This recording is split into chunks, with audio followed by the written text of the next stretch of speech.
Hello everybody and welcome once again to the feature hole coverage from the 2023 PDGA Professional Disc Golf World Championships. And we are here at the Fox Run Meadows on hole number 9, and we have FPO group number 9 teeing off on the hole.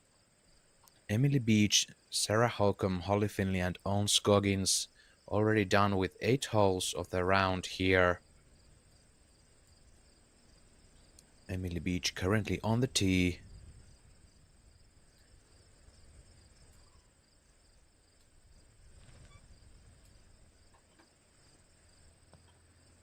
Taking a wide hyzer from the left side and landing inbounds. Solid shot for Emily. Hole 9 is famous par 3, 390 feet, 118.9 meters. Downhill, there's woods and OB on the right side, and the hillside and OB on the left side, and you must avoid all of that. There is Scoggins throw an approach.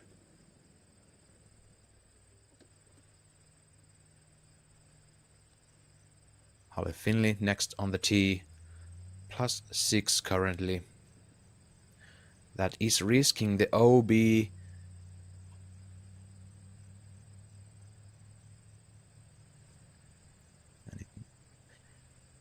And we don't flag there, so we are going to have to wait and see if that rolled back inbounds.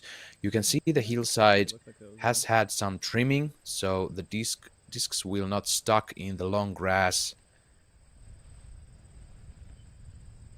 And they might be able to roll down the hillside back inbounds.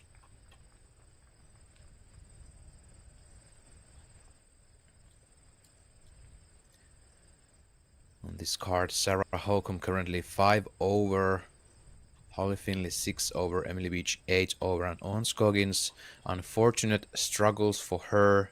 She's currently 13 over par.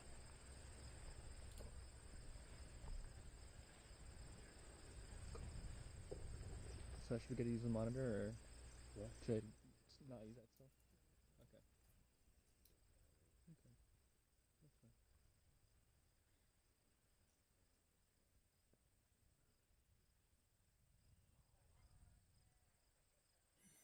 Okay. What a great approach from Scoggins under the basket for the par.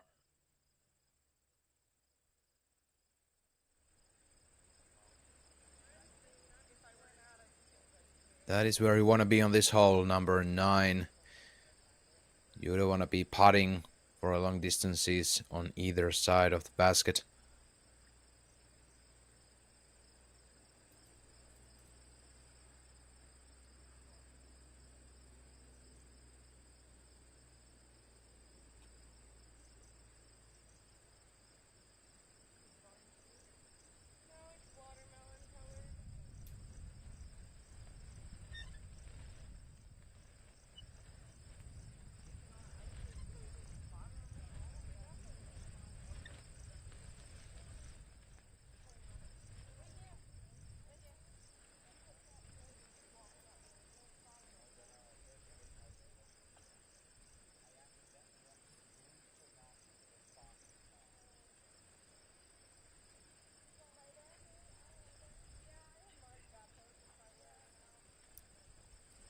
And it seems like Sarah Holcomb is unfortunately out of bounds on her tee shot.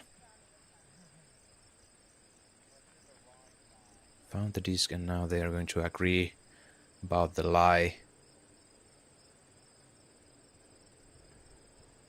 Holcomb takes it straight in bounds, doesn't take it horizontally in any other direction.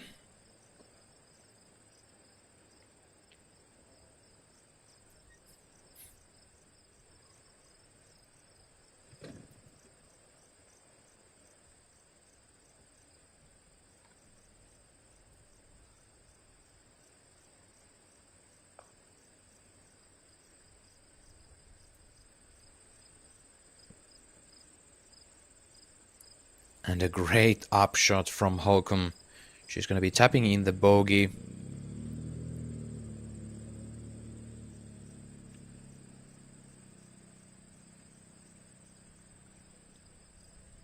Beach has a long putt for the birdie. And she's not taking it. Just laying up into the bullseye on a rock. That's pretty nifty. Wants to take the par here and move on.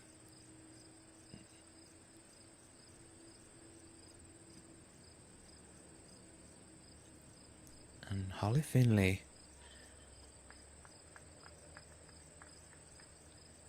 Yeah, she's in bounds. Luckily they're just on the edge of out of bounds, and she's looking at the birdie.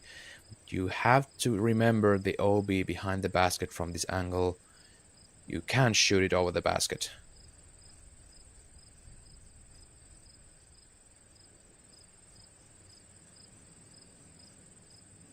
And I have to correct myself there. It seems like she's putting for the par, so that must have been OB, but that's in for the par. Look at that putt from Holly Finley. What a save. Yeah, it's really hard to see behind the grass here. It was just barely out of bounds, I must imagine.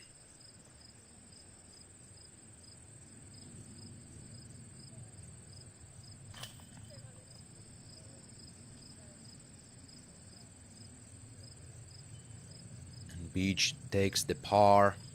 Scoggins in for the bogey.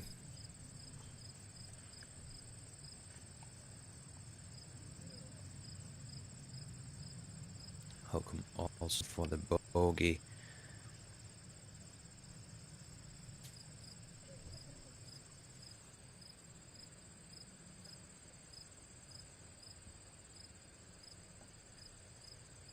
We are proceeding to hole number 10 with this same card.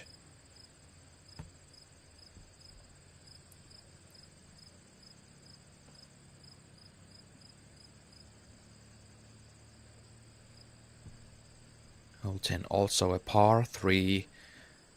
A bit shorter one, 315 feet, 96 meters.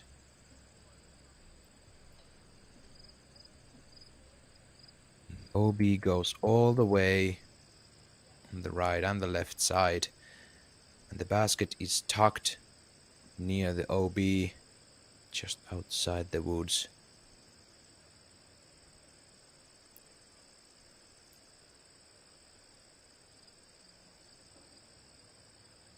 Five birdies today.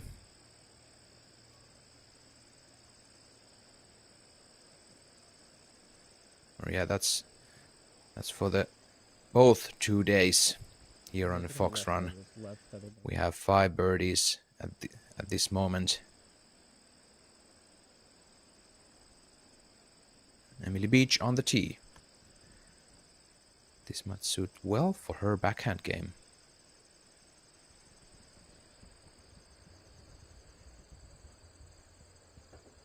Goes downhill, and that's a great shot from Emily Beach.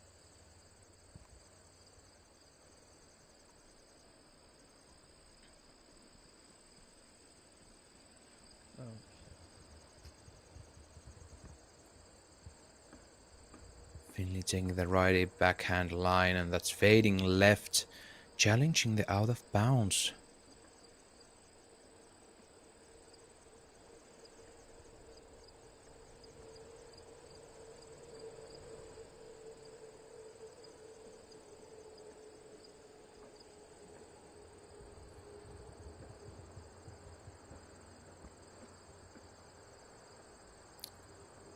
Oh, and that's out of bounds for Sarah Holcomb.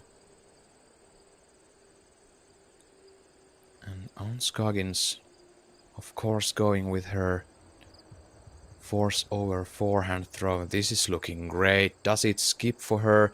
It doesn't. She's just outside circle 1.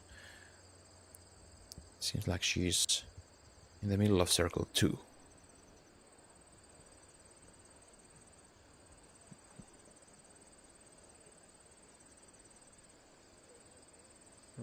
Swap to 9. And you got a whole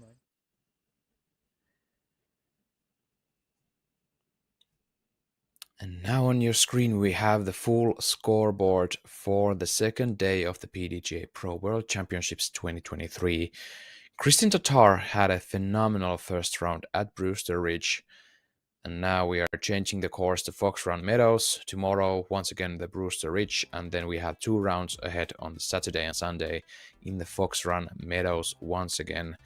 Of course, we are at Jeffersonville, Vermont. Valerie Manduano, Kat Merge, and Missy Gannon also starting with Kristin Tatar after a while from tee number 1. Alex Benson currently through 4 holes and she's -3 on the scoreboard, so that's a hot round for Alex Benson.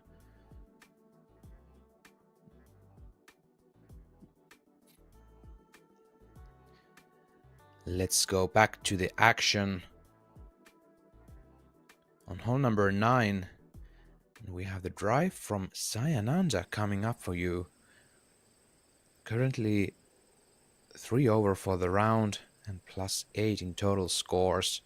That's low for Sai. That doesn't carry to the basket. That's about halfway through the hole. But she's not out of bounds, and that's the main thing on this hole. If you end up out of bounds, it's really hard to save even the bogey. At least if you're on the right side, that is.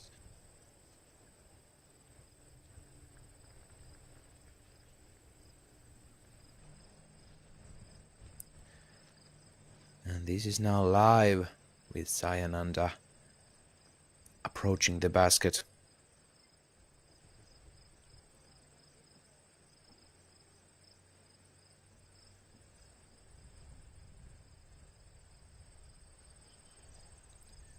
Taking a putter and risking the out of bounds on the right side, but she's safe. In bounds. Putting for the par from about 6 meters. That's 18 feet.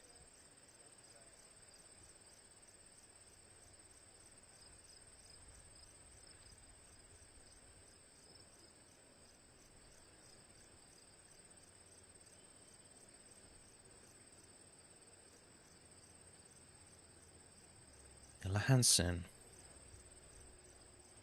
Also +3 for the round. And she actually went out of bounds right. Unfortunately, she went out of bounds pretty long way after she had driven across the fairway, and now she's saving the bogey inside the bullseye.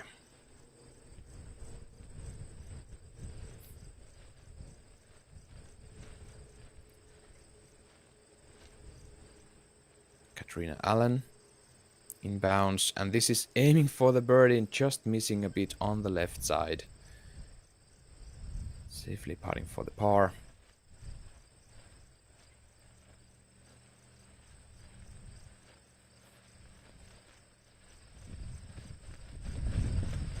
Chris O'Cleary. This is her second.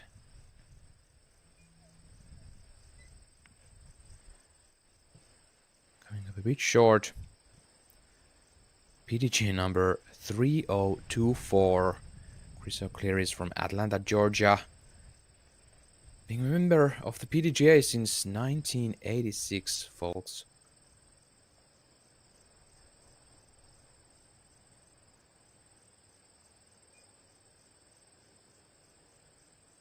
And under for the par.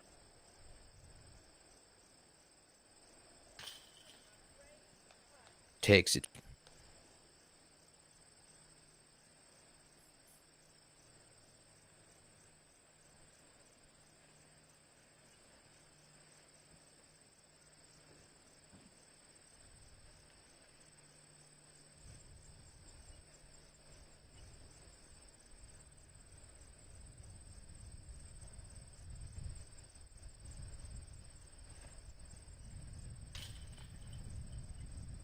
Katrina Allen takes the par.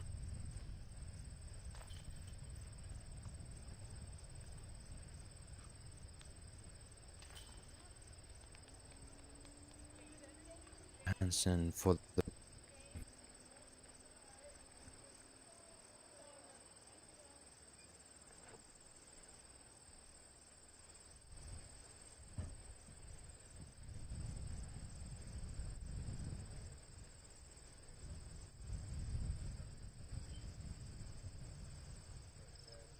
and indeed, of course, we have to remember that O'Cleary is a two-time world champion from the FPO, 1988 and 1989. We are so happy to see her here.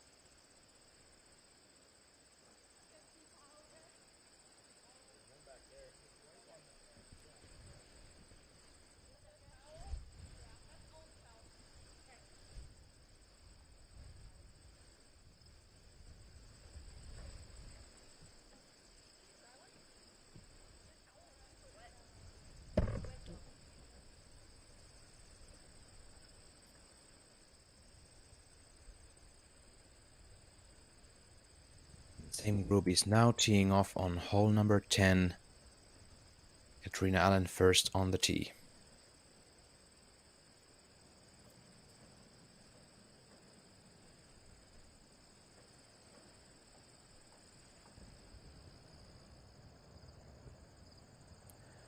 Turning over nicely, does it? Oh, that's tracking the basket. What a shot from Katrina Allen, landing inside 5 meters. About 15 feet left, 40. That's amazing.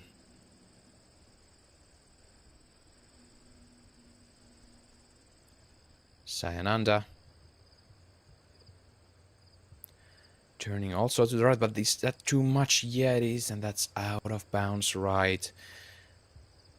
And she's just barely inside circle 2.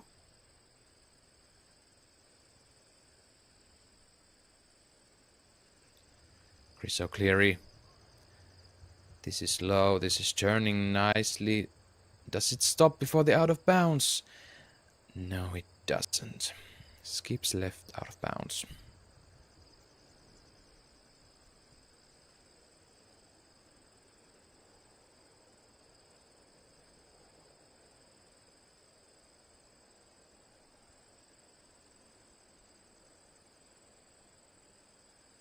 And Ella Hansen opting for the forehand. And this is looking great. And that is inside circle 1. 18 to 20 feet, about 6 meters for the birdie. Great job from Hansen.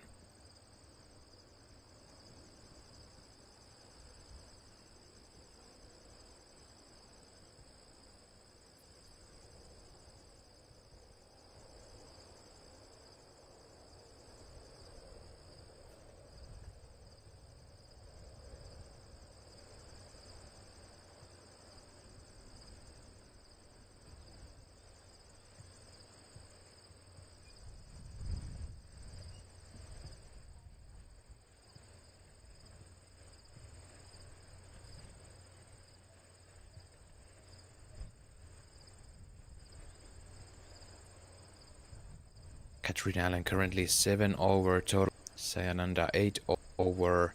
Ella Hansen +9 and Chris O'Cleary +18 for the tournament.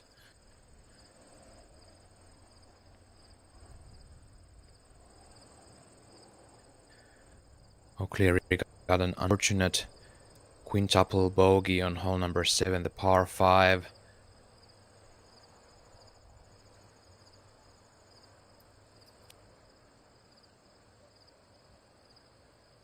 Three OB strokes, and that explains a lot. Looking for Diana disc.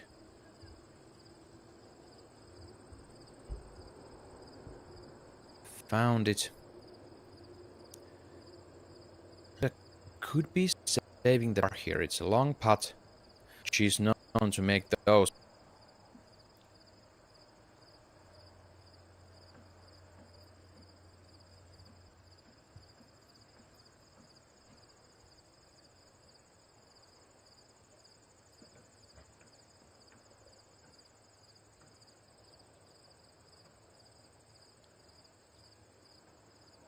For the par.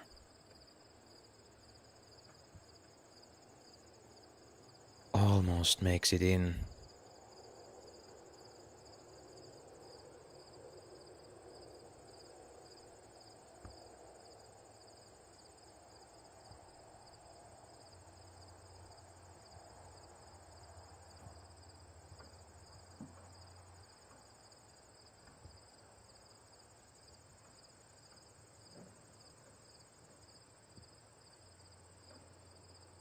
Now takes the meter in. It's a long par. It's also just a bit short. She's going to take a bogey.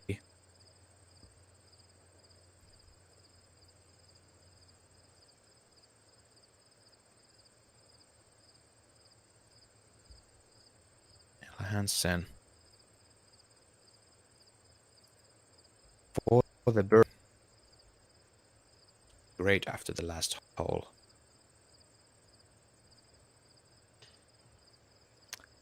And just by hits the bend, settles in just outside the bullseye.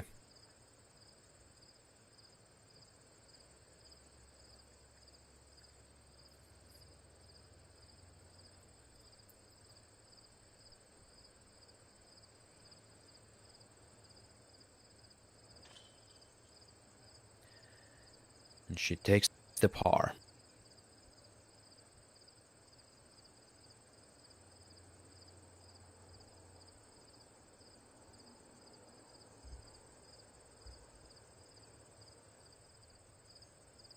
Katrina Allen for the birdie.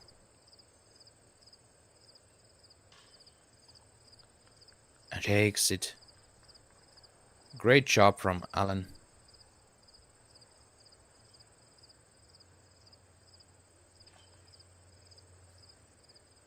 And then settle in for the bogey, as we will do Chris O'Cleary.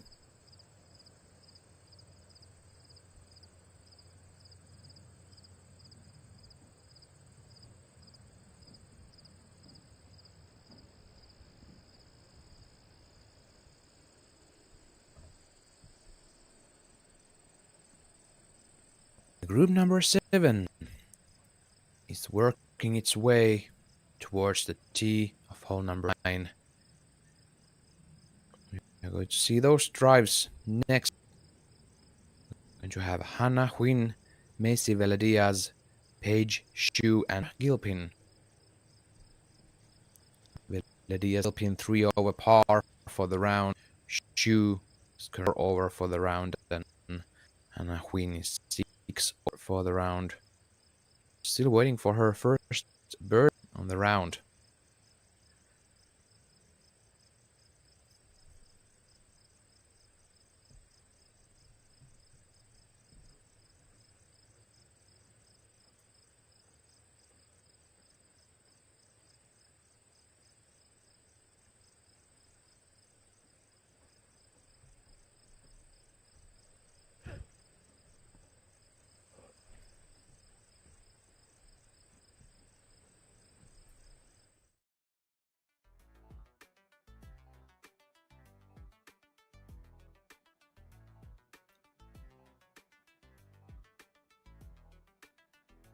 Alex Benson holding on to that 3-under round. Currently 6 holes done for her.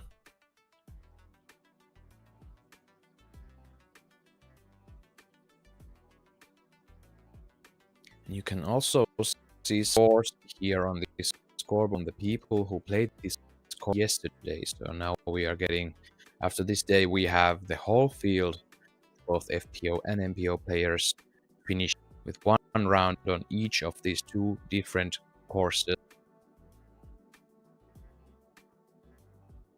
Sarah Hokum currently 1 under after 11 holes.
If you have jumped just into this broadcast, welcome to see the feature hall coverage from the 2023 PDGA Disc Golf World Championships. We are going to see hole number 17. First time in this coverage.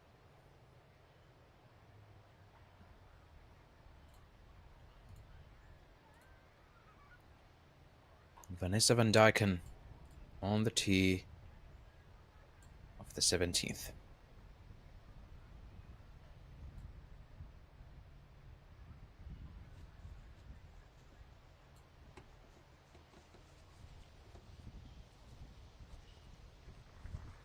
Dyken driving this a bit long, and that stays out of bounds for her, unfortunately.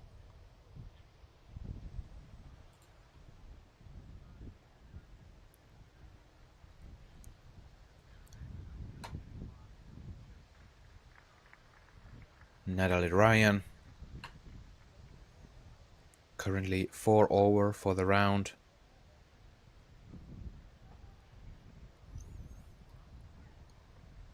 Over in total scores.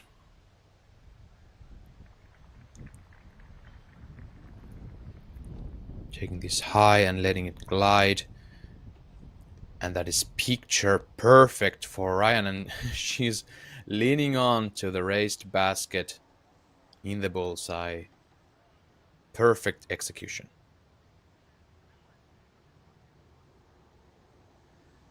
Alexis Manduano. Unfortunately following Vanessa Van Dyken into the out of bounds on the right side. She went out of bounds earlier than Van Dyken, so she's looking at a tough putt to save the par if she were to run that.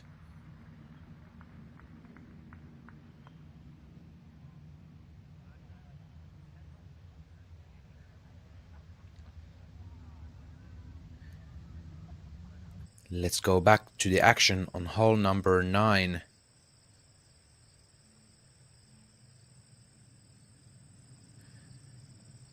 Macy Velediaz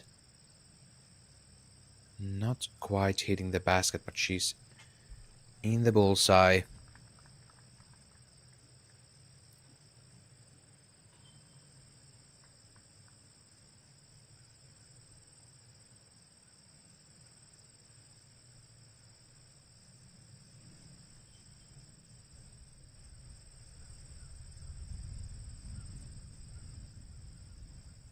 Shoe.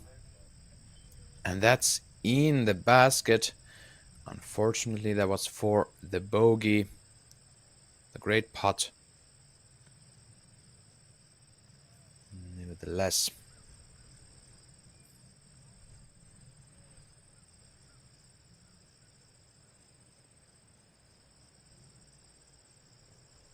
Hannah Huynh for bogey, but that goes over the basket, and that's tucked behind the huge rock besides the basket.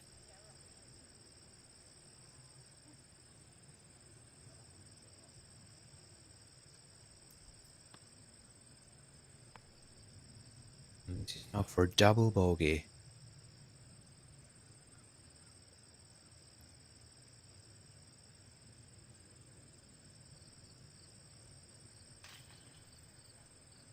She gets the job done from about 20 feet or 6 meters.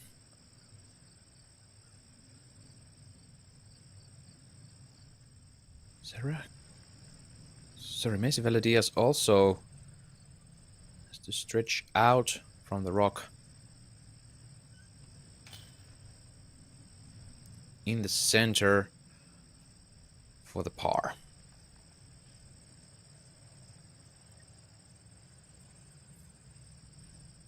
Gilpin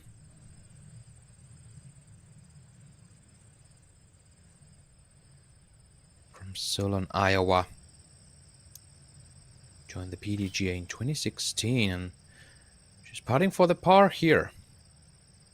Solid putt.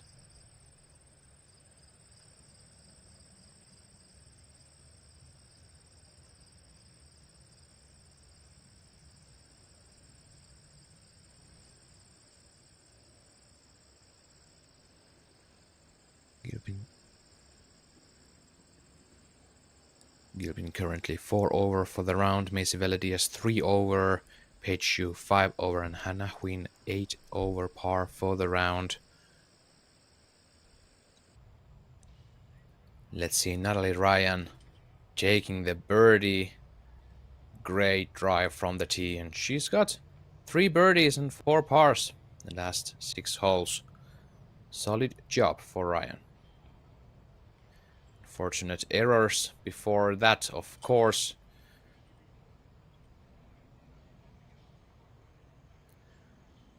Currently 3 over for the round.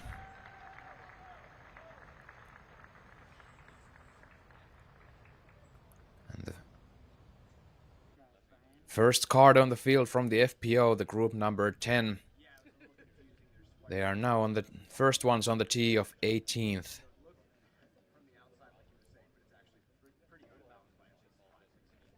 And we have some wind fogs on the tee of 18th. Yesterday, as you all know, we had pouring rain. Awful conditions to play disc golf. But now we have sunshine and wind. Seems like a cross headwind on the tee.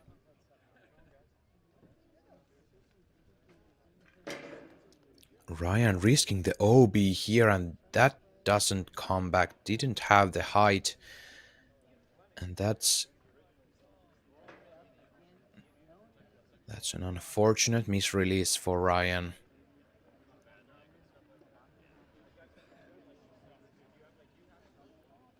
Vanessa Van Dyken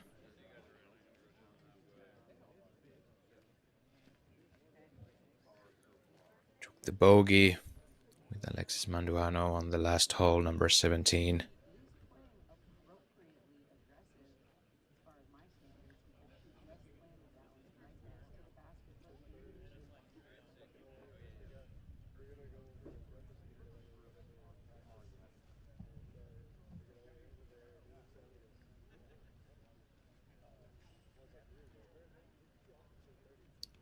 Van Dyken risking the left side, and that is skipping out of bounds and tries to roll back, but just quite doesn't do so. And that is a big error from Van Dyken, trying to play the hole in 2 shots.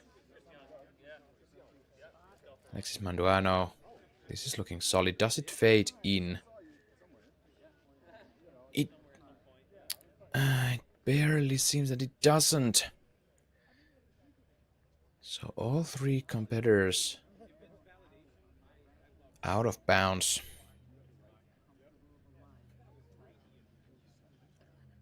And Natalie Ryan decides to re-tee. And this is also turned over, but does it have the stability? It does. Solid shot from Ryan.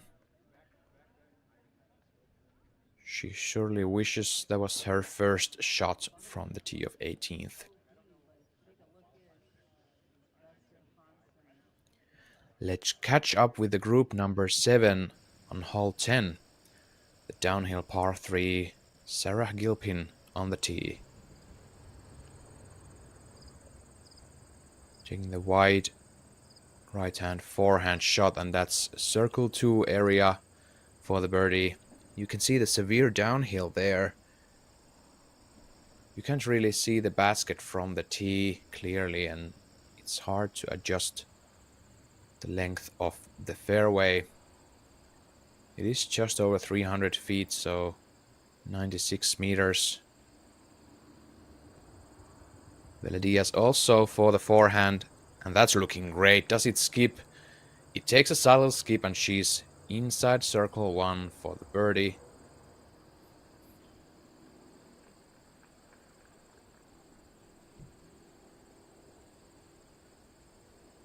Paige Shue.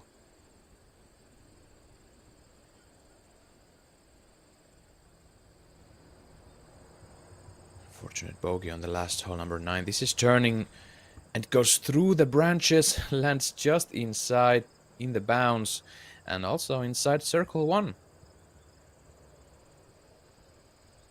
And the green is on a little hillside. Oh, this is turned over. Hits a branch and gets a lucky roll in the middle of the fairway. Do you want me to stick with this group? Yeah, the group on 9 just teed off already, so. Okay. This was just a moment ago when we saw these tee shots, and now they are live on the green. And that is Macy Valadias for the birdie. Great job from her. She's smiling for a reason. Great drive with the forehand. Paige Shue just inside circle 1. About 9 meters left.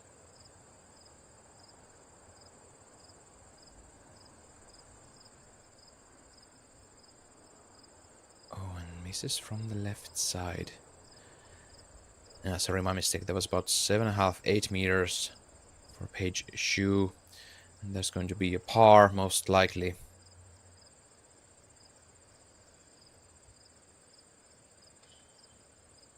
Yeah, that is so.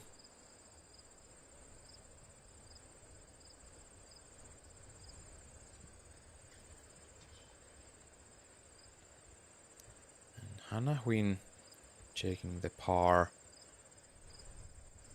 as will do Sarah Gilpin.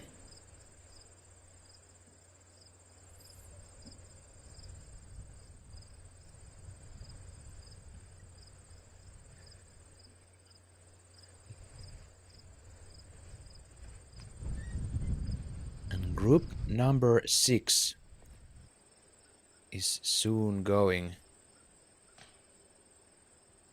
to hole number 10, and here she's putting on hole number 9.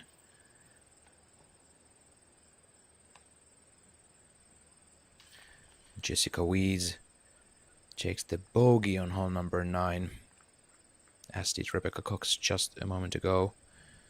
Deanne Carey and Anniken Christiansen Sten took the pars. Deanne Carey will be the first one to tee off on hole number 10 after the birdie on hole 8, where Anniken Sten took the par. Both Anniken and Deanne Carey are 2 over for the round, +5 in total scores. Jessica Weeds also +2 for the round and +4 total scores. You can also see the top 5 leaderboard on the right side. Kristin Tatar still 8 under par through 3 holes. Valerie Manduano and Kat Murch also even par for the round.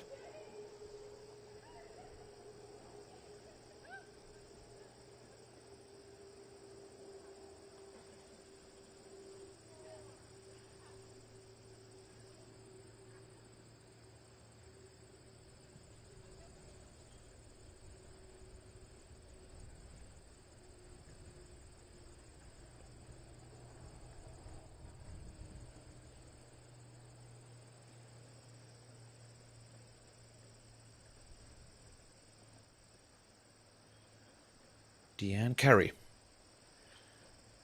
going with the backhand, right-hand backhand turnover line.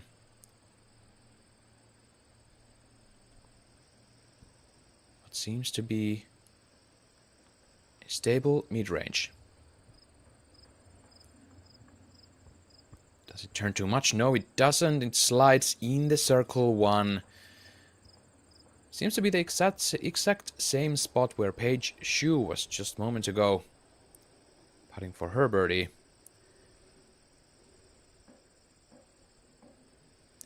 Anniken Sten from Hamar, Norway, a famous northern lefty player. This is hyzering nicely, and look at this shot. Just about 8 meters for the birdie.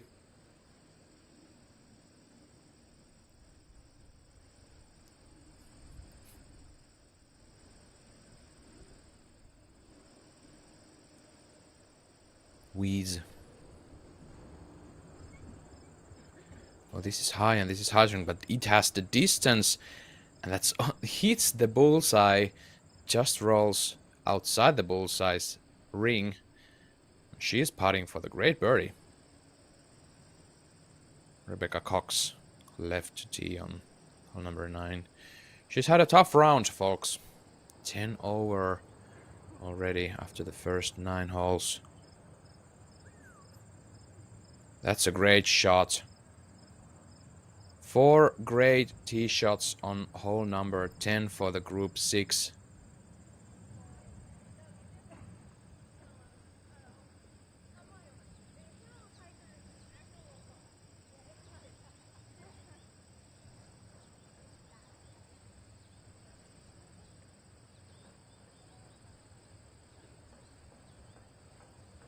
So Rebecca Cox looking at her second birdie of the round. She took the birdie on hole number 2, but she already has, unfortunately, 1 triple bogey on hole number 4, double bogey on hole number 5, and then after 1 par, she has a quadruple bogey on hole number 7.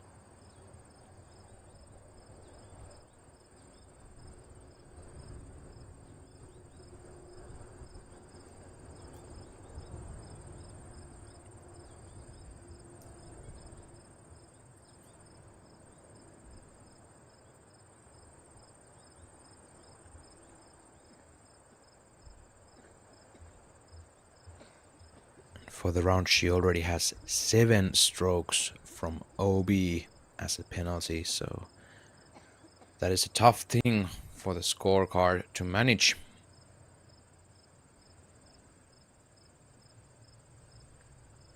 Anniken Steen. First one to putt for the birdie. Slight uphill.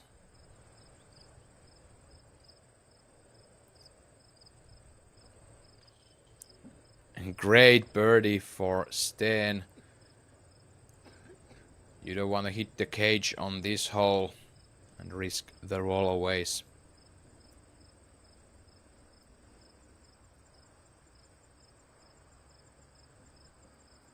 Rebecca Cox. She definitely needs this birdie. When he hits the cage, and there we go, folks. Oh my, stop now. It does curl up. It's just on the edge of circle 1, and that's an uphill putt, 10 meters for the par now.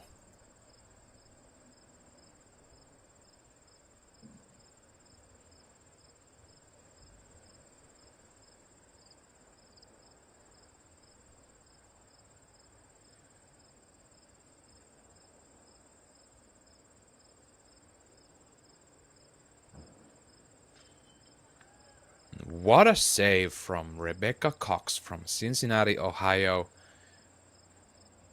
PDGA number 32917.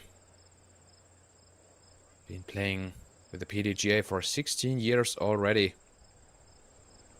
She didn't quite succeed in the last year's Worlds in Emporia. She needs to pick up the pace if she wishes to do better this year. Deanne Carey for the birdie. She doesn't hesitate. She takes the birdie from 8 meters. Great job. And she took the 8th place last year at Green Mountain Championship, which was played on these very fairways and holes. Smuggler's Notch. Ooh, and Jessica Weiss risking the right side of the basket, but she stays in, and that's all that matters. Weiss was 16th in Green Mountain and 14th last year at the Worlds in Emporia.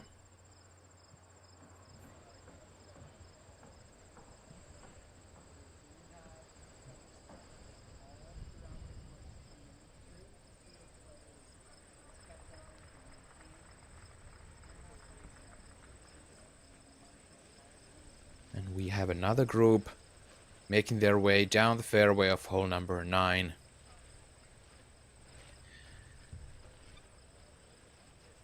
Group number 9. Ricciotti, King, Corver, and Oliva.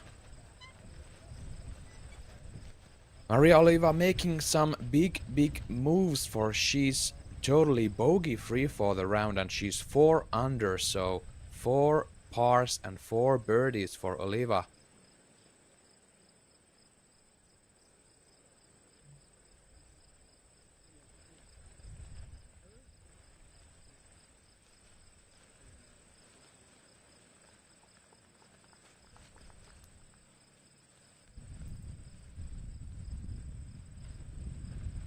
King. Unfortunately out of bounds on the first throw, it seems like, and she's now in 4 meters putting for the bogey.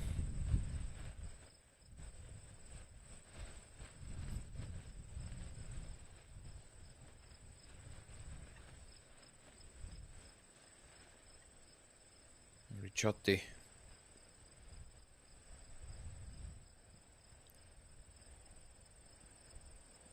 Is her second. It's just a layup under the basket, hits the pin. And she's taking a sure par.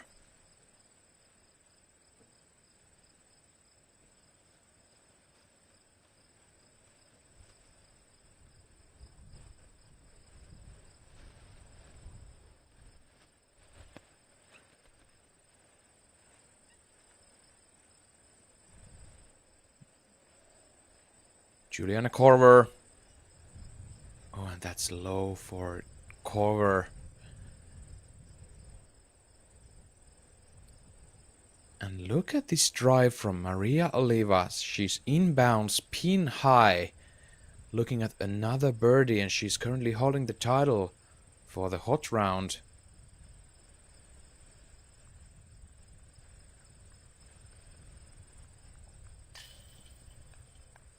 Hits the chains, high, middle, and that is not enough. She's thrown out of the basket from the left side, but that will be a par for her, so no harm done. Still able to catch that bogey-free round at Fox Meadows, and that would be crazy. King taking the bogey.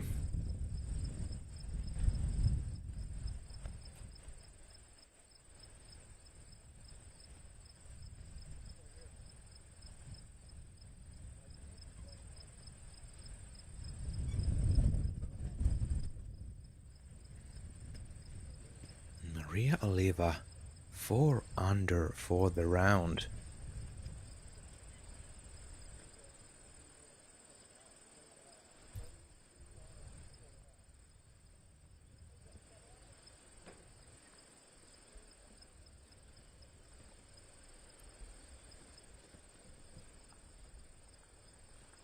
And look at that, she's already ahead of Hailey King, 6 strokes today. She's doing some phenomenal things as they are ready to tee off on hole number 10.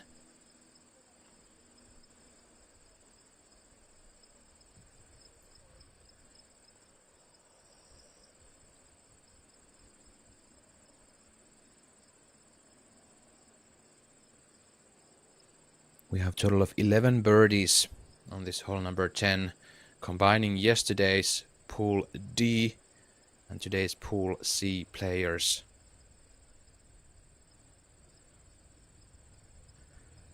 For example, today, Katrina Allen, Vanessa Van Dyke, and Deanne Carey, Jessica Weiss taking the birdie here. And Maria Oliva will be the first one on the tee, opting for the turnover backhand. First we go down, then we go a bit back uphill. 96 meters, 315 feet. This is turning hard. Does it skip in bounds? It doesn't, and Maria Oliva is out of bounds.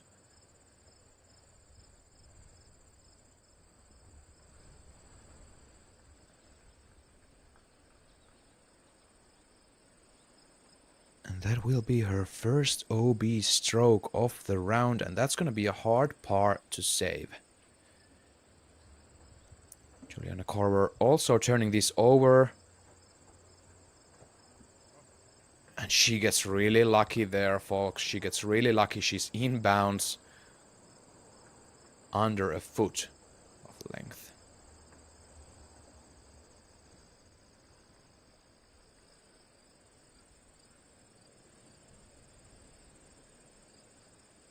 Ricciotti. The hole 7 is making some troubles for the FPO players. Ricciotti also taking a hard triple bogey there, and now she's out of bounds right on this hole number 10. And the wind is picking up. Hailey King.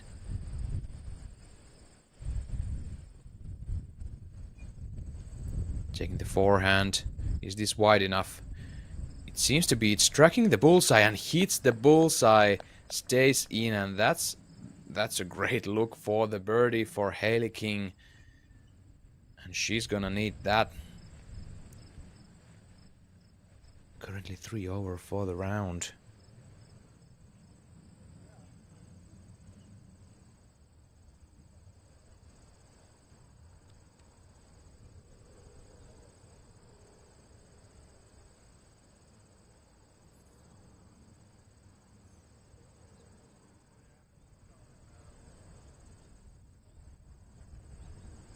Hole 10 is real tricky.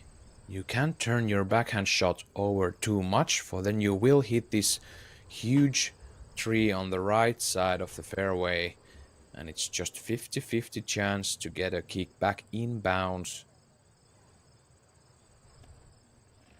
Oliva making sure that she takes the lie correctly.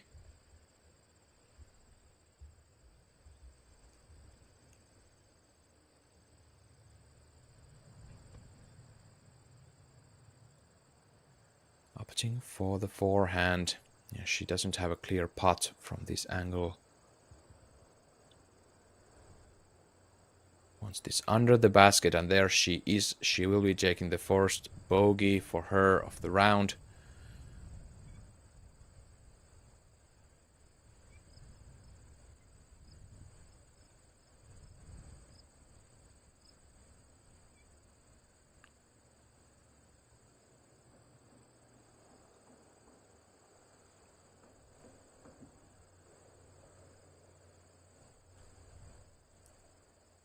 Corver.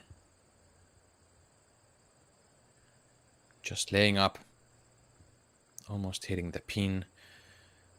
Looking at the bogey 4 just outside bullseye.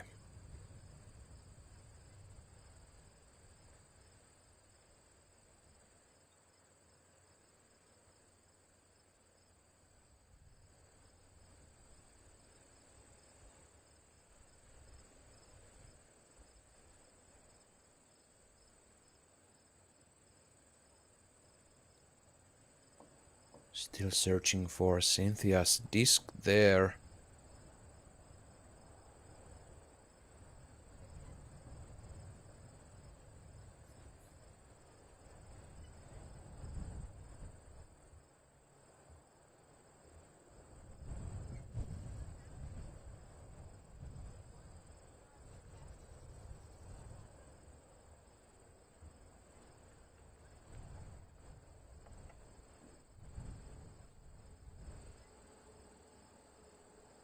Ricciotti will be able to take a look at the par after the OB. Yeah,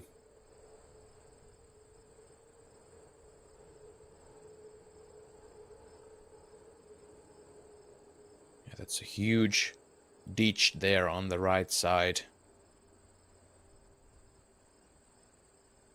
Ricciotti making the smart move and taking the meter almost totally horizontally towards the basket from the OB.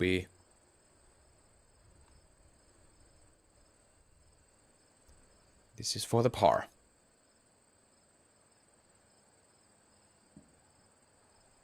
And she's under the basket. Yeah, she's just with a circle of honors there on the ground.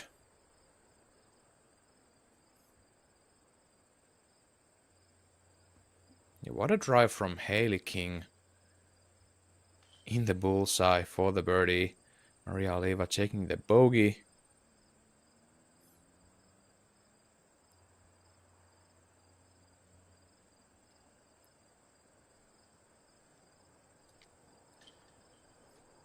Corver for the bogey, and we have one more bogey, and that is true. My mistake. So Juliana Corver actually took the par there. My mistake. Sorry. So that's a par 3. She was in bounds. Yeah, she was lucky to hit the tree and land in bounds. King actually did get the birdie there, and she's happy for that.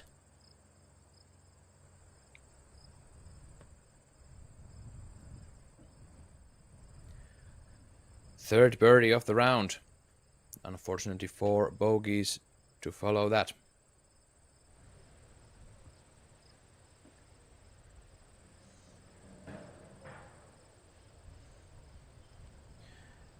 We are lucky to have sunshine here at the Fox Run Meadows. Thank you once again for joining our feature hole coverage from the 2023 PDGA Professional Disc Golf World Championships, presented to you by L.L.Bean.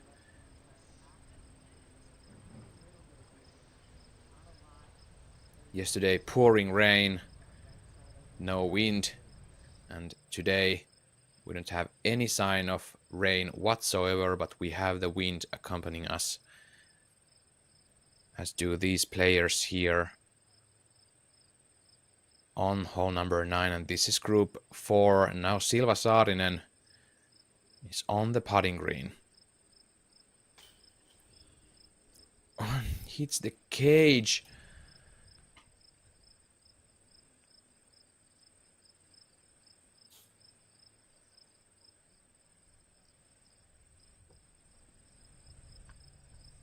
Jennifer Allen next on the putting green. This is for the birdie. Aiming for the lone birdie of the card.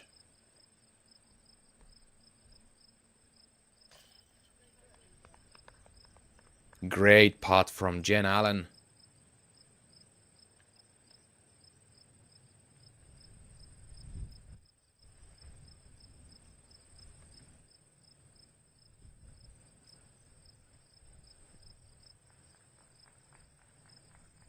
Henna Blomroos from Rauma, Finland for the par, and she takes it.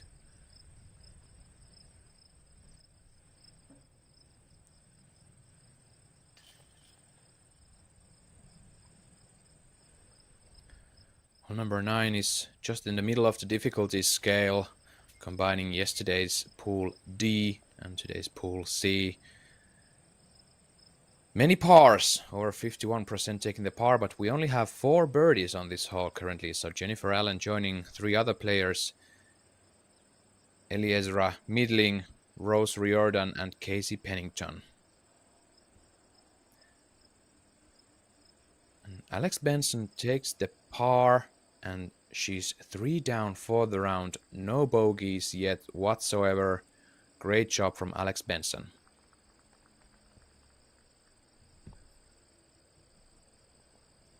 Totaling 4 down.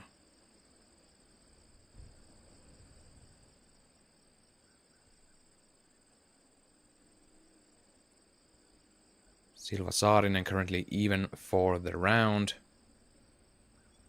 Jennifer Allen 4 over. Henna Blomroos also even for the round. Blomroos and Saarinen both have 1 birdie and 1 bogey, and all the rest are pars. As we see Jennifer Allen tackle the hole 10.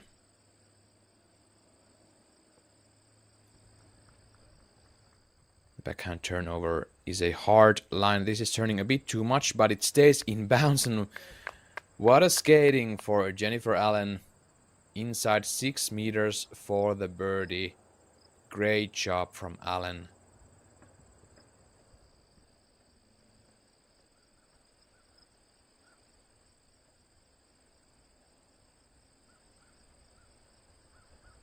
Alex Benson opting for the forehand.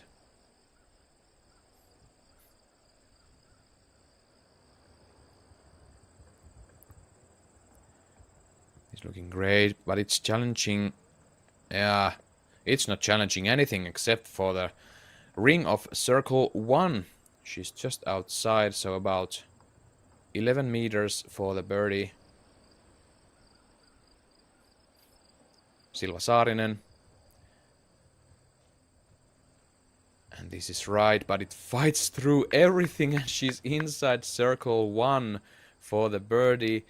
She had some luck there going through the guardian tree, through all the branches. She really doesn't throw any forehands, and she participated in 4 Euro Tour events this season and she took down all of them, so she won every single Euro Tour event she participated on, only with backhand throws, as we see Henna Blomroos showing us the backhand. Also, marvelous execution. She's inside circle 1 with Silva for the birdie. So we have in total 4 birdie looks, 1 outside circle 1 and 3 inside circle 1.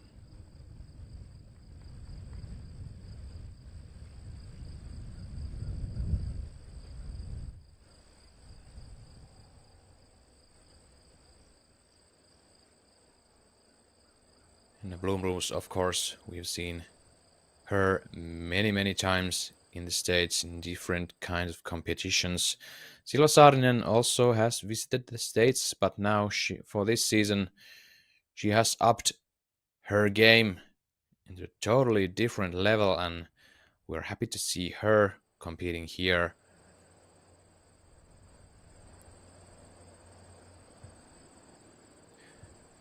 Blomroos and Saarinen both able to avoid those hard holes. 5, 6, and 7 took the pars from there and moved on. Jennifer Allen unfortunately took the double on hole 5 and triple on hole 7.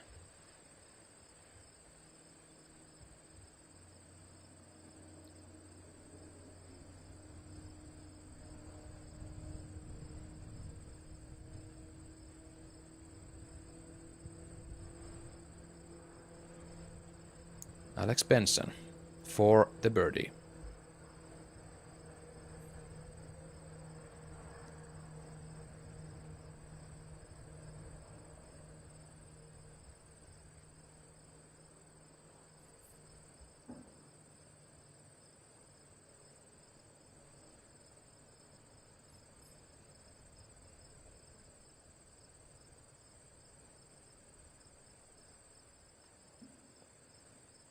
And hits the top of the basket, but doesn't get a major skip towards the out of bounds. She's still inside 5 meters, about 15 feet for the par.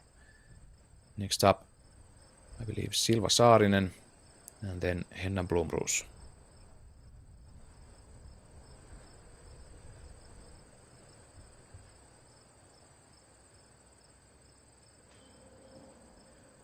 And just high enough for Silva Saarinen. Not much room there to mess with, but she takes the birdie. That would be her second birdie for the round, and she goes 1 down for the round. Henna Blomroos aiming to do the exactly same.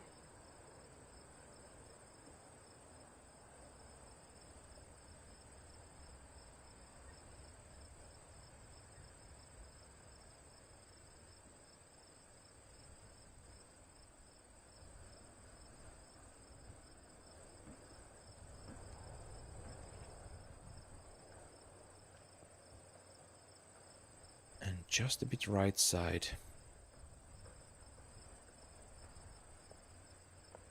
As we have seen, the worst thing you can do here is hit the cage and not go over it, and you might get some nasty rollaways down the hill.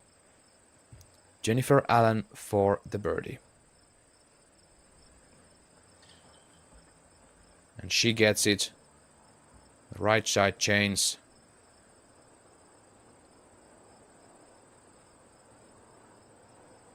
Alex Benson for the par.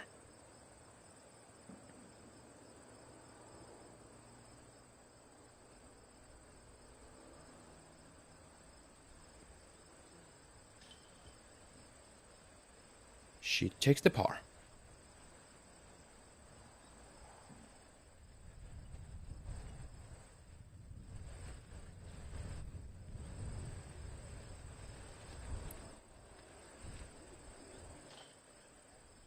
Blomroos takes the par inside bullseye.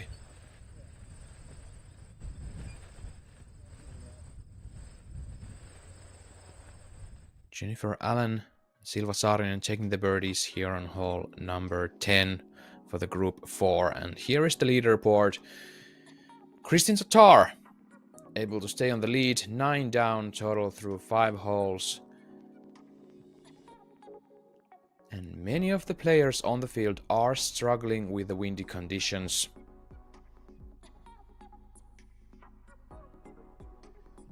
Kat Mertz, Valerie Manduano, and Michigan an all over par for the round after 5 holes. Eli Smith also 1 over par. The Northerners are hanging on. Lykke Lorentzen and Evelina Salonen even for the par. Let's get back into the action.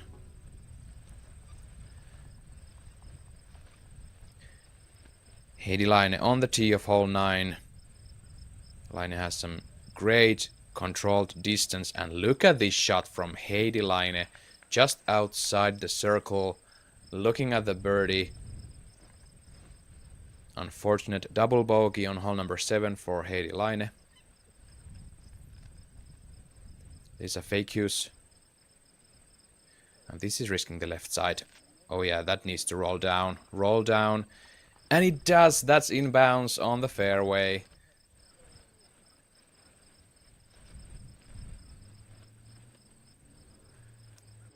Let's zoom forward in time and take a live look on the card as they are walking on the fairway.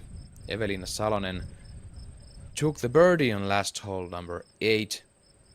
And she's even for the round once again. 3 birdies, 3 bogeys, 1 down for the total scores. Heidi Laine 1 over for the round, so she's even for total scores.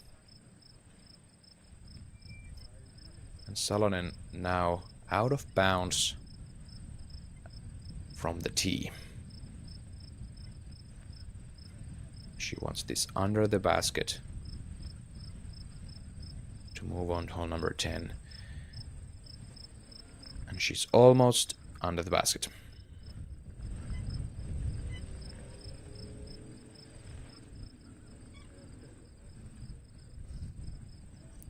Fake far away, but she runs that nevertheless. This is from the right side, but that's 6 meters for the par.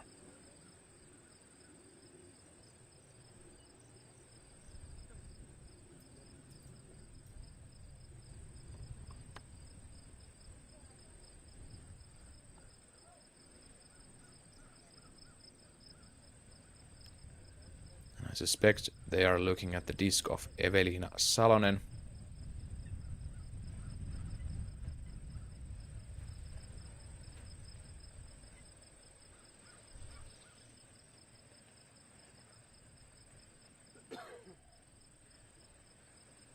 Up Heidi Laine.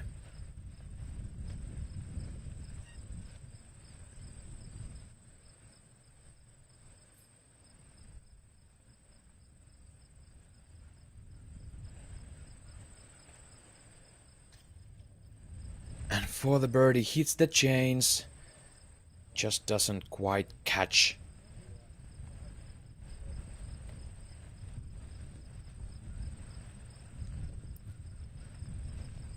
Madison Walker. This one also for the birdie.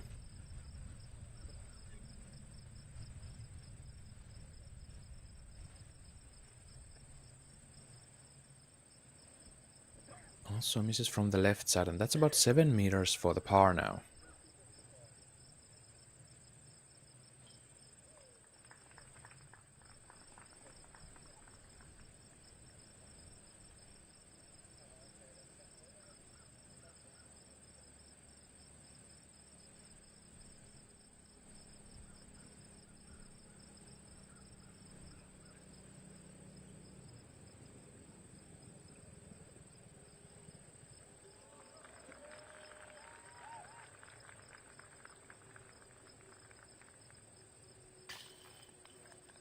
Walker takes the par high center chains.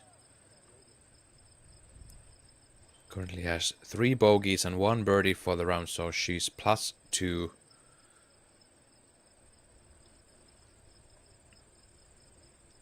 Esa-Pekka, this is for the par.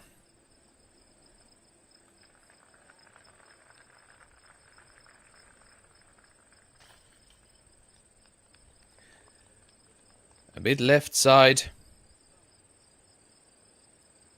for the Canyon Laker from Texas, Esa-Pekka, but she takes the par. Heidi Laine from Hämeenlinna, Finland, takes the par. 9th year at the PDGA. Evelina Salonen, this is now for the bogey. Takes it. Also 9th year for Evelina playing PDGA sanctioned events.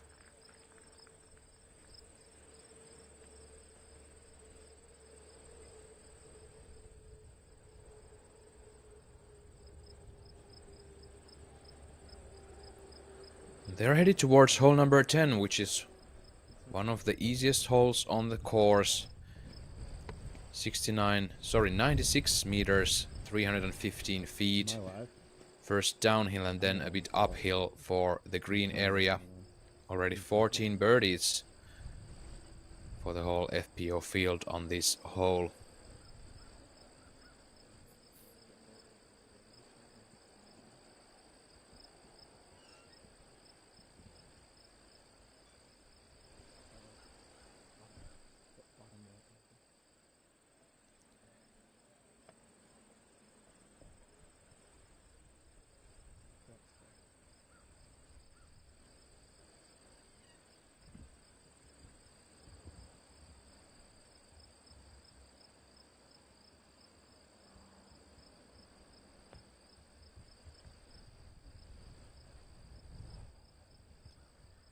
Madison Walker, after 2 pars in a row on the tee of hole 10.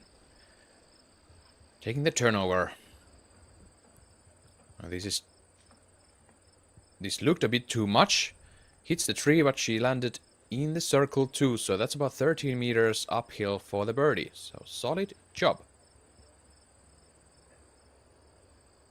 And a nice kiss from the branch.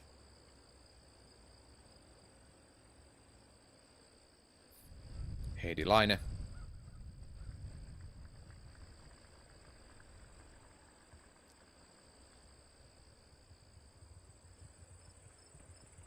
Bit more straighter. Look at this glide. She's inside the bullseye for the birdie. Perfect.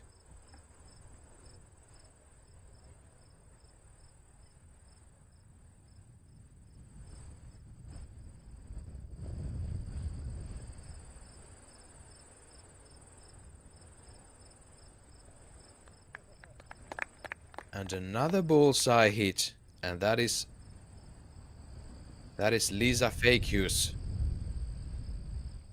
Evelina Salonen, the only one here going forehand. This is looking great. Tracking the bullseye, hits it and just rolls outside 3 meters. 3 perfect shots for this group number 3.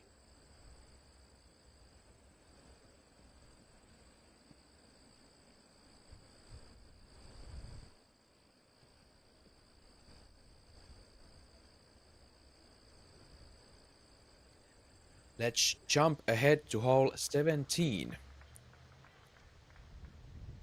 On this feature broadcast, we are covering holes 9, 10, 17, and 18, and you can see the QR code on the screen to follow the feature, the main stream with the lead card and the chase card. And that is a shot out of bounds right on this hole 17.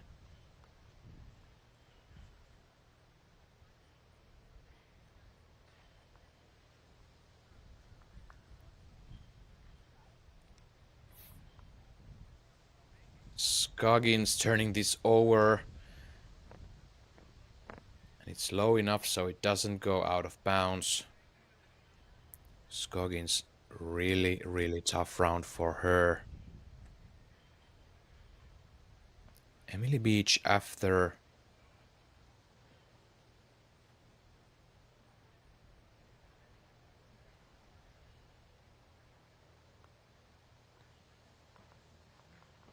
a bogey on hole 16. This is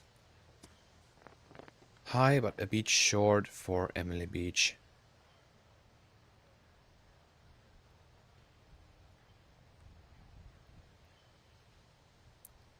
Sarah Hokum, triple bogey on hole 16, even par for the round.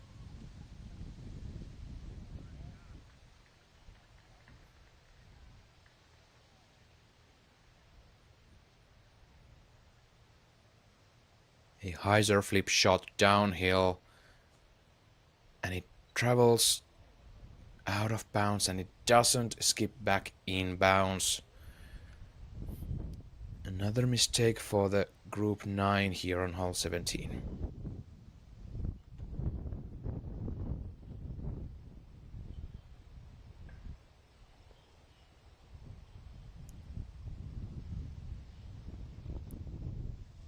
Let's go back to hole 10 where Evelina Salonen is putting for the birdie. Takes it.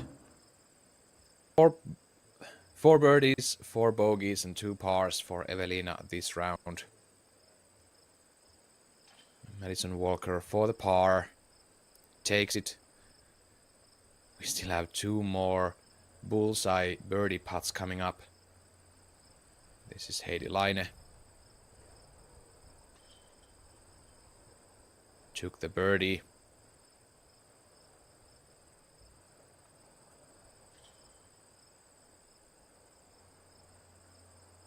Esa-Pekka's also bullseye birdie. Great job from this card. Let's go back hole 17. We have Owen Scoggins. Approaching the basket with the forehand. And that's it. That's the Owen we know. Cross headwind lands under the basket. Emily Beach.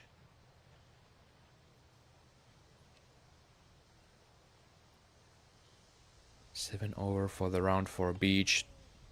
2 birdies. And this one to approach for the par. And this is a bit long. Stays in bounds and inside the circle though.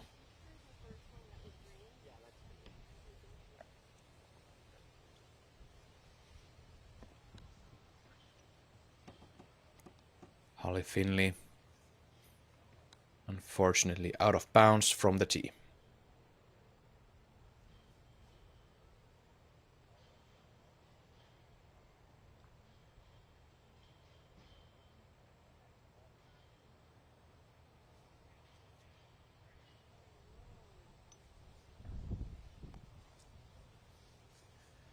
Finley tried to lay that up under the basket, but she wasn't able to do that, and she still has a big putt to be made to the raised basket.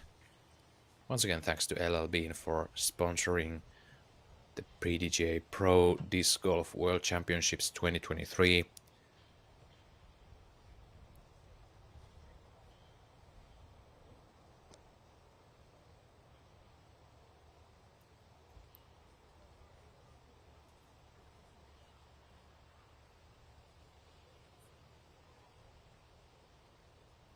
Sarah Hokum almost the edge of circle to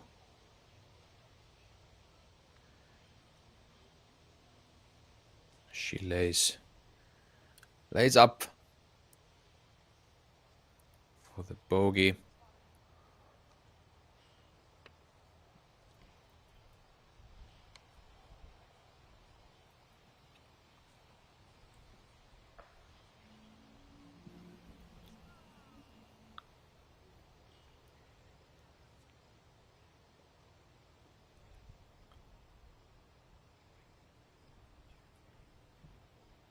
Emily Beach for the par. And she gets it. Beautiful putt from Emily Beach.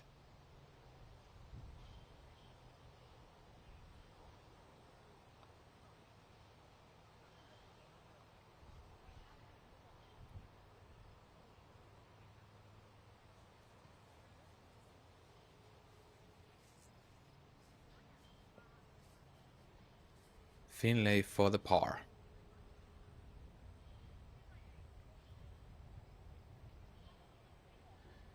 And that's low and right, and she's facing an uphill putt for the bogey on the edge of circle 1. And that is why you have to know how to make those layups under the basket, and Finley's paying the price now.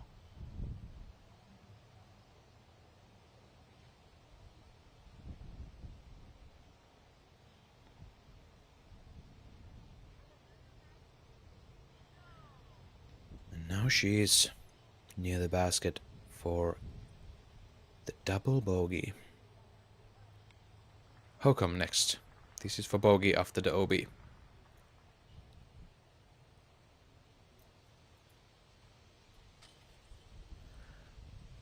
That's high and a bit short. And the wind is picking up, and it seems that Holcomb got a taste of the wind, for she has a hyzer putt from longer distances.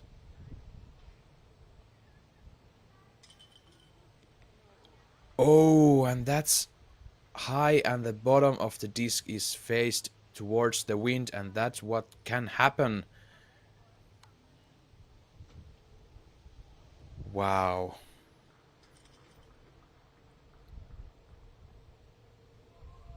Some really, really great struggles here on this card on hole 17. Scoggins, she gets the par. She's gonna be happy with that. Yeah. The shortest drive off the tee.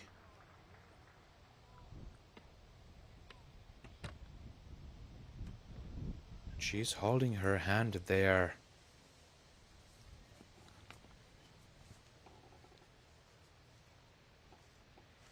And the coast is clear for the next group 8 on the tee of 17th. Katrina Allen, Chris O'Cleary, Ella Hansen, and Sai Ananda. And Hansen will be the first one to tee off, for she took the lone birdie on hole 16 for the group.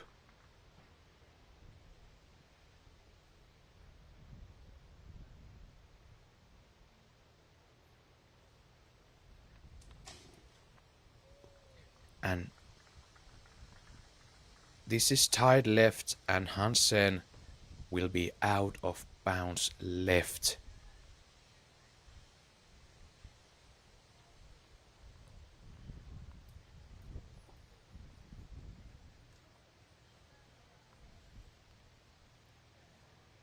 Sai Ananda on the tee. 3 pars in a row for Ananda. This is looking great. This is wide enough. Hyzering. Does it have the stability? No, it doesn't, but oh, stays out of bounds right. My oh my. It looked perfect from her hand, but it's too straight. Chris O'Cleary must be wondering, what should I throw here?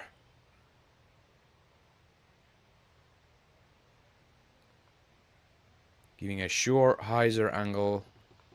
Some of hyzer flip and bit tight, but she's cleared for the fairway. She's in circle 2 for the birdie. She might even put that under the basket and move on with the par.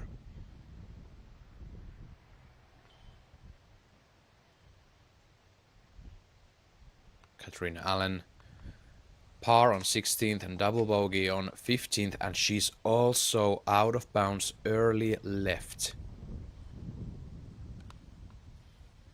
Still waiting for the flag.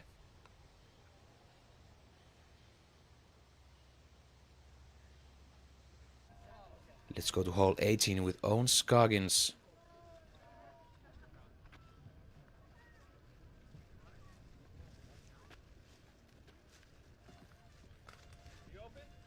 Force over forehand, and that needs some big help.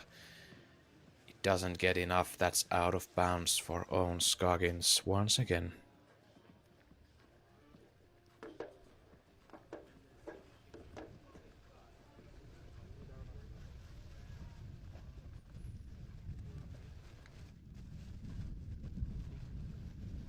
Emily Beach.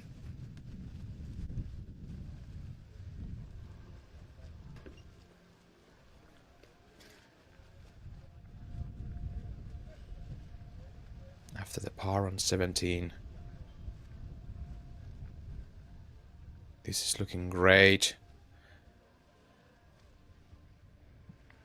In the fairway. Downhill par 4.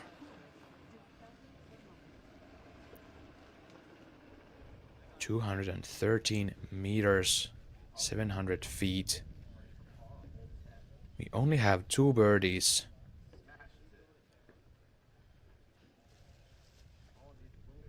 In 2 days here for the FPO. Holly Finley on the tee. Risking the left side OB. Just stays in bounds for Finley.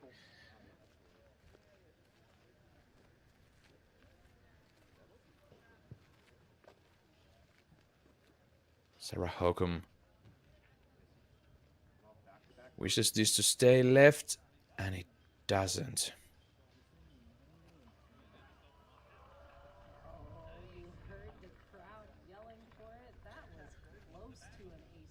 And these events went on just a moment ago. Now we are going live with Sarah Hokum after the OB.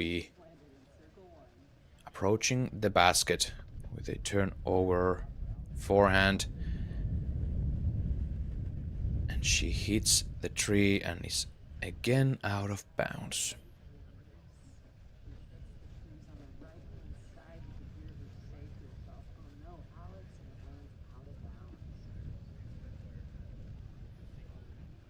Owen Scoggins.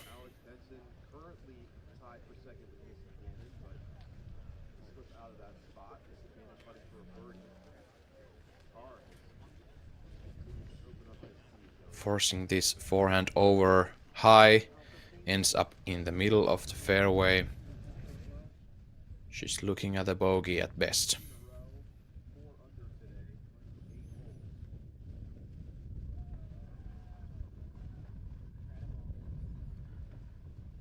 Beach. Great tee shot. This is her second.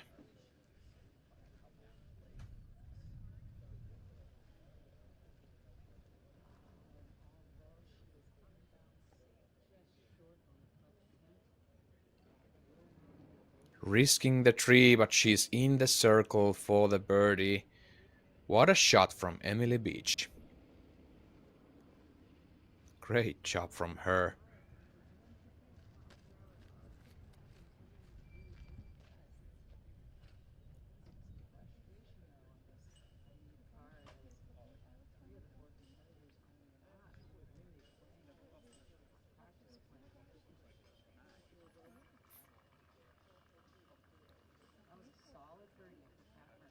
Holly Finley.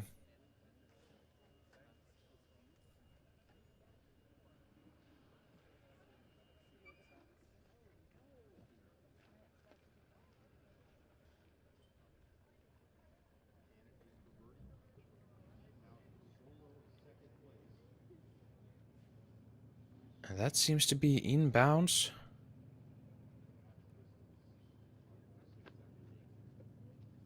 And inside circle 1.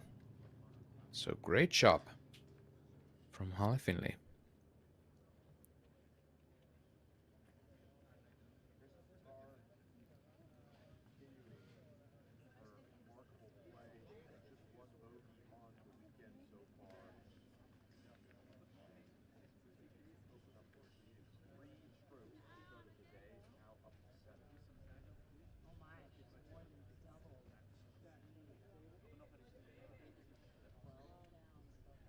Scoggins, her fourth. And out of bounds long. Rolling down out of bounds. Unfortunate for own Scoggins.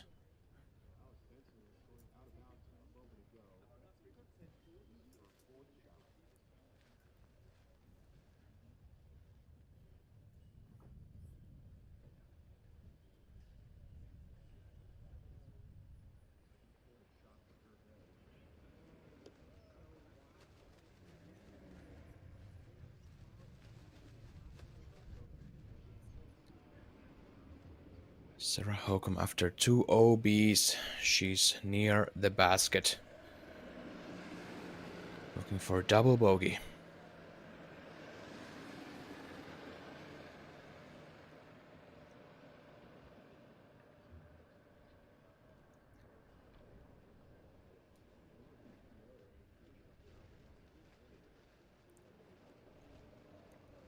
Scoggins also will be putting for the double bogey.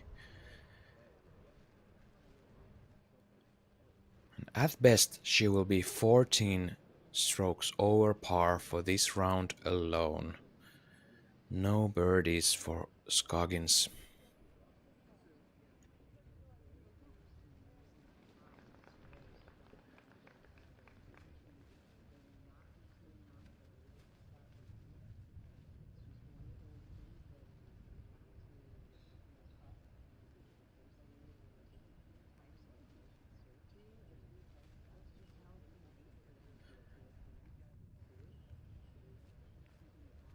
She's in the bullseye after that putt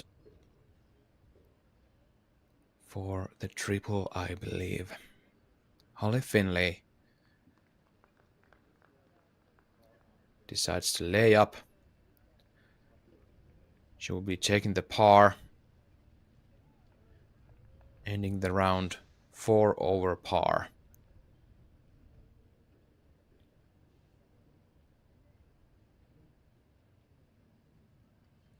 Beach for the birdie. And she gets it. Great job from Emily Beach.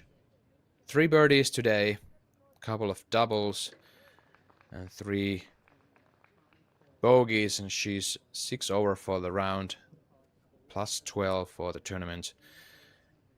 Scoggins, this one left for triple bogey.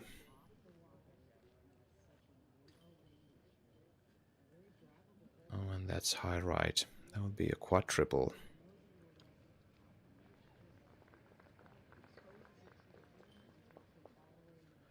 Sarah Hokum tapping in for the double.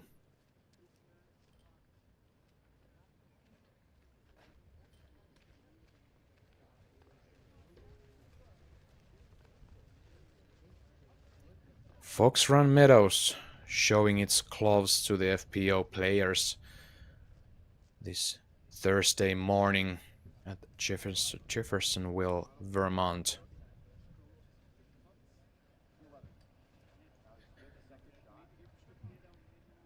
And you can see Group 8 here, coming up to hole 18. Katrina Allen, Chris O'Cleary, Ella Hansen, and Sai Ananda.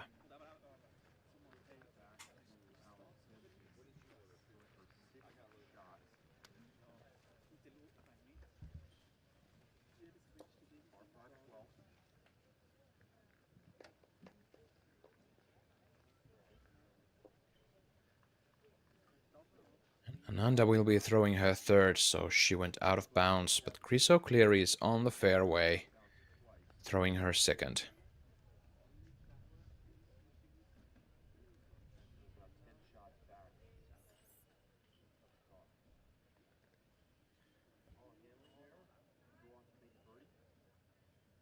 And that looks OB.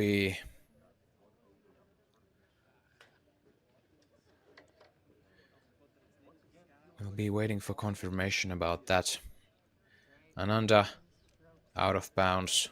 So you can see her taking the disc on the road.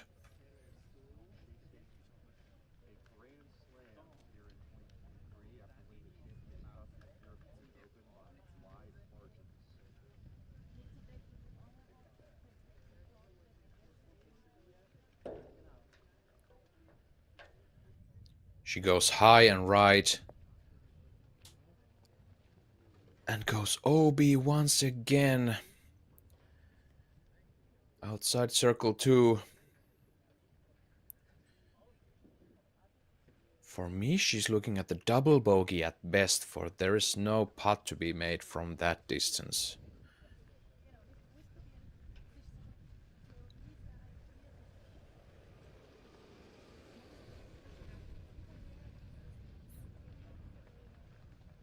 Sayananda currently 6 over par for the round and plus 11 for the event in total.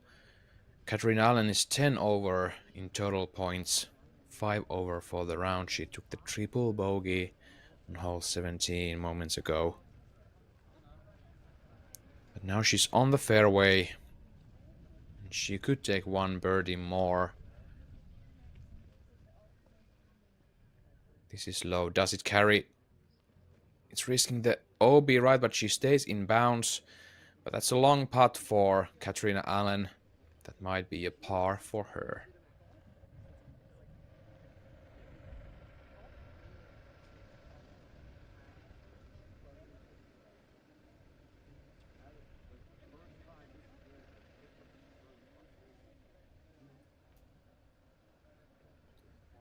Hansen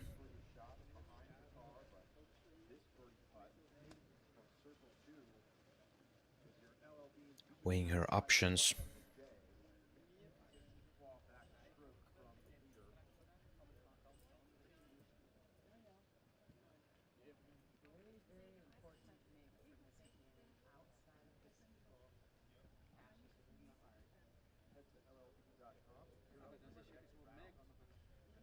Opting for the flex forehand.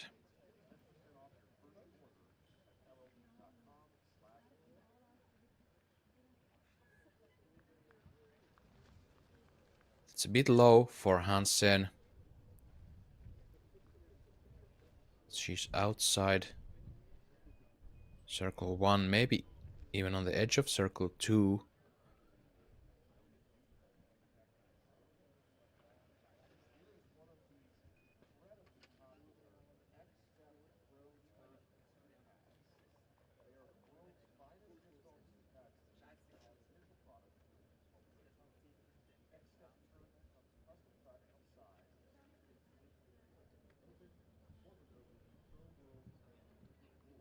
Chris O'Cleary was in bounds, and now she's almost hitting the pin with her approach show. She's looking at the par.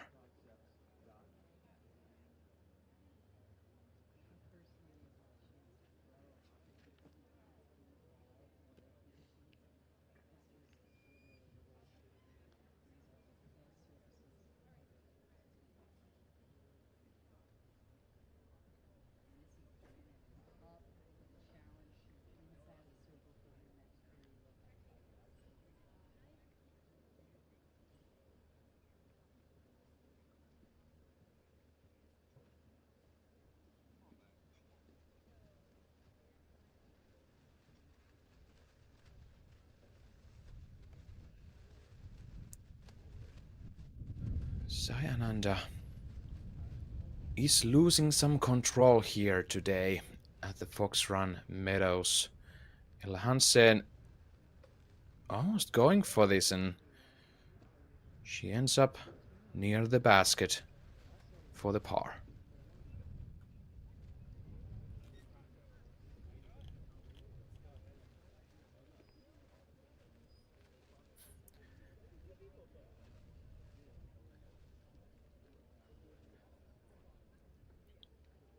Katrina Allen just pitched up near the basket.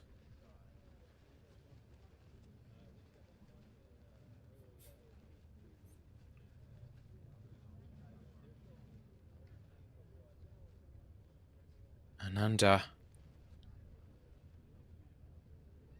This is for double bogey now.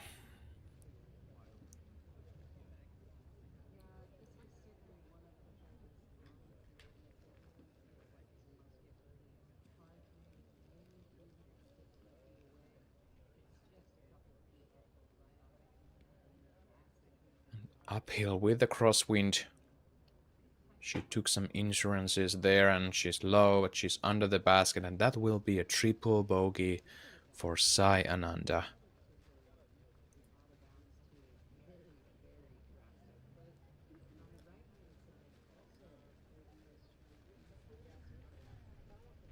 Chris O'Cleary for the par.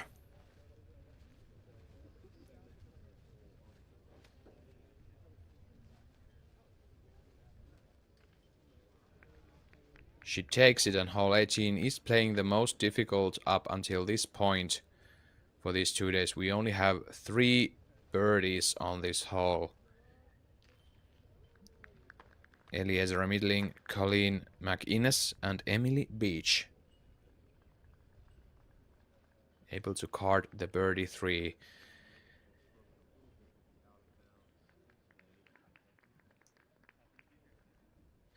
Let's go to hole 17. We're going to see Macy Valadiaz driving on 17th.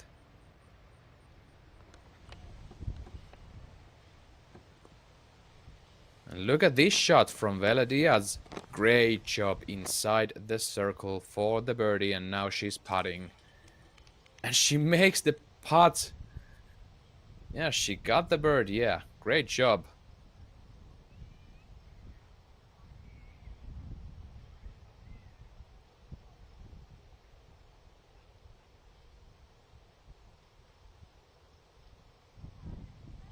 As we see Sarah Gilpin putting for the par, you can see on the leaderboard on the right side, Kristen Tatar is solidifying her lead. It's now already 6 strokes through 9 holes. Doubled her lead since the beginning of the round. Paige Shue also taking the birdie from the bullseye. Let's roll that back soon enough.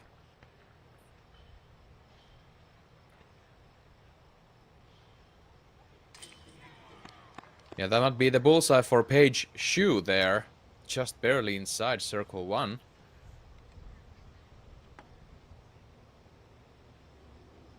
Fourth birdie for Paige Shue today.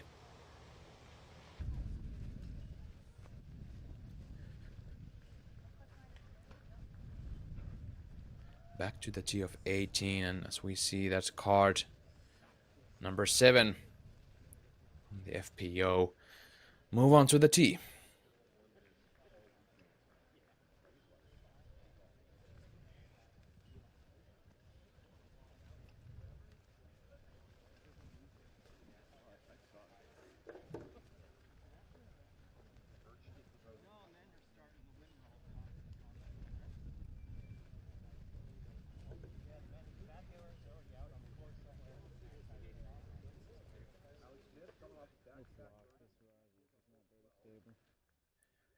Sharing the last hole, good vibes there on the tee. Macy Valadiaz doing just fine. She's 1 over for the round. 6 birdies on the round, so that's great job from her. Sarah Gilpin 3 over and Paige Shue 4 over par for the round. Hannah Quinn 9 over. This is Valadiaz now on the tee. And the wind is picking up, and this is challenging the OB left, where she does end up eventually. We've seen so many discs there out of bounds left today.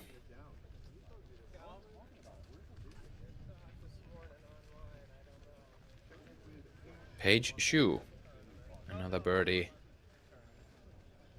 On 17, she got the important wind read.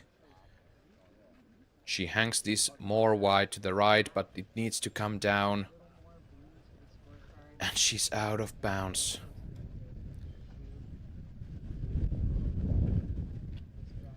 And you can hear the wind to the other side of the screen here at 2023 PDGA Pro Disc Golf World Championships feature hall broadcast. Esa-Pekka Tupala with you in the booth. Sarah Gilpin on the tee, also looking hyzering to the fairway, and that had enough height to ensure the fairway hit.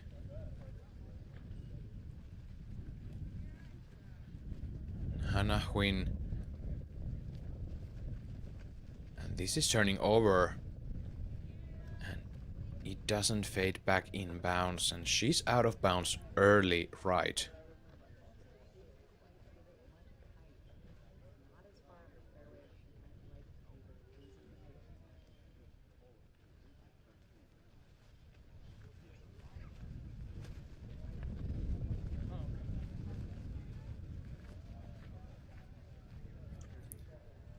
Back over to hole 17 with group number 6.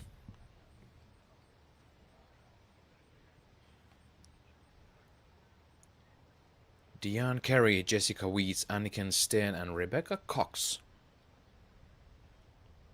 Ready for the last 2 holes of the round. Their first round here at Fox Run Meadows.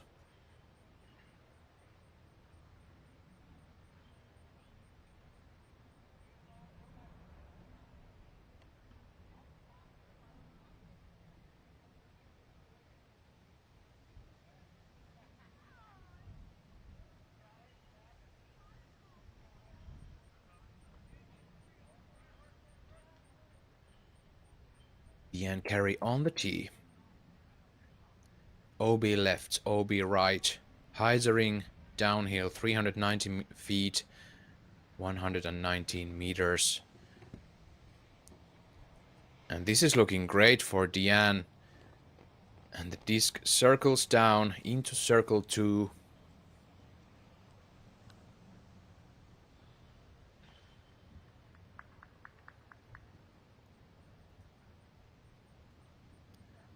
Rebecca Cox.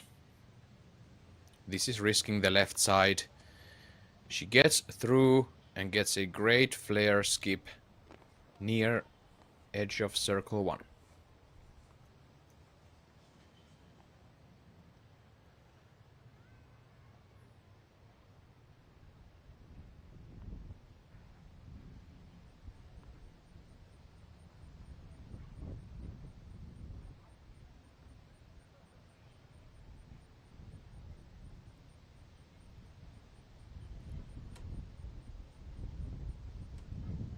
Jessica Wees, currently 5 over for the tournament, 3 over for the round. A hyzer flip. And look at this. Great job from Wees, tickling the edge of circle 1.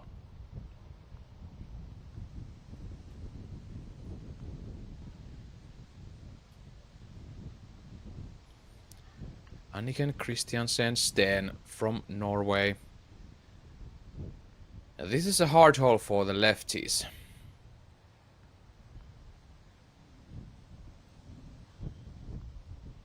It's turning over, but is it enough? No, it isn't, and it goes out of bounds right, and she's looking at the bogey at best. That's far away from the basket, which is raised.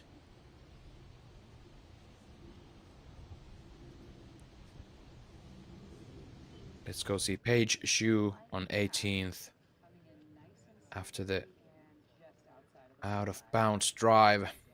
This is her third now. Forcing it over.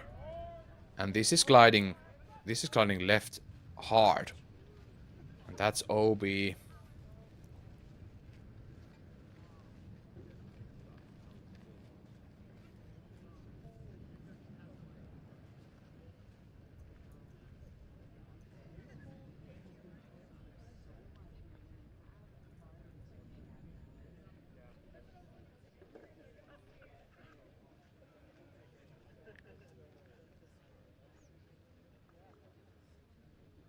Mesivela Diaz also went out of bounds.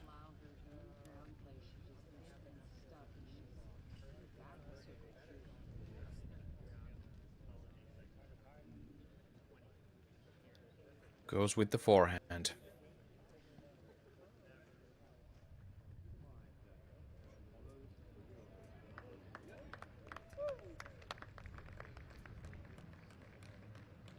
she does well inside circle 1. You could see Chris Clemens there behind Vela Diaz, our current leader on the MPO field.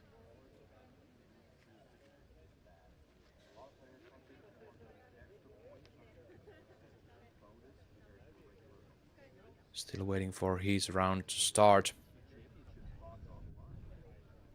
He's had a nice round yesterday, 12 under at Brewster Ridge.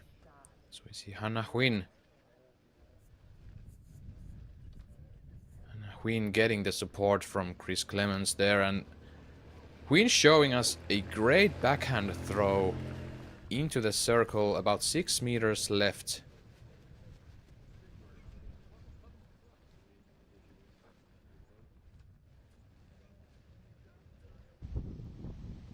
And Deanne Carey on 17th, and she decides to lay up and take the par.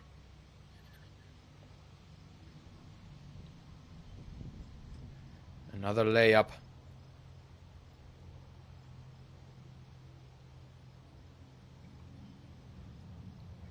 Jessica Weeds, this one is for the birdie. She's facing the cross headwind to the raised basket. And a bit low. Yeah, half beat for Jessica Weeds.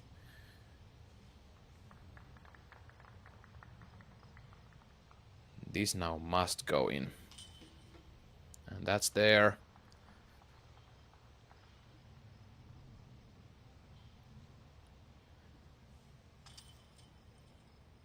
Steen also in for the bogey.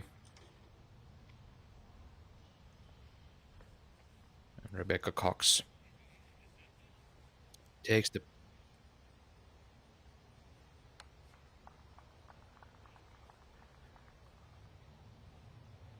Let's go back to hole 18. Paige Shue after the OB twice on this hole.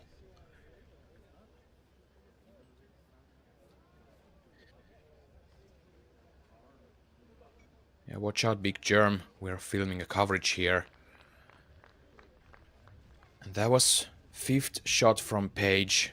And she's in the circle, but putting uphill into the crosswind.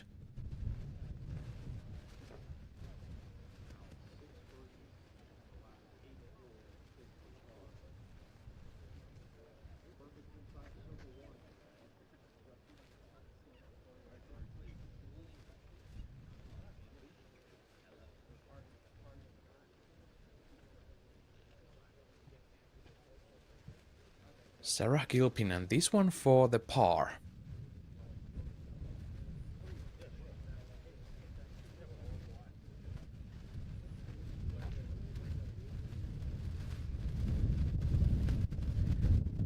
And just misses a bit from the right side.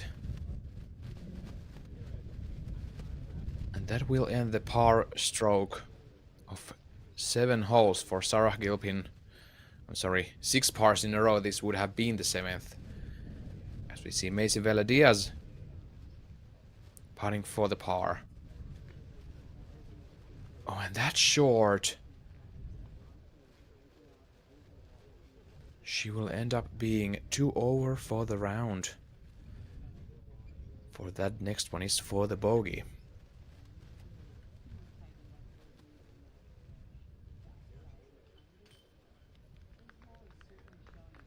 Paige Shue takes the double bogey 6.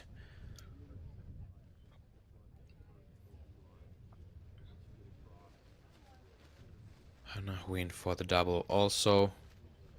She takes it.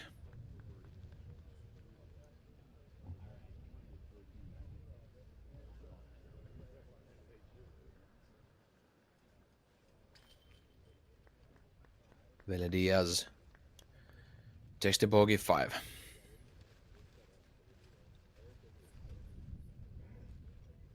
Gilpin also taps in the bogey, and their round is now over.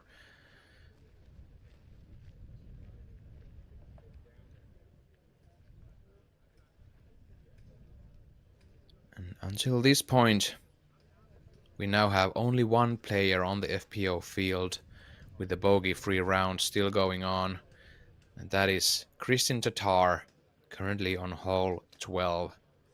She already has 6 birdies today. So we take a look at the group 6 already on the hole 18's tee.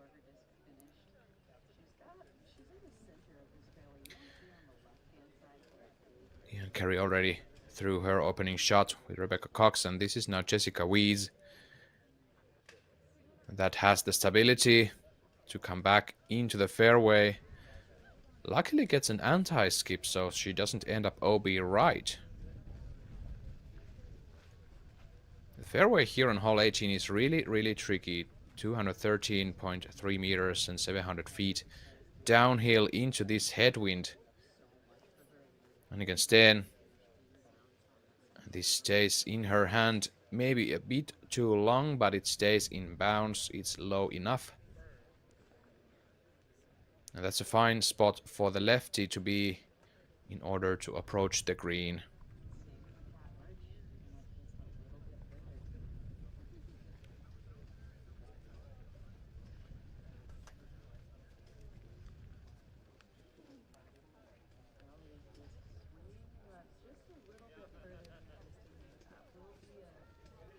A nice memory for the card, taking the group picture there on the tee of 18th after the drives.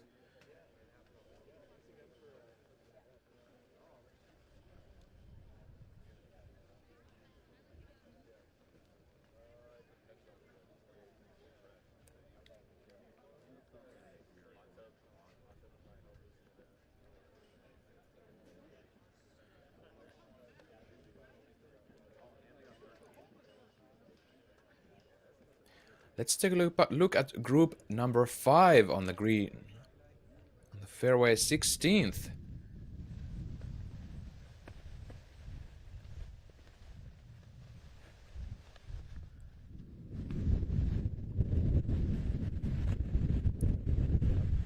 Great approach there from Maria Oliva.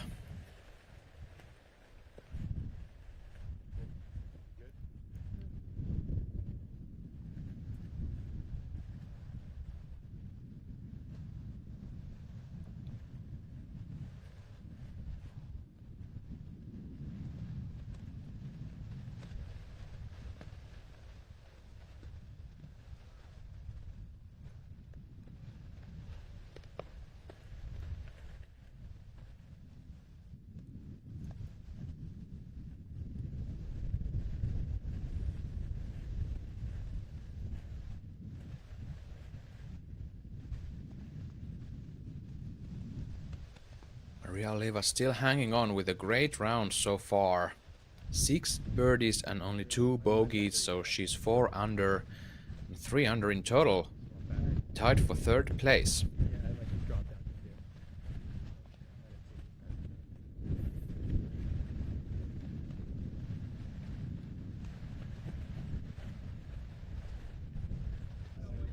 Let's go back to hole 18 with Anniken Christiansen Steen getting ready to throw her approach. First, Jessica Wees. Right side of the tree. And great shot from Wees. Just inside circle 1 to be putting for the birdie.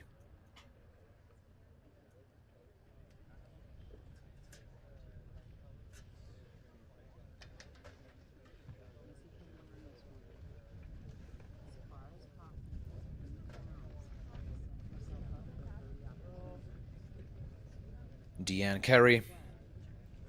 Solid shot into the middle of the fairway. Turning this over, it needs help. And it seems like it doesn't get any of it, and she's out of bounds right. She's going to be throwing her 4th from about 40 meters. 120 feet. That's going to be a bogey at best for Carey. So We see Sten, her second.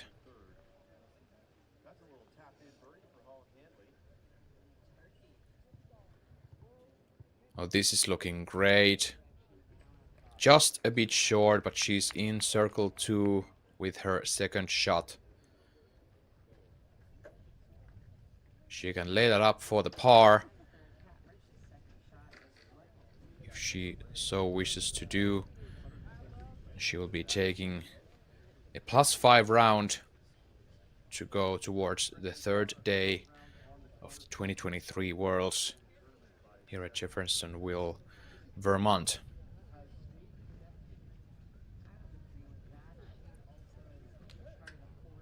Rebecca Cox.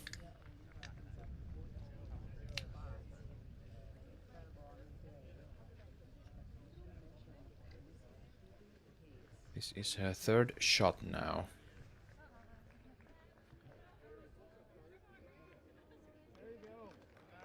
That's solid. Almost inside the bullseye for the par.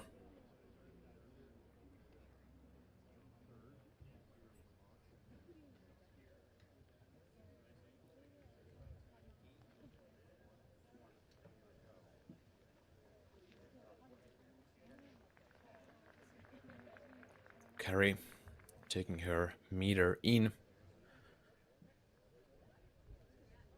Wants this next one under the basket.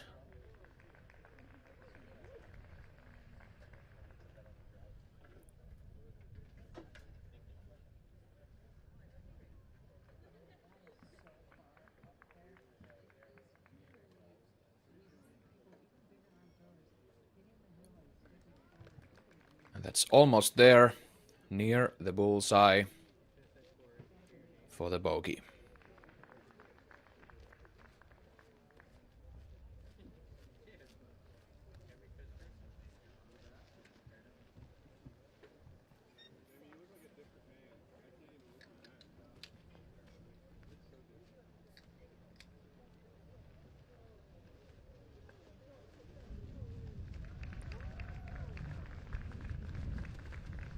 Let's visit hole 17.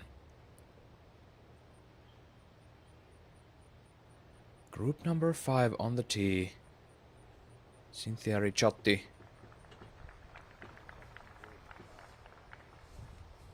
Great job from her inside circle 1.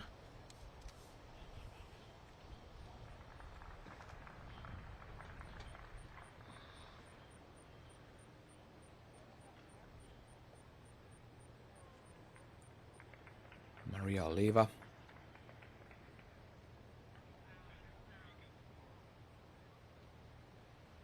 Risking the left side just a bit, but getting through the branches and getting a big flare skip rolling down. Almost into the bullseye. What a shot from Maria Oliva.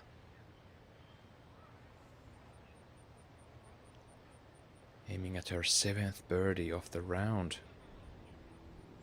Juliana Korver. That's risking the right out of bounds, and it doesn't get any skip back in bounds. And Korver is out. Hailey King left on the tee.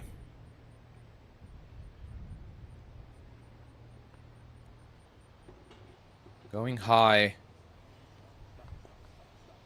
She has the power to go to the bullseye's edge in the air. Look at that shot from Hailey King.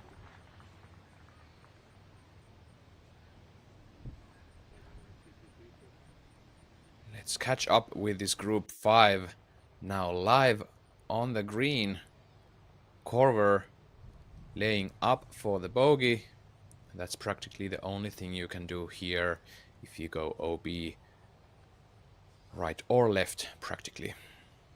The raised basket doesn't give you any mercy, and the wind is picking up. It has those nasty gusts all over.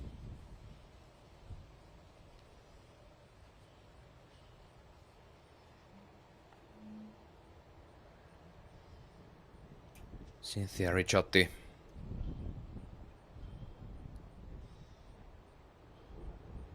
For the birdie.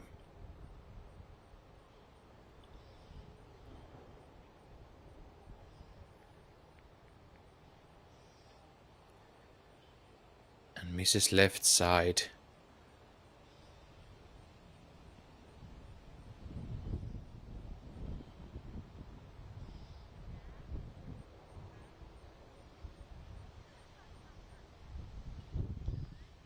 And she's still going to be the next one putting for the par.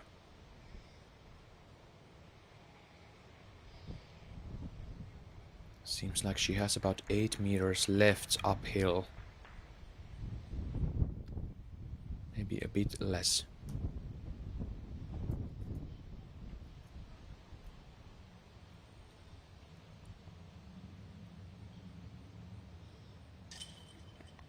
Important par for Ricciotti. Great job. She has now 3 pars in a row. The front 9 didn't work by her plans today. Maria Oliva, on the other hand, and hits the top band. She really would have wanted that birdie to take her 5 under for the round. 4 under total. She's going to have to settle for the par. Corver. She is in for the bogey.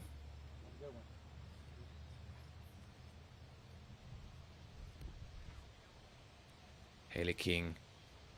5 meters for the birdie.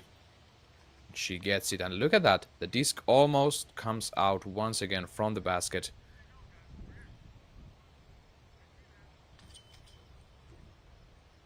Oliva takes the par.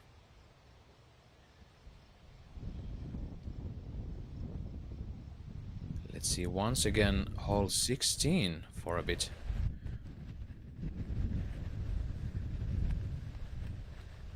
And risking the crosswind, going up and over Silva Saarinen there with her putt, and she's going to be putting once again.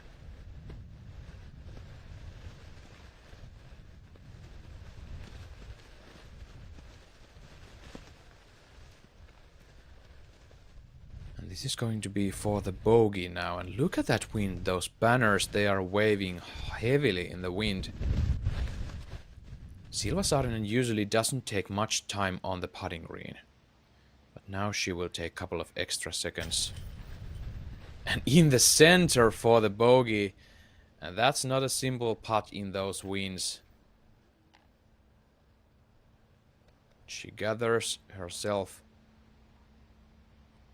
and takes the bogey. She's now even par. Henna Blomroos also takes the bogey.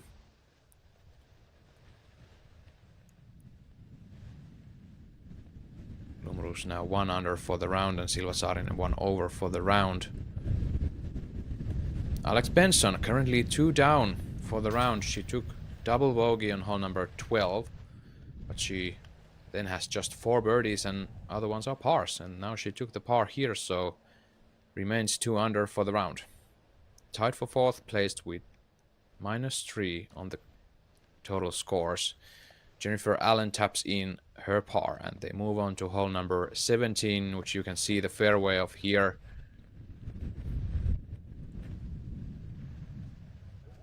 Let's see hole 18. On the tee we have Hailey King.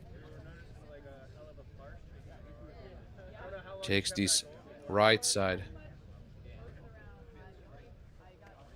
She's inbounds from the tee.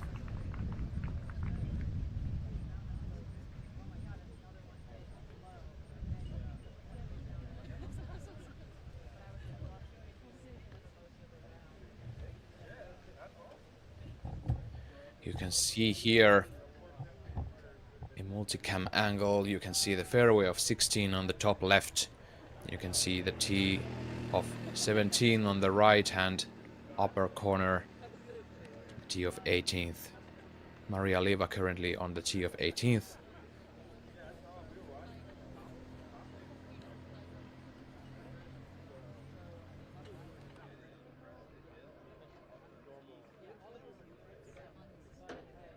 Oliva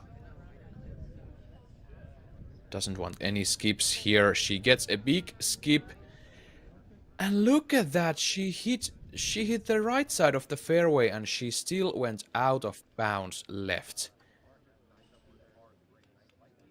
That was so close of being perfect. Tough luck for Maria Oliva. Juliana Korver cut some important win reads and she's challenging the right side OB with a straighter disc. And this is how you do it, folks. That's how you can see the experience Korver has on these wins here. She's been playing with PDGA since 1993, so 30 years. Korver, of course, coming from Orange City, Iowa. PDGA number 7438.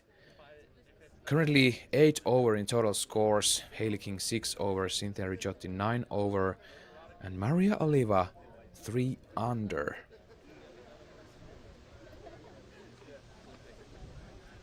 You can see all the action here once again. We have the 7th. What a shot from the tee inside circle 1.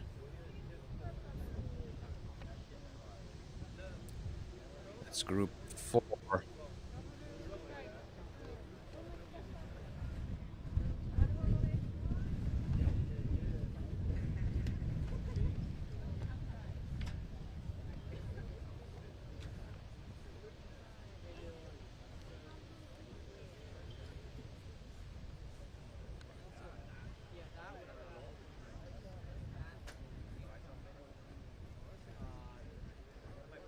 Group 3 now currently on hole 16 and group 4 on hole 17,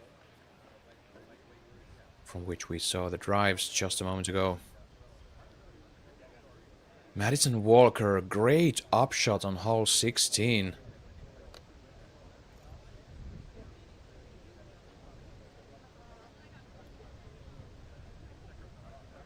She's now putting for the par.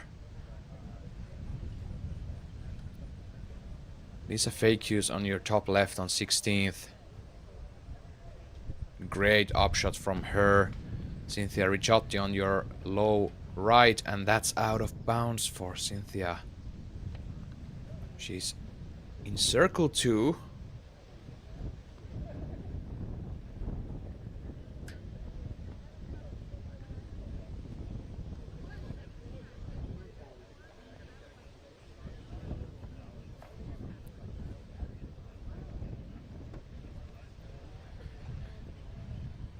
Alex Benson putting on 17th. Yeah, that's a layup, and she will take the par, I believe, there.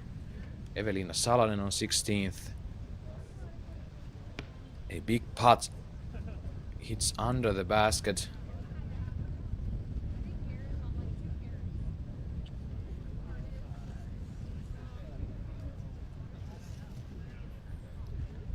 And Salonen will be putting for the par, as will Heidi Laine now. From about 7 meters on the green of 16th.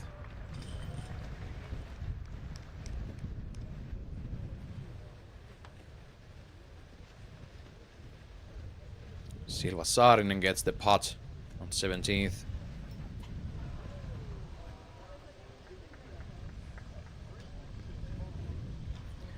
Heidi Laine misses a bit low.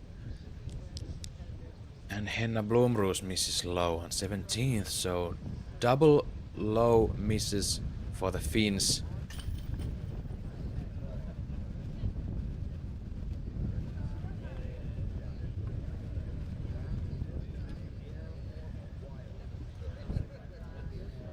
Jennifer Allen putting on 17, Evelina Salonen on 16. And they both get the job done. Good job, Maria Oliva. Approaching the basket with her 3rd shot now after the OB stroke. Oh, and that's pushing the OB, and that is another stroke for Maria Oliva. She's looking at the bogey at best, but that's a long way.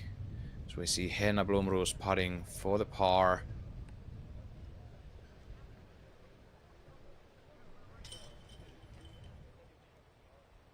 She takes the par.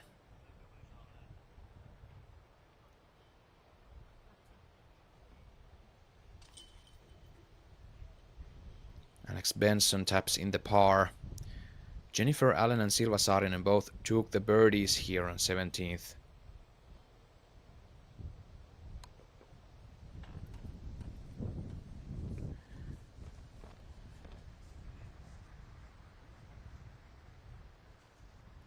And the Group 3 is soon ready to tee off on hole 17.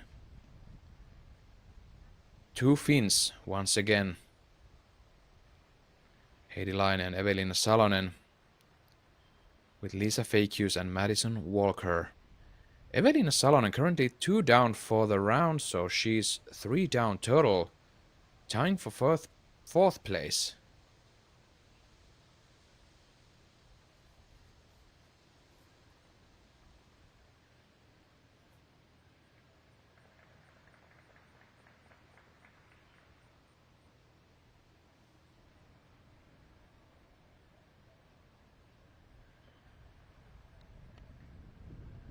Evelina Salonen going huge from the tee. And look at the results. She's in just inside circle 1, I believe, for the...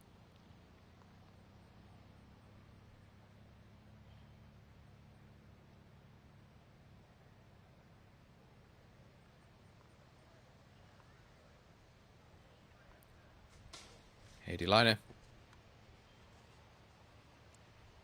stays in bounds. Barely.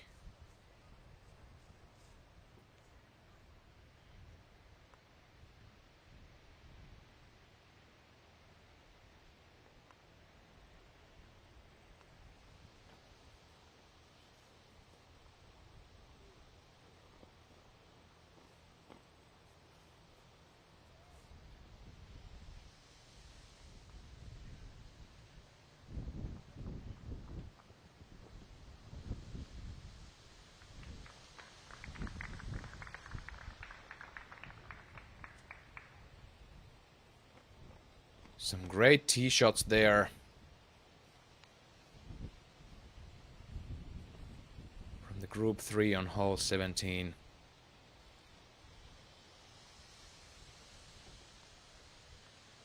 All the players are in bounds. I believe that wasn't Heidi Laine who made the shot near the out of bounds left.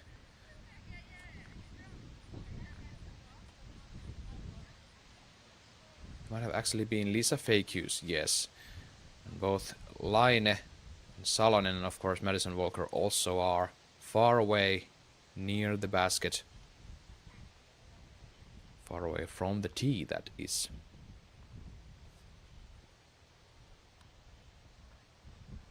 This is Feikius.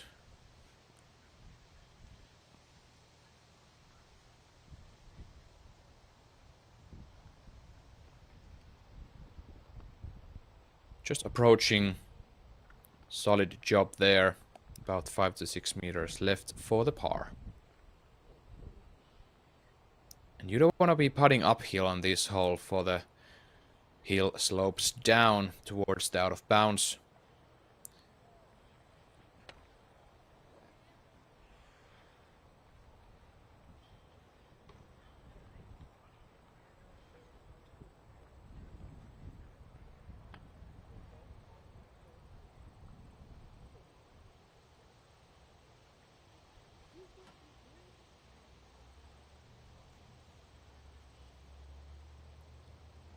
Laine, Salonen and Walker, all three looking at the birdie. It seems like Madison Walker will be first of those three to putt. That's a tough one. There's Obi behind the basket. We've seen layups from this distance, so that might be the plan for Walker. She's done well. She's currently 2 over par for the event. She doesn't need to make any grand moves on this specific hole today. We're going to return to this hole 2 more times with these women come Saturday and Sunday.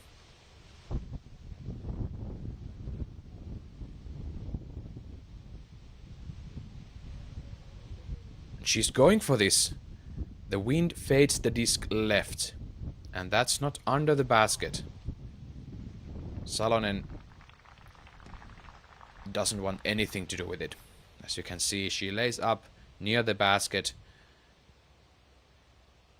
Just wants the par. What will Heidi Laine do now? She's 4 over for the round, 3 over for the tournament, and she makes the tactical golf move to lay up for the par.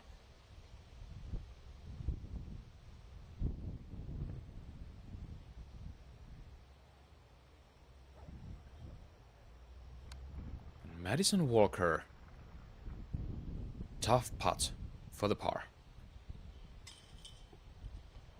And she hits the right side chains and doesn't stick in, and that's a huge mistake for Madison Walker. She's going to take the bogey here. Fake use now for the par. Watching the flag, taking her time.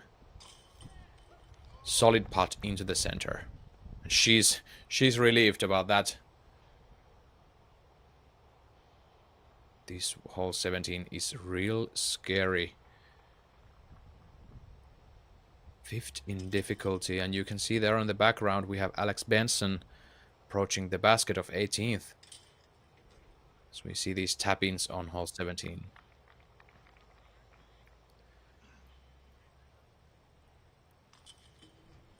Evelina Salonen tapping in the par.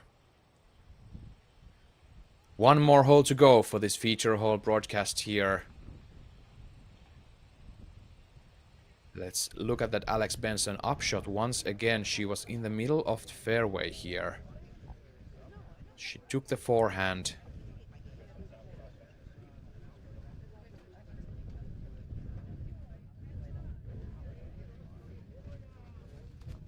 She did great. She's inside circle 2 and she's looking at a certain par.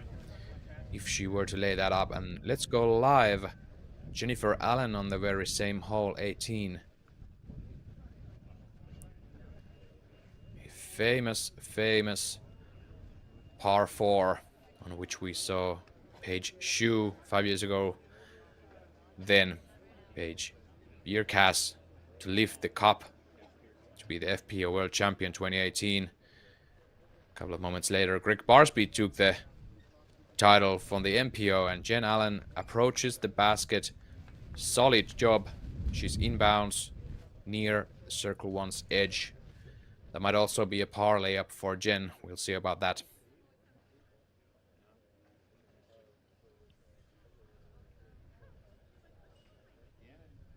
Henna Blomroos. Second shot. Almost inside circle 1, and she might be running that. We'll left to see.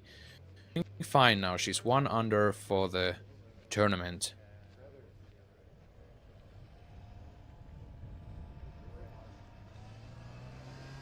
And 1 under for the round, of course. She was even par yesterday. Silva Saarinen has had some struggles. Took the bogeys to start the round on hole 1, then she took another on 11, 15 and 16. So 4 bogeys, but she has balanced them with 4 birdies, so she's even for the round, -1 in total scores. That seems like, comparing all the scores from the FPO, that seems like a solid spot to be in.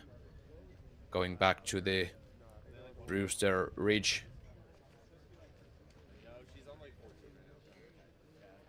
Alex Benson, her 3rd.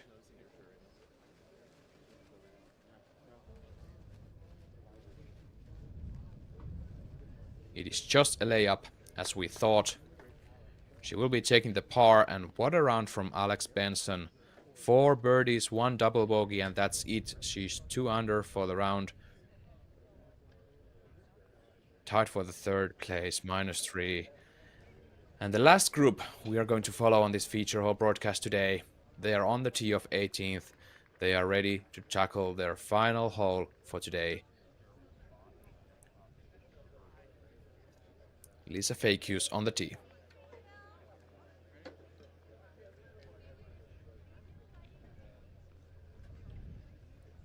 Taking this right. And the wind picks it up. Does it skip? It doesn't skip for her. That's... Oh, but it rolls. Oh my gosh. What is happening on this hole 18 today? I've never seen so much bad luck and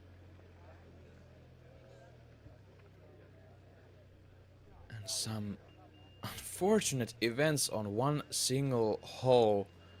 So many shots OB left. Even ones that hit the right side of the fairway, they still keep on skipping. And the wind is helping those skips to achieve the bad goal of getting out of bounds for these players. Heidi Laine, tough position now. She saw one drive from Esa-Pekka with almost perfect execution. It looked like perfect, then it just rolls out of bounds. She has to keep this low, or if she goes high, yeah, she keeps it low, tries to go straight, and this turns over. Does it fade back inbounds? It doesn't, that's out of bounds, right. And that is the trick on this hole 18. How to stay on the fairway on these winds going downhill. The fairway is trimmed, so the grass is not long, it is very skippy. Madison Walker. What will she do here?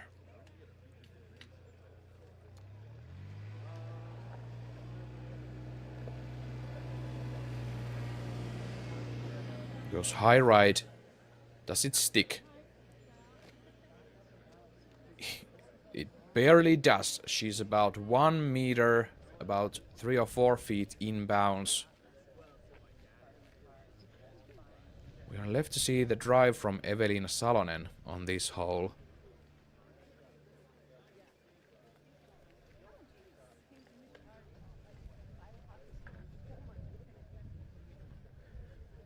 And looking at the stats here, she's throwing her second next, so she's inbounds. And that's a huge opportunity for Salonen.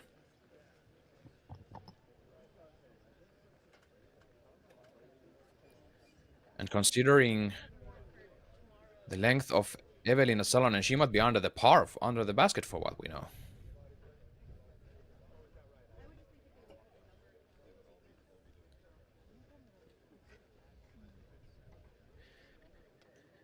The group 4 that went before this real group, they all took the par, so that's a marvelous stunt to make here on this windy hole 18. Everybody took the par 4. Alex Benson tied for 3rd place, and she moved up well on the stats.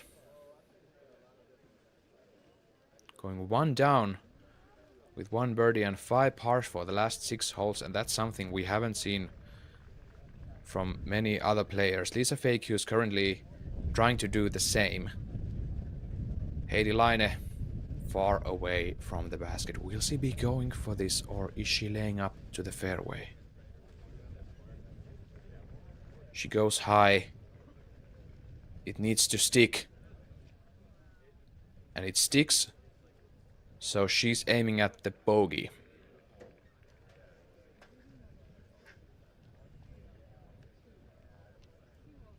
Laine has had some bad turn of events on the back nine.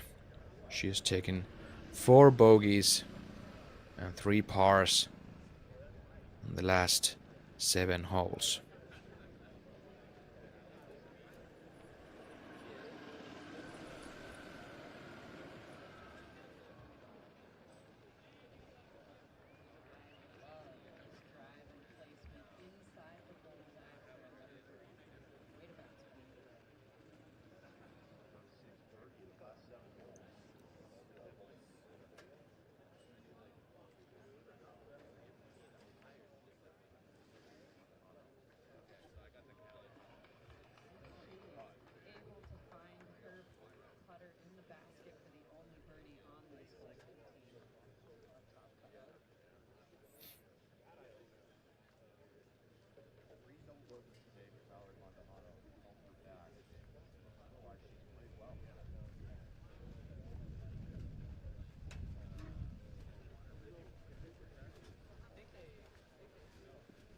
Madison Walker,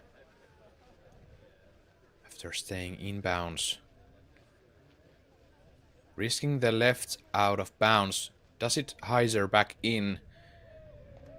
Barely does so, and she's on the fairway after 2 shots.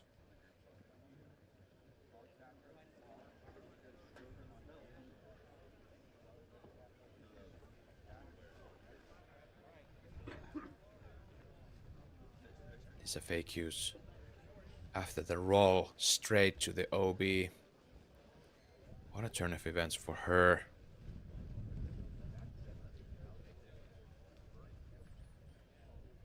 She's gotten 4 birdies and 4 pars on the last 8 holes, and now she hits a tree. And is that out of bounds? I'm afraid so. Another penalty stroke for Lisa Fakius. Laine found her disc in the bush. Salonen, what a shot from the tee. She needs to have an overstable disc to fight the wind and to go under the basket. And that's a bit right, but does it stay in? It does stay in bounds. And for what I know, Evelina Salonen's game, that's gonna be a layup and an easy par to end her round. And only 4 bogeys for Evelina this round, and already 6 birdies, 2 under par for the round. That's magnificent for Salonen. We know she's been doing a lot of work with her putting, and she's done well with her driving today. Also,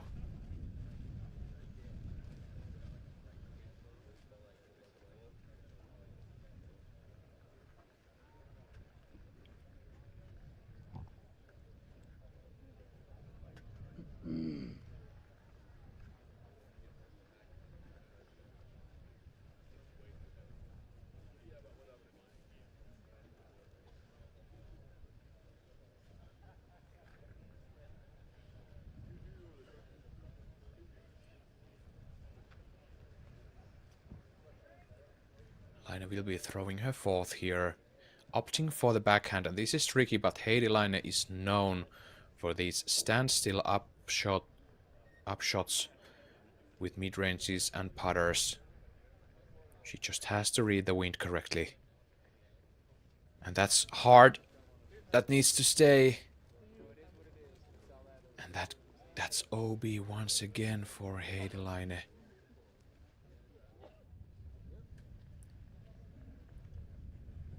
What a struggle for the young Finn. This is her first year touring as a pro player without having to tackle any daytime jobs during the competition season.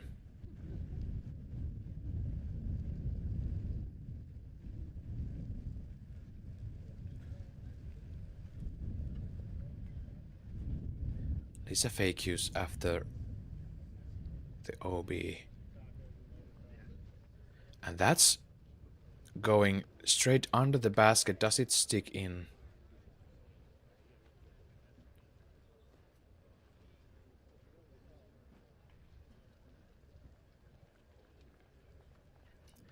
It might have done so.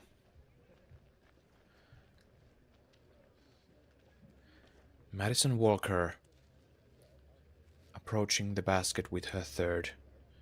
And that's high. Stays in the circle, but that's a death putt right there. Facing the OB. Downhill after the basket.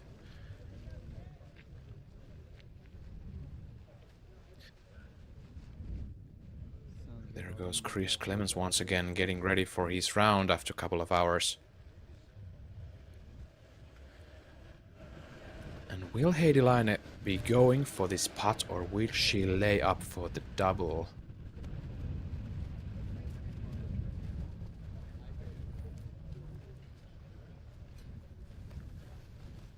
Or will she lay up for the triple, I believe?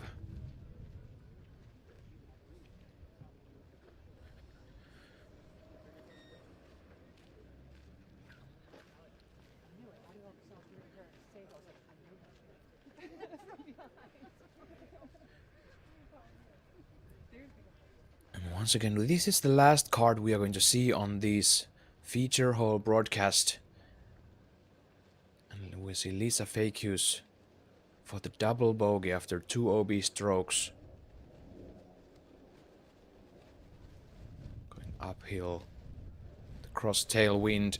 And just a bit short, she's in the bullseye for the triple bogey. 7.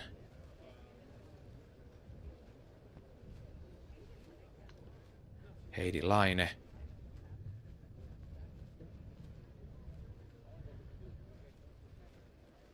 And that's a soft beat, goes under the basket.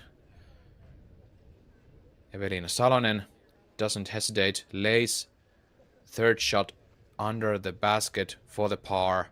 She knows she's done well today.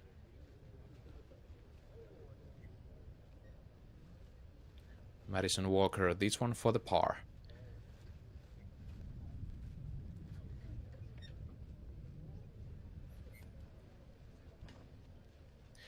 And hits the band. Hits the band high. And she's frustrated for a reason. She wanted to par here. But she will be taking a bogey. Heidi Laine for triple. Takes it. 2 triple bogeys, 1 bogey and 1 par for the group 3 on this hole 18th. And now the feature hole broadcast will continue tomorrow. Remember to watch the main broadcast with the lead card and the feature card. They are still on the field.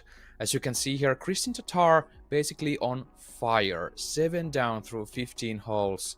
Missy Gannon 5 down through 15 holes. Ali Smith, Valerie Manduano and Holyn Handley also still on the field. A couple of others. And the wind is rising up and it's gonna be one heck of a Worlds, people. We still have 3 days to go after this one.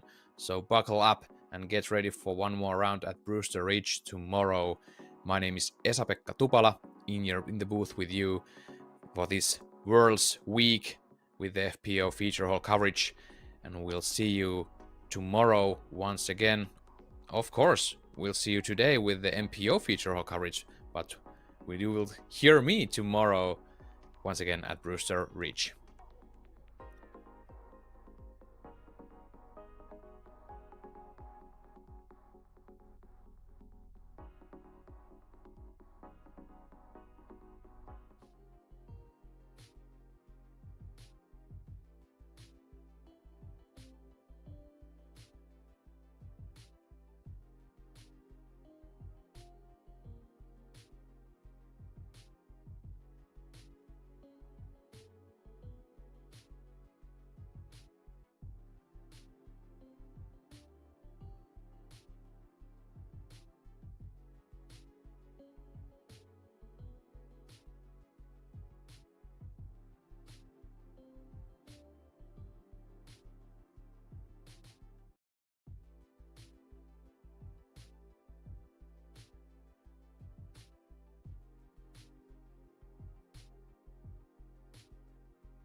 beefy like I know you are.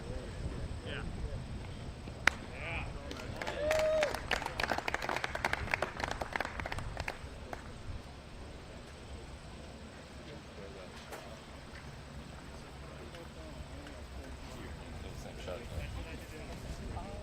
It's fun but dangerous. So in practice, I was messing around and I was like, this is too beefy. It won't possibly turn over. Well, just think.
Oh, these are the stable cameras again.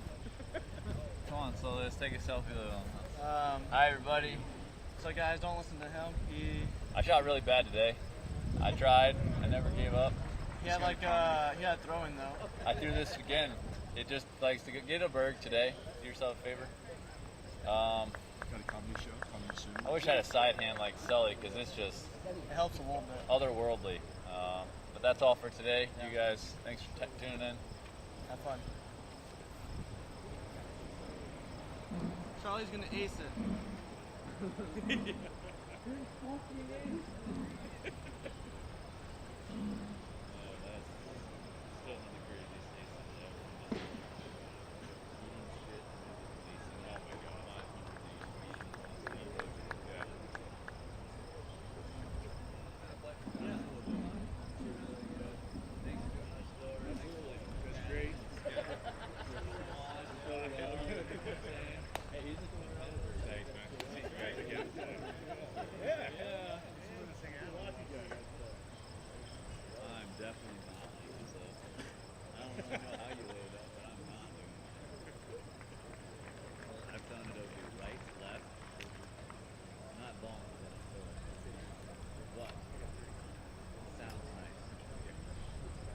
I hit a power line once. Power line was very cool because it just put me out of bounds. And I was like, oh. Probably went out of bounds anyways. Charlie, what's the picturesque color of this guy? Can we get a picture of it? Yes, thanks.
There's no headwind.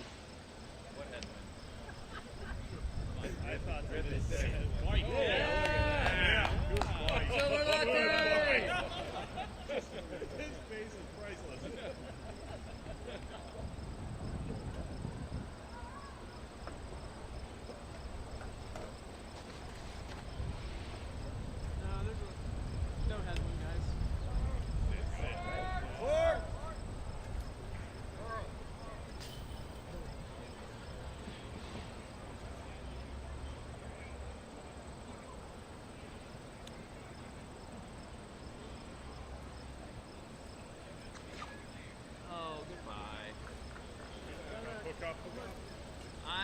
You know, you can't throw Annie down the hill. It doesn't work in Aspen.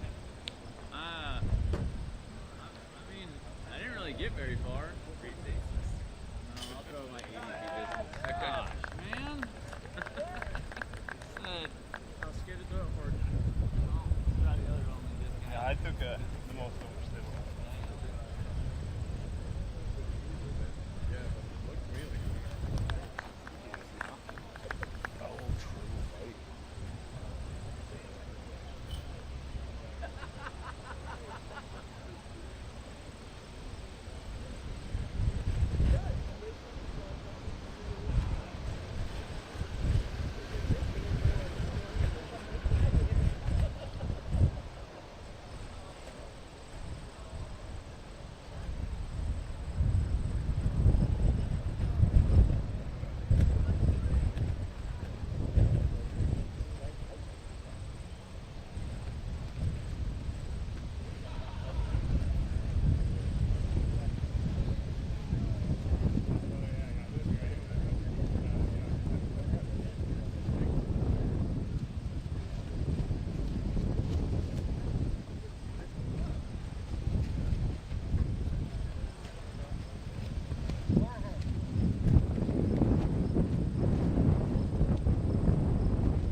Chris, isn't this cool the way they got that? You must put a second floor. Yeah. The long one is down by that one stage.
love you, Mom.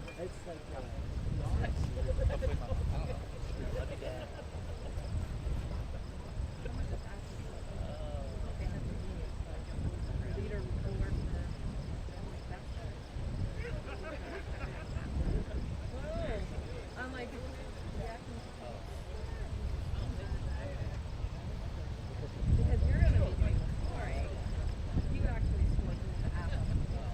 Yeah, I mean, I think if you look at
what?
anything you have, or do you want a big one?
outside, but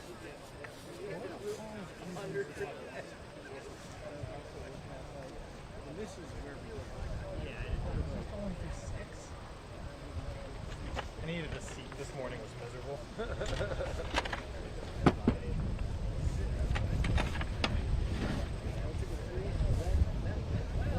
for one of the feature holes. Yeah. Which is like impossible. Is this your dip thing? No. Oh yeah, look at those. Pretty cool. Sounds like Yeah, there's shit in there. Oh, nice. I don't plan on keeping this. Not a dip. No. Looking forward to a cigarette later, but. I'm looking forward to One right after? Well, there you go.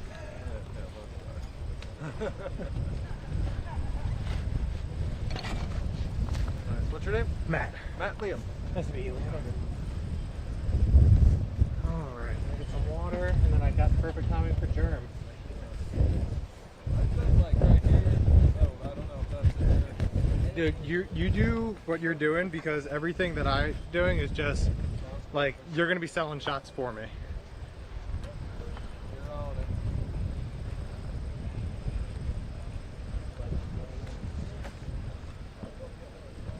I think if they burn you, just when they're in trouble. Oh, it's a bad shot for sure.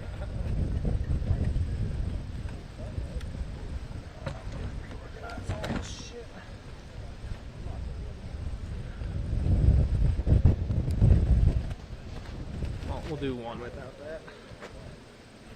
There's no way that's coming back.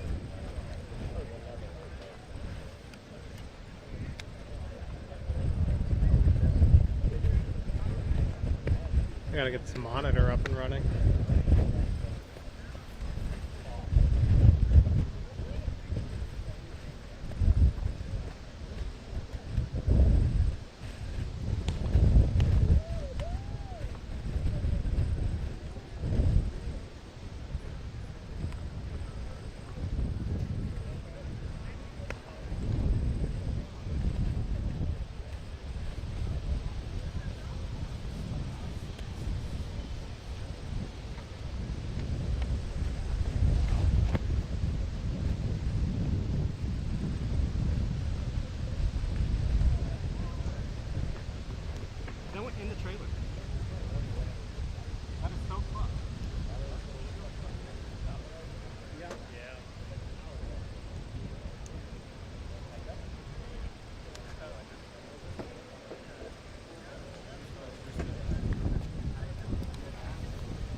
Yeah, I didn't have a monitor the first round, so having one now is kind of really nice.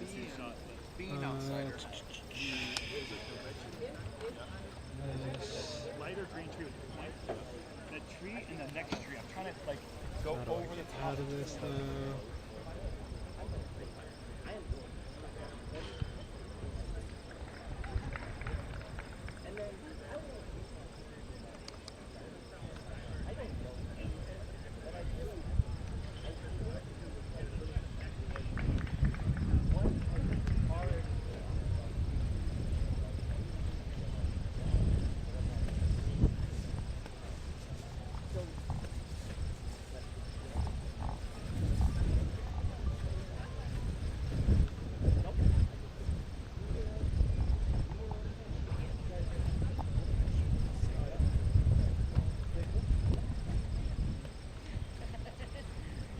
Or like over there, the basket.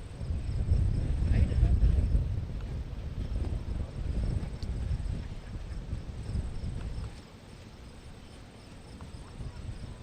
Maxwell Young.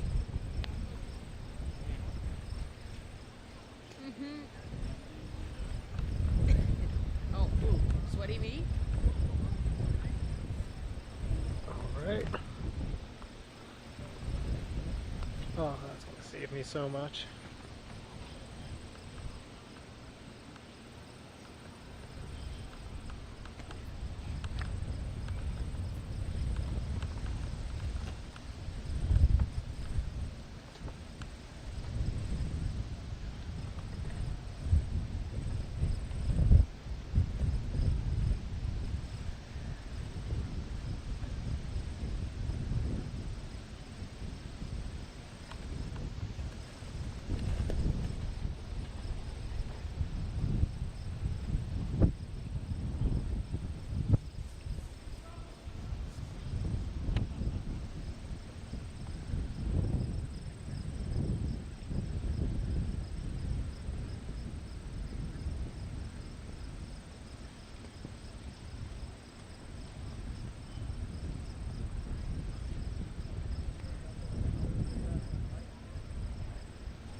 Yeah, camera 10's back.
How's it going?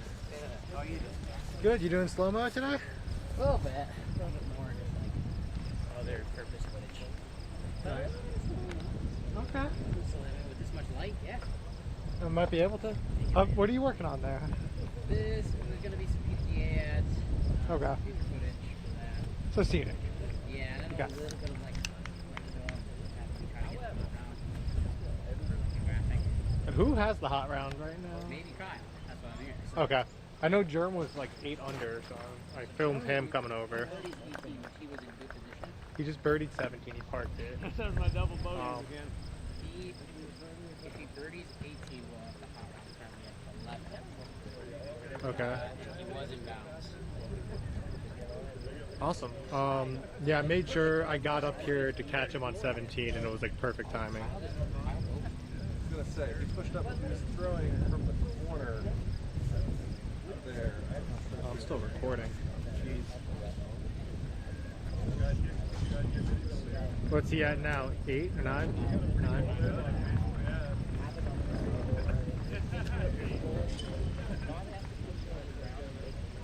Dude, I was just so miserable yesterday that I'm not sure if I like actually remember anyone's scores. Yeah, like you're not at the disc golf tournament, is that right?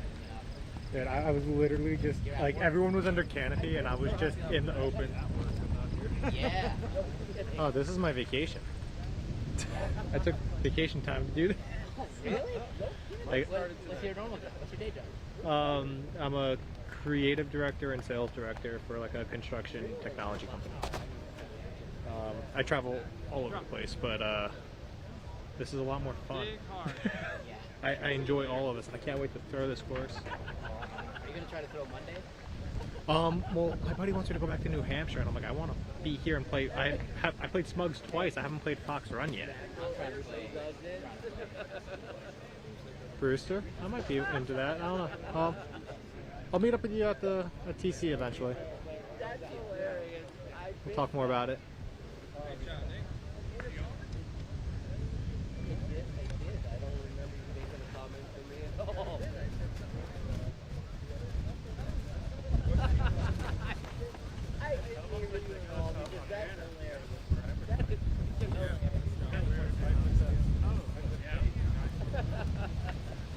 This is so much easier with a monitor.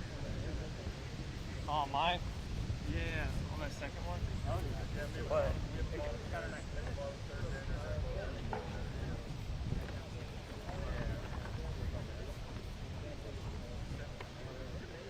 So you said Canterbury was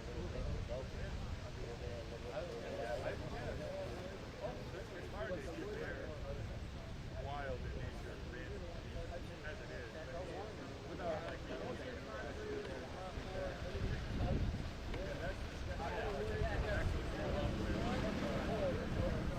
as long as Kim said golf.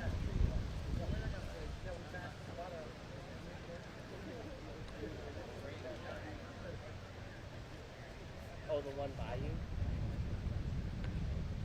Oh, you know, I don't care which way you go with it. I don't, you know, I can, the only I will ask you this one. I think he just missed one.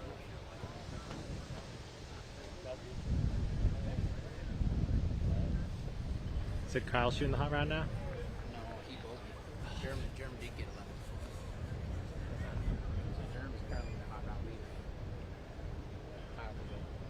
Where did Kyle go? He's Is he bird? Is he got a chance of birdie? yeah. And he could still get hot round. So then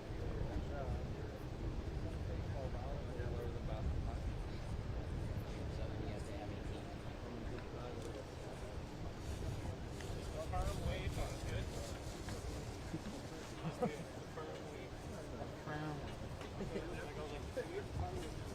You think that?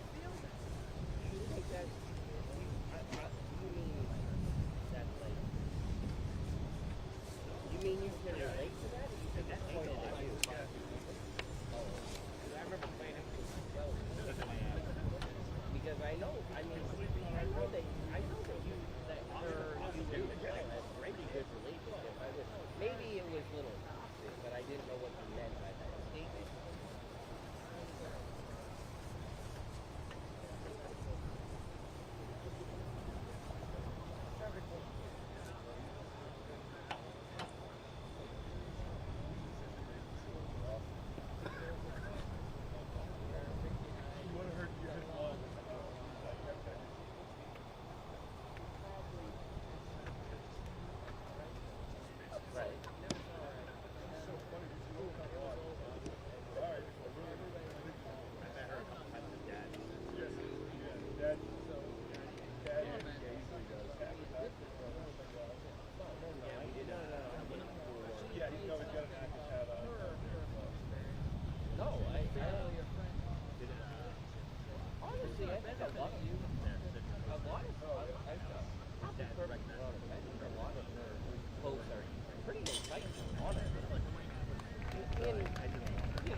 17 on his way to 18.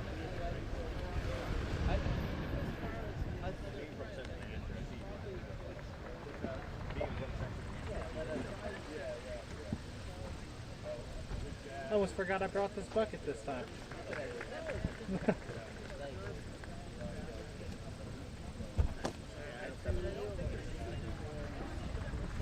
Trying to think all the way up, like, what did I forget? No, you know, choose yourself.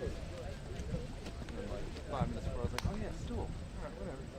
Well, yesterday I didn't least need my it. worries. I was like behind the tee and like, I mean, it would have been nice, but also it was raining. I wouldn't have been sitting down anyway. Yeah. Because I had no tree cover. I was just in a field with it dumping rain on me, and I'm like, I'd rather be moving. It's brutal. And then the first round, I was sitting on this back bar. Legs fell asleep. I'm like, nope. I'm gonna got my hockey pocket. Well, I gotta add this new sticker too. Or maybe you do a little bit more with the vinyl. I guess. my buddy down in Beacon played with him up there. Klein was, I think he's 10 under. He just birdied 17, and Germ just birdied 18 to be 11 under, I believe.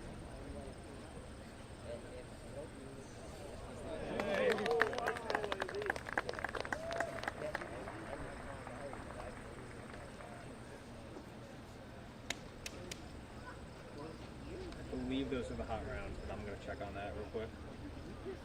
It's not going to ever change unless, you know, unless one of us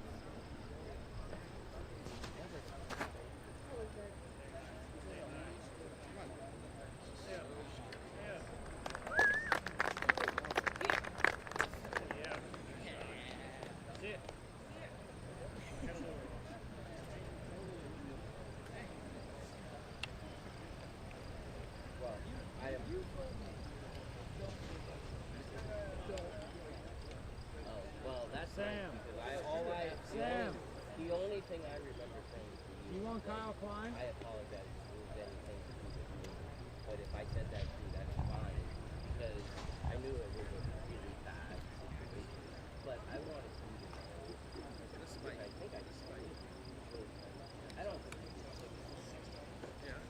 I don't think Half the time I play this long, I'm an 8. I think I have 2 8s in them now. Really see that? Oh, is that what I want to get for that? MJ's like ready to go, like right as the first and second. We got it.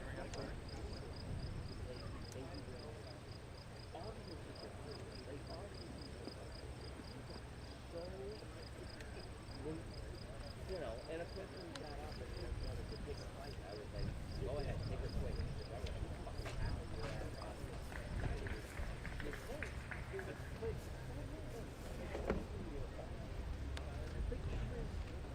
It was almost, yeah, exactly, but I think the thing is that everybody else is, like, I need to get this out, and everybody just, you know, can tackle it, and keep it defensive. How do you keep it defensive?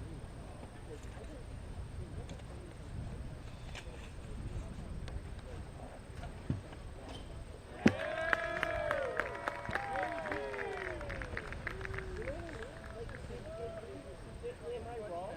Yeah. Wait. Did anyone ever say anything like that? No. That's my point. And yeah. I mean, I can't tell you how I felt. Like, I was sitting there, like, honestly, ready to go. I'm like, dude, Oh, what's up? you're gonna have to knock my ass out. How you guys or all doing? of our asses out because I'm Good. pretty sure everybody's against you right Is that Cole's card? now. You do you. What's he wearing? Line is it that half the time? Cool. I was about to say, like, when they're at the tee, sometimes I can't tell who it is until they're walking down. Well, also, I think I will be able to because You were like, come over and give me a hug. That's what you did. That's what you, round one, I somebody last night disconnected all of our generators for these cameras. Like we have battery powered generators.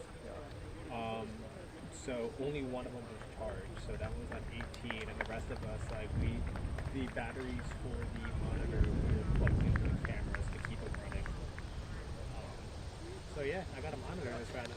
Last battle was miserable. So far, the 3 cards I filmed, I'm just like, this is easy. But I mean, As long as nobody hits me.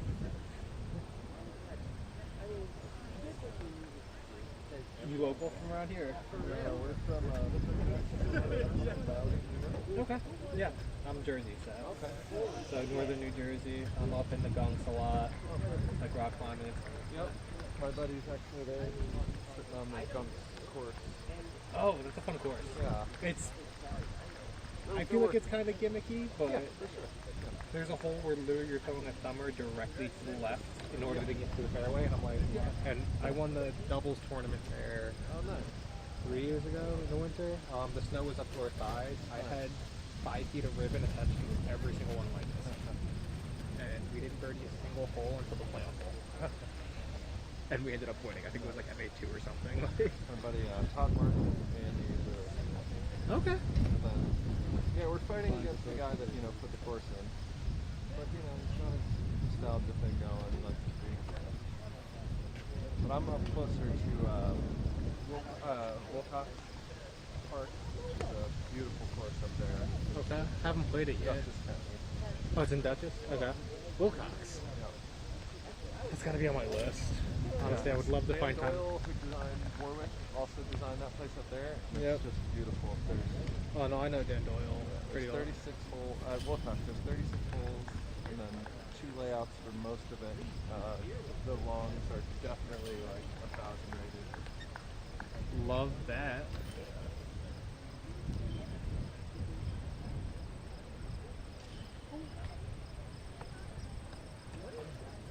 It's like a pinkish top, actually. Oh, no. Oh, yeah.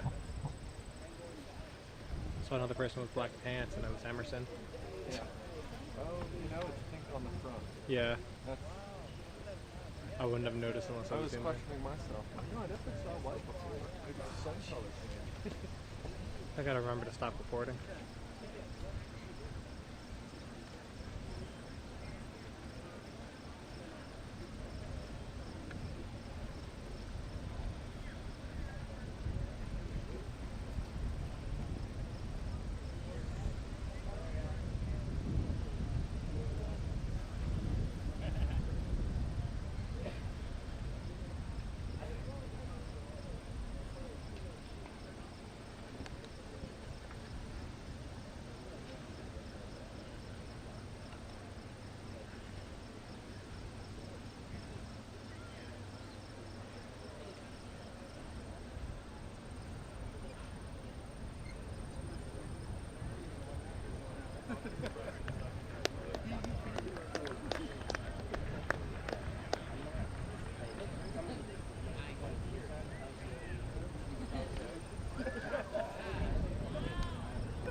Yeah.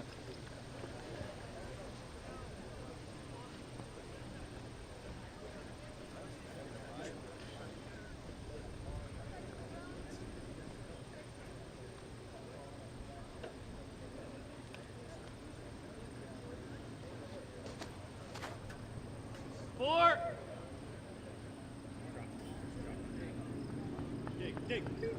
Yeah.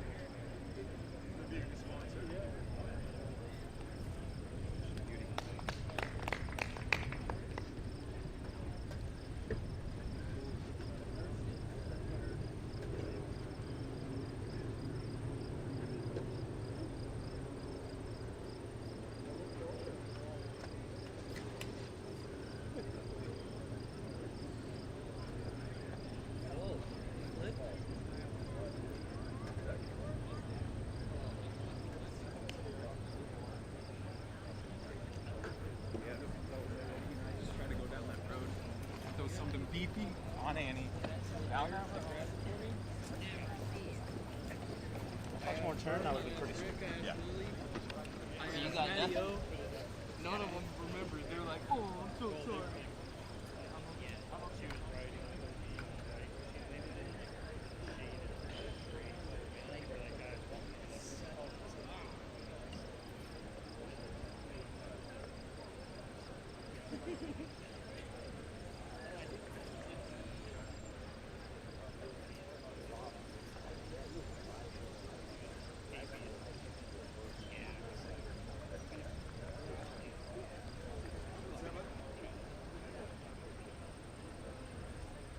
She was great.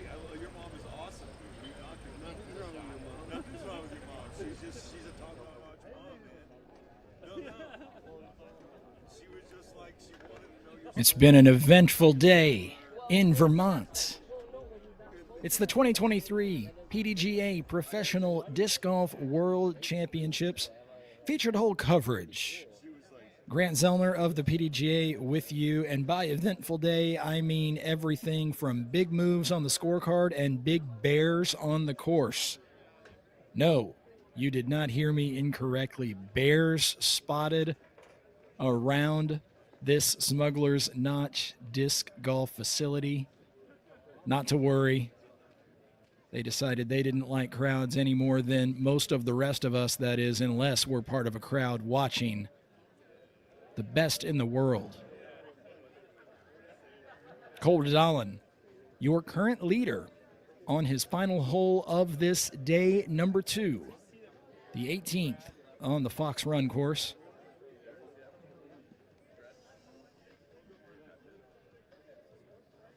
Currently a two-way tie at the top. Cole Redallen and Anthony Barella. Anthony Barella back at the 11th, so we will get a chance to see Anthony when we join his group coming through our featured hole coverage, which includes, among other holes, the 17th and 18th here at Fox Run Meadows. Emerson Keith now throwing his second at the par 4 18th.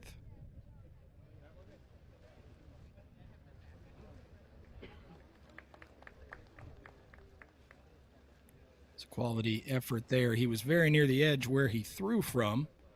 We'll confirm that that was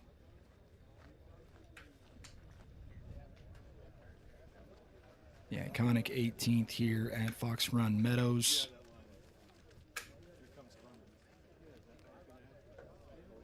Chris Clemens, your overnight leader, had a little bit of a rough go today here at Fox Run Meadows. Good chance, though, to finish with a birdie with that approach. The winds today have been up, no rain, nary a cloud in the sky. The winds originally were crossing here from right to left on the 18th. Now a little bit more of a headwind as players come into this very challenging basket location with OB pretty near on three sides and a downslope immediately behind the basket. Martin Hindle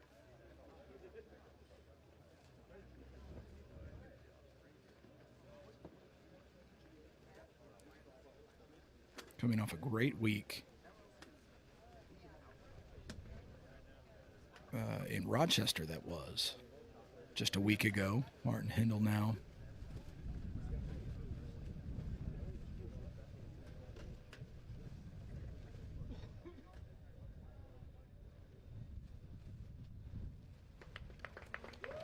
well inside the circle. Not that it matters greatly this early in this 5-round event, but the cut line for the MPO field will be right around about 89th position or so.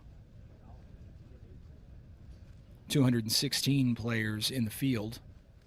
Cole Radalin now your co-leader. Very comfortable shaping a backhand from left to right. Puts that, it appears, just inside the 10-meter circle. He'll have right around a 28 to 30 footer to an elevated basket. The winds, it appears, may have shifted once again here at the 18th. It almost looks like approach shots are downwind now, which was not the case just a few minutes ago.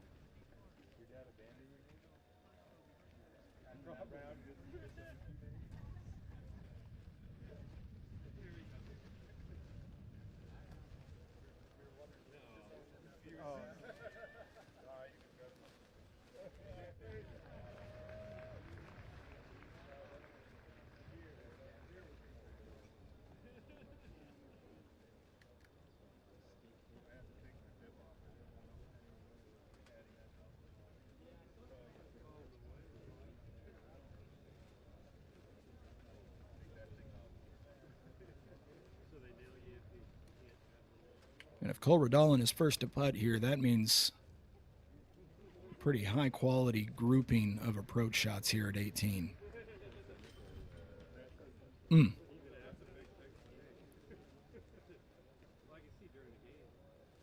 Perhaps a bit tentative there. OB is beyond the basket, and it's a steep downslope. Not uncommon to see rollaways that find OB here on 18.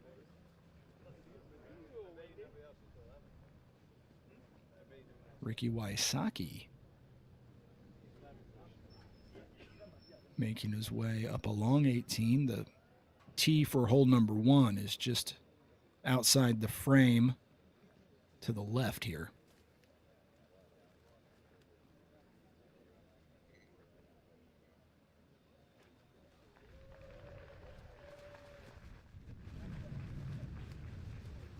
Appears perhaps this foursome waiting maybe for announcements and tees over at 18 is, or excuse me, at 1, that is. Perhaps this foursome awaiting those tee-offs to occur.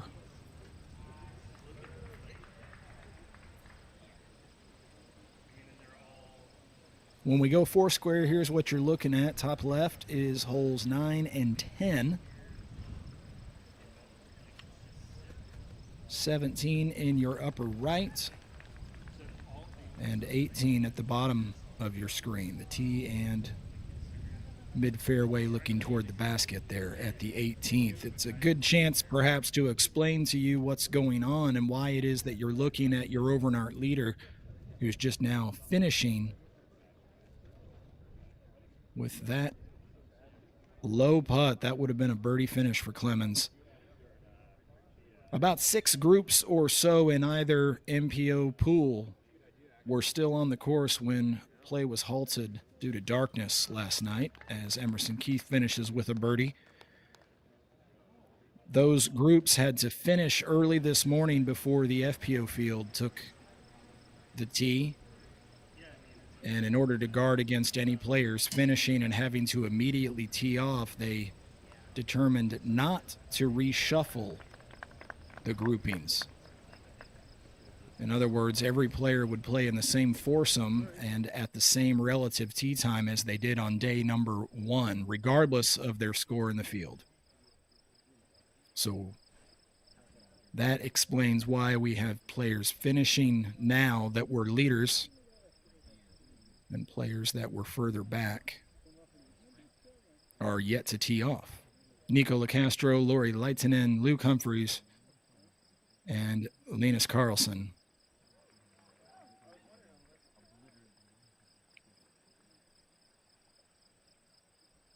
Playing at the ninth.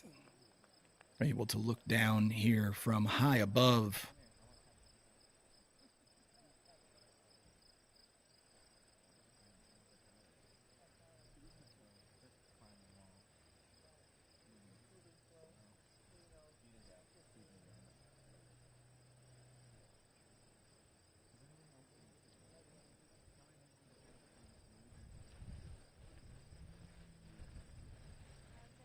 Best amongst this group is Leitinen.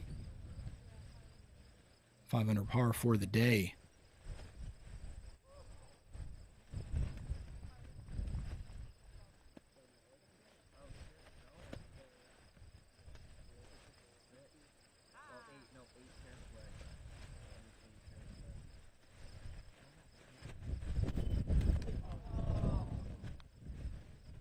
Just behind him for the day, 3 under par, Nico LaCastro and Luke Humphreys. Nico, though, have better first round, so Nico the best position in the field, currently tied for 20th.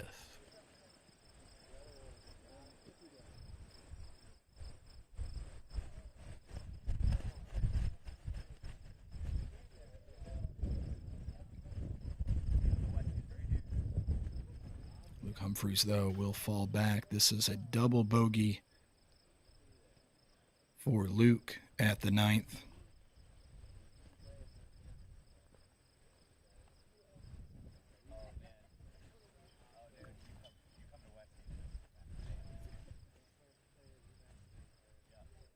Also, Nico falling back with a bogey here at 9. And from this vantage point, you get some idea of the lay of the land here at Fox Run Meadows. Players walking straight back off of 9 where they find the tee of hole number 10.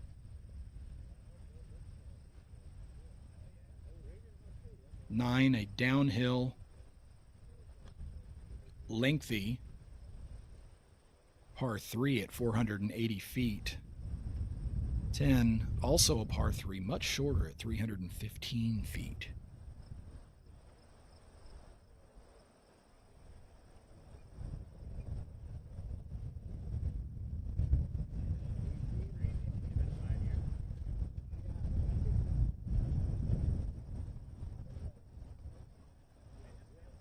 Lowry should be the first to throw here at 10.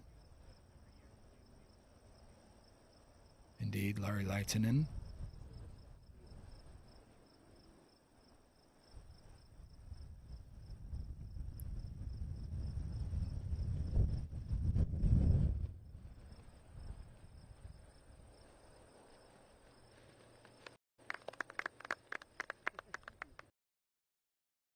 Interesting vantage point we have for you here on featured hole coverage of number 10. The hole is a fairly sharp dogleg to the right.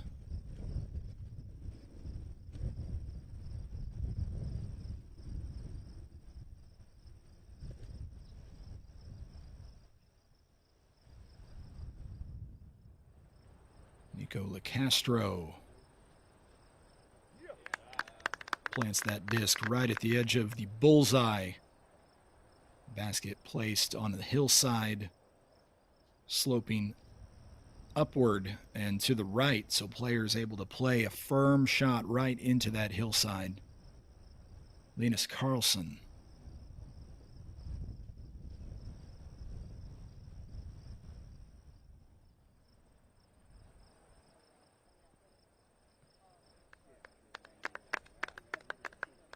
We'll have an uphill bid for birdie from there.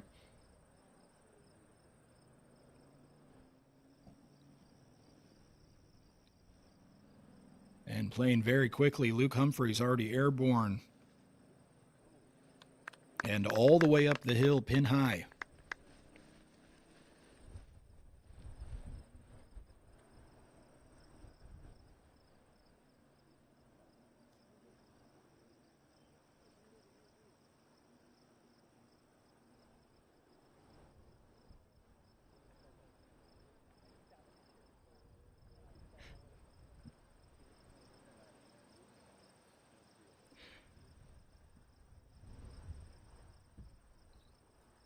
see once again, much like on day number 1, many on our leaderboard already finished for the day, including Radalin, Newsom, and Robinson.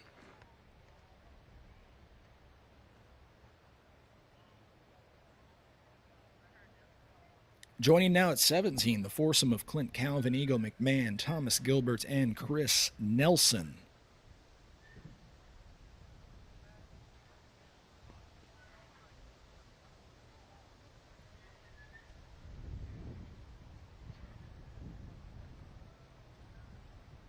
'17th is a par 3, 390 feet.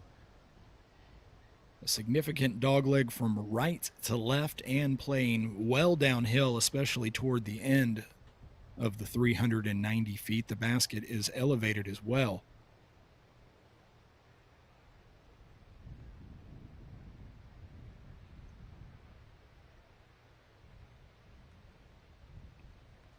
McMahon throwing first.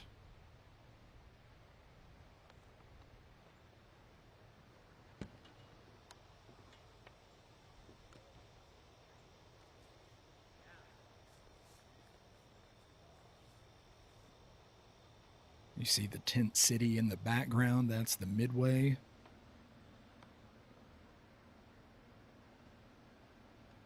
Spectator area, vendors, food.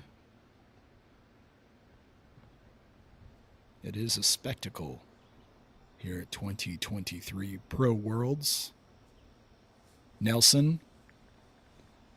Friendly little roll there puts Nelson right about in the bullseye here at 17.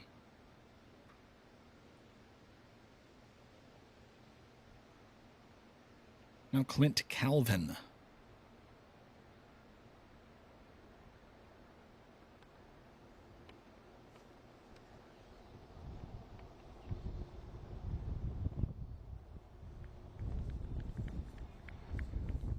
Clint Calvin well positioned.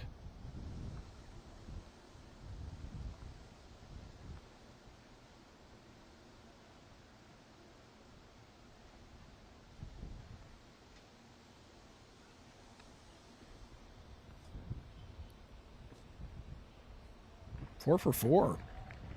Inside the circle here at the 17th.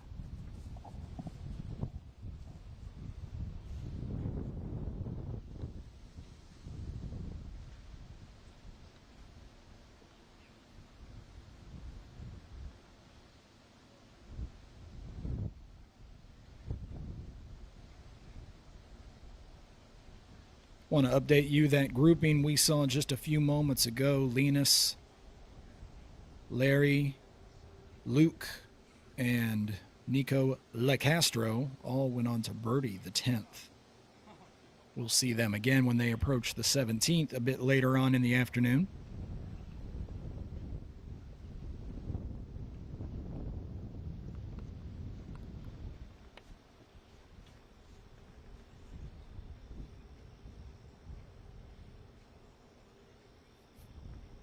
'17th, pretty steeply downhill through this portion of the fairway. The camera's not quite able to give you a true perspective on the slope here as players come first down the 17th and then even further down the 18th as Nico, not enough oomph. Oh, that's Clint Calvin, forgive me, from a distance. Similar body shape there. As I get LaCastro on the brain for a moment. Eagle McMahon from just inside circle's edge here for birdie.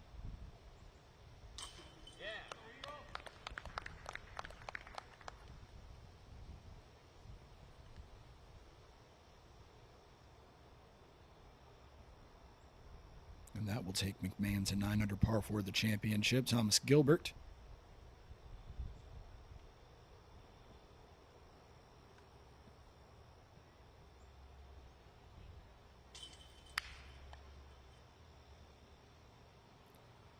Body language almost suggests he missed that before he even threw it. That would have gotten Thomas back to even par for the day. Chris Nelson cleans up the best drive of the bunch.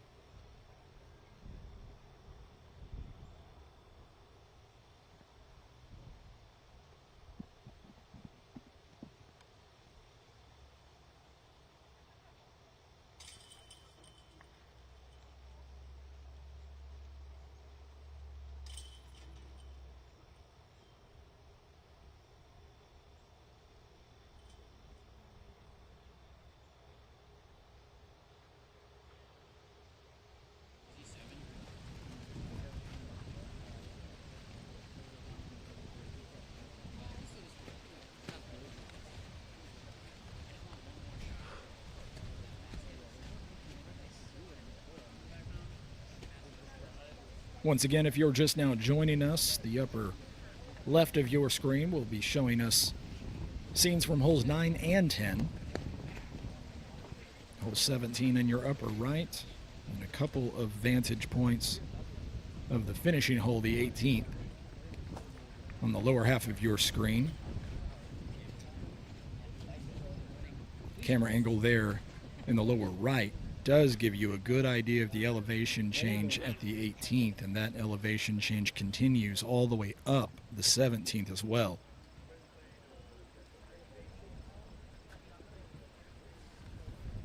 We got Christian Eagle 2, Thomas 3. How close is that?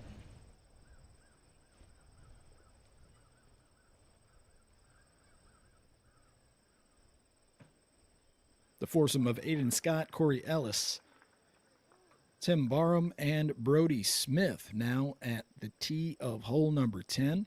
Once again, 315-foot par 3.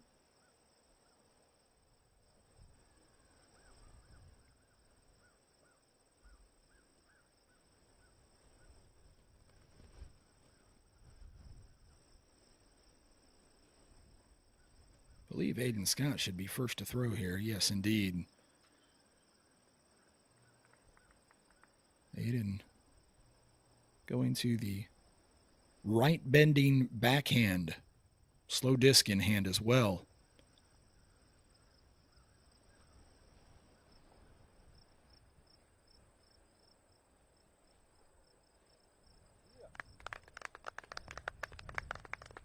And that's masterfully done to about 12 or 13 feet. Already airborne.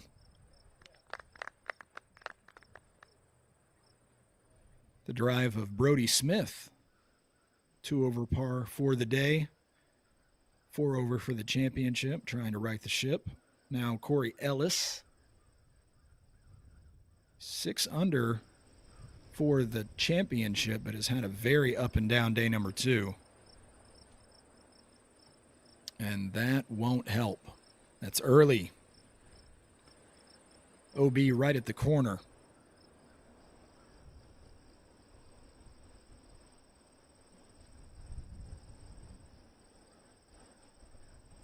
Tim Barham.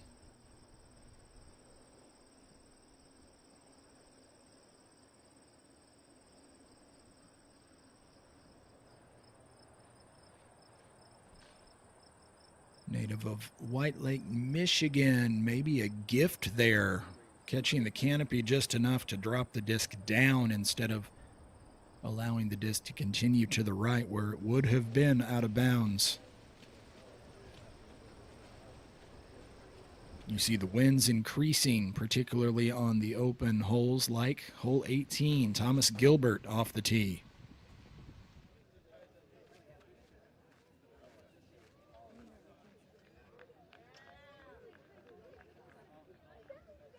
Common landing zone right there where that little rise occurs in the fairway.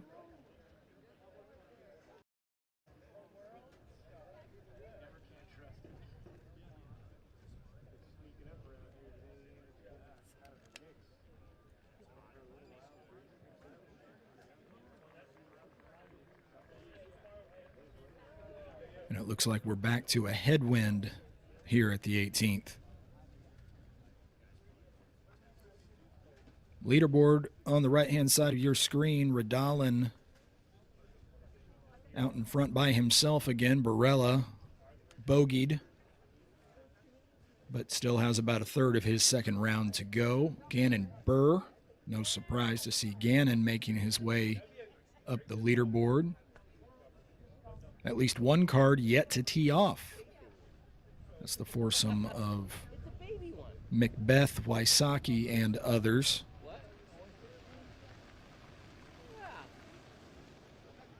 You don't agree, you'll bring it back in place, so whatever.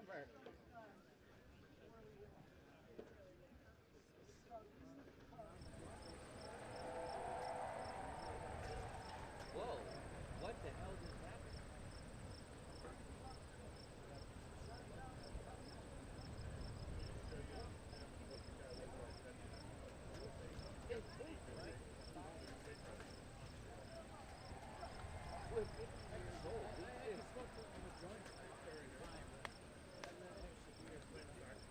You need to go out on the floor for that.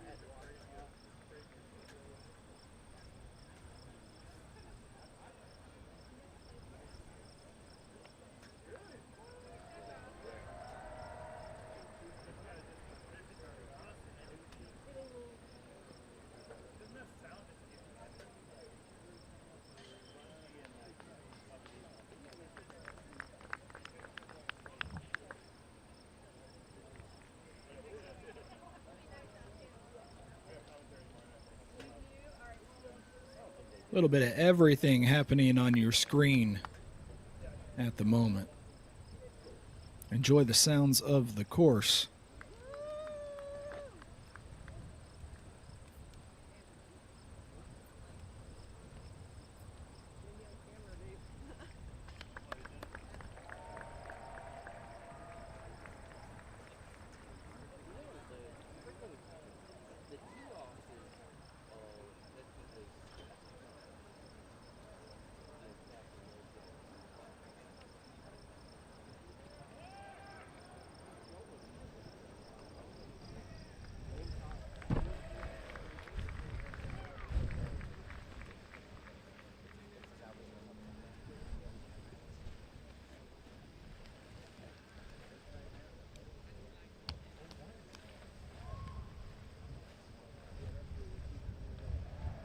If you're just now joining us on Disc Golf Network or for free on YouTube, you've joined featured hole coverage of the 2023 PDGA Professional Disc Golf World Championships.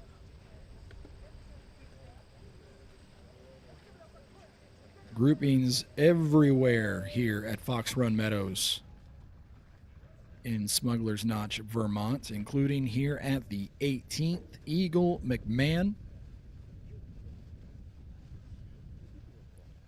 Went out of bounds with his tee shot, so throwing his third here at the par 4 finishing hole.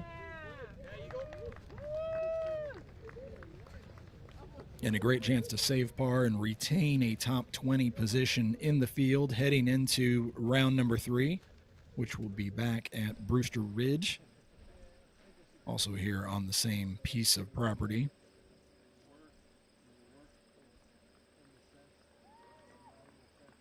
Paul Ulibarri at the 10th. Excuse me, this is the 9th, looking down from up near the 10th. Very unique vantage point.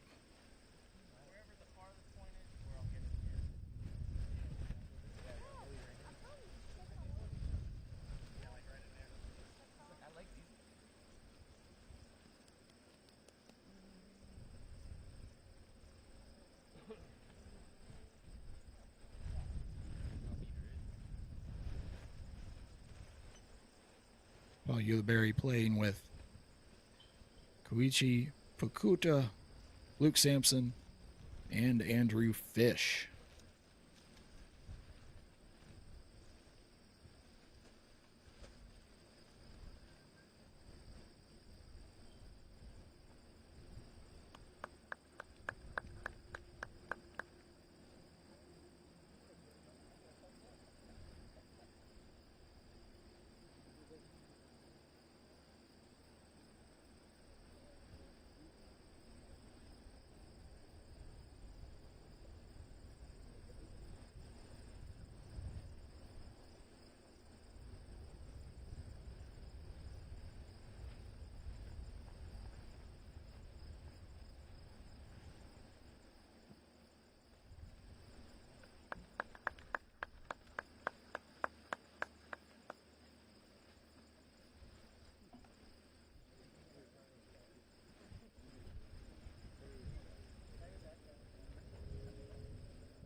Luke Sampson.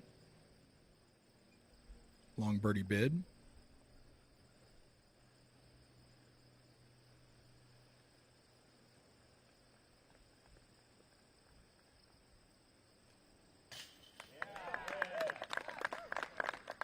And with that, Luke moves to even par for the day.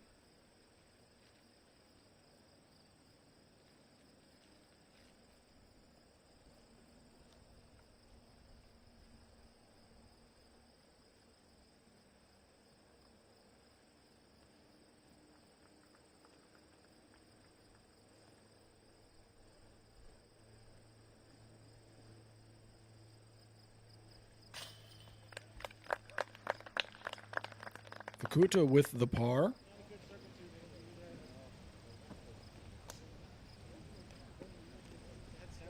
The lower right, Eagle McMahon to save a par after an OB penalty at the 18th.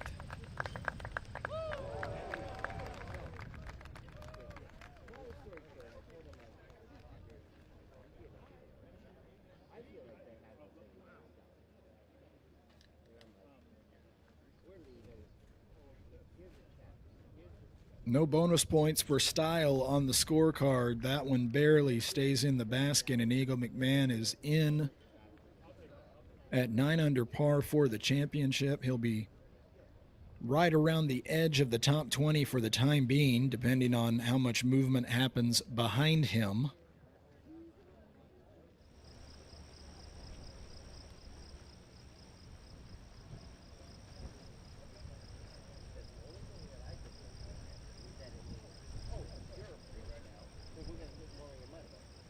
Eagle McMahon, by the way, 14 groups yet to finish after Eagles group, to give you some idea of how much still going on the course. Harry Chase teeing off. This is the 18th, and that is too wide. Way out to the right. And not sure where and if that crossed in bounds at all.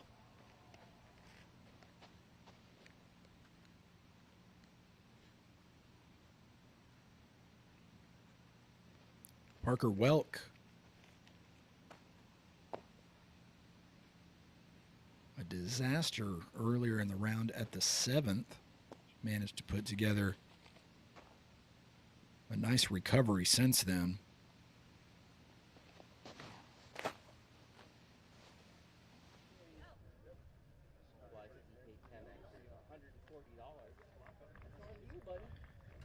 And again, appears to be off way to players right here at the 18th. The wind has been a challenge here. It's been gusting.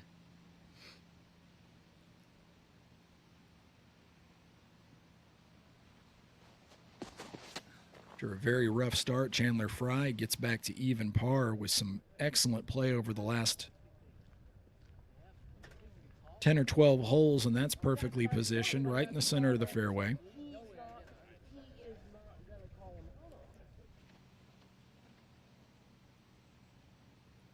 Dylan Horst. Streaky play. Doesn't like it. That's 3 out of 4. OB right.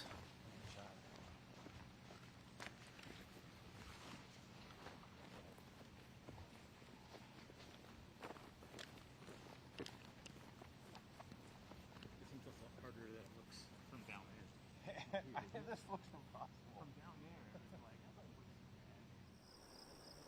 Back to the 10th. Luke Sampson to the forehand, 315 feet around the corner and up the hill, and that'll leave a steeply uphill birdie putt.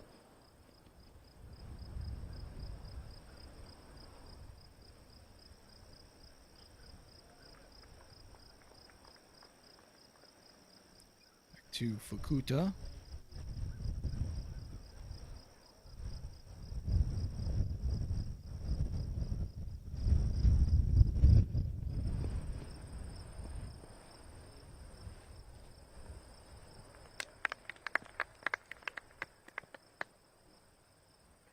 Well done to inside the 10-meter circle. An uphill birdie putt for Fukuta coming as well. Now Paul Ulibarri.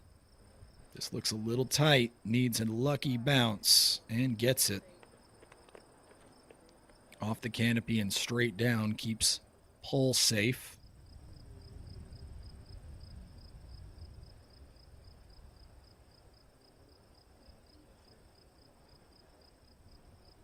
Andrew Fish.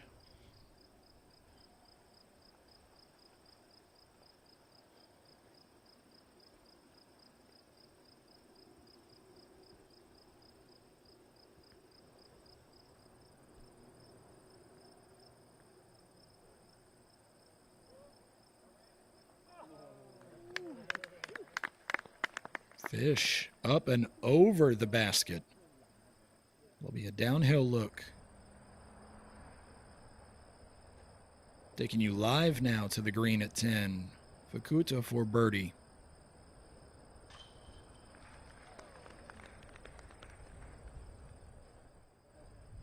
Got that to go, and Fukuta is now 2 down for the day and 2 up for the championship.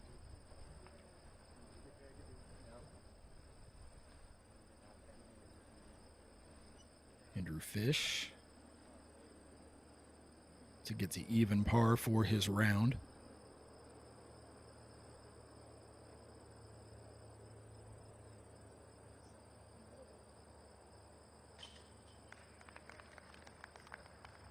Mission accomplished.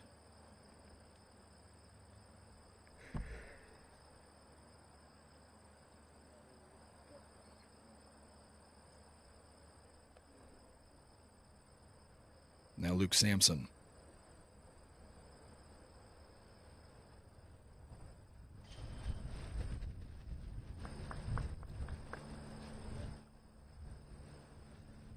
Saves the par. Ulibarri also saves the par.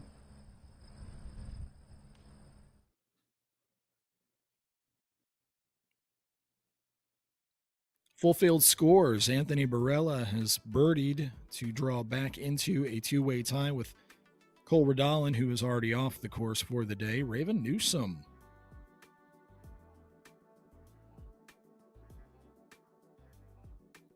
big surge from Raven, a 9 under par effort today. Gannon Burr with a third of his round yet to go. Isaac Robinson is done.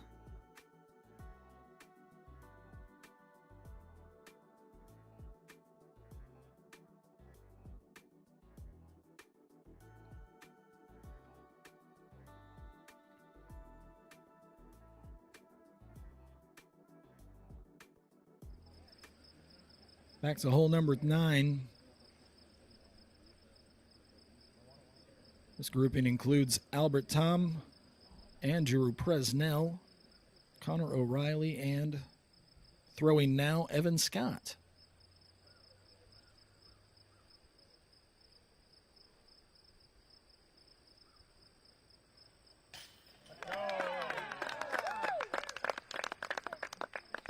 Evan Scott's a PDGA amateur world champion and a quality putter, especially from distance. The youngster with a circle 2 make there, and Evan Scott to 8 down for the championship.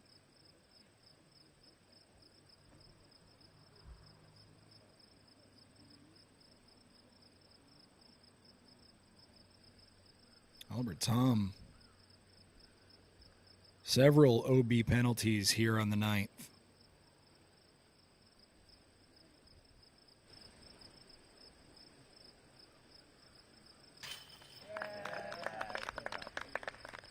Needed that to save a double bogey.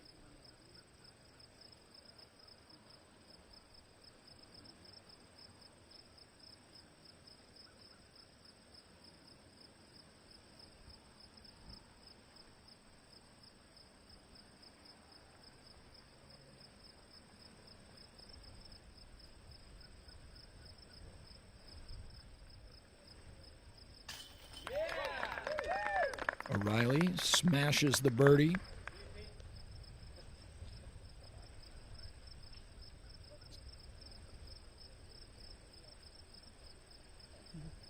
It's a good bounce back after a double bogey at the 8th. Now Prez. This for bogey.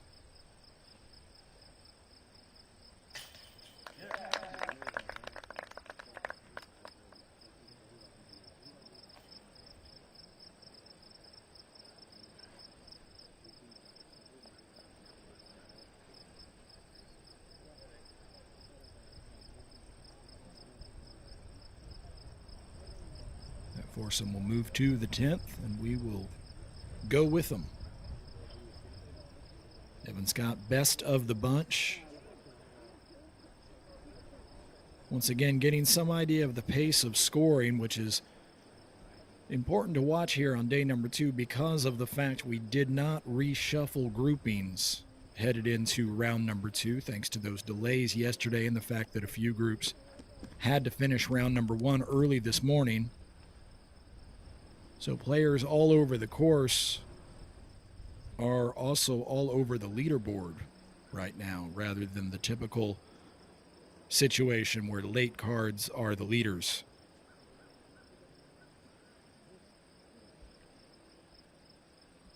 Evan Scott should be moving into view. 315 feet around the corner. That looks tight.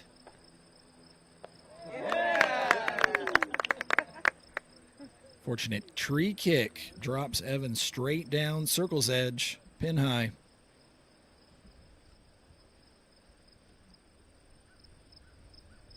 O'Reilly.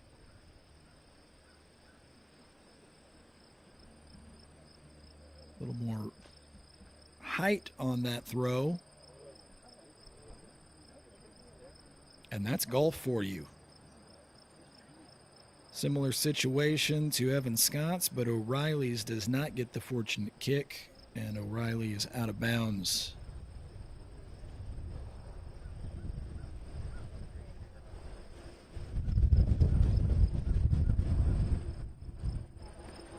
Andrew Presnell. Also too tight to the corner.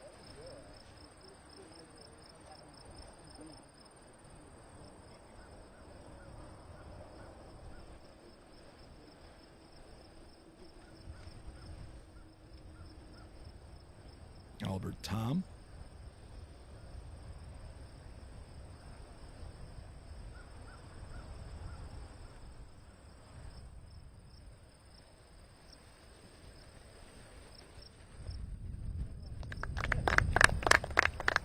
Similar result to Evan Scott's.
O'Reilly, looking straight up, may have not taken an OB penalty there if that disc hung up in the tree and didn't come to ground.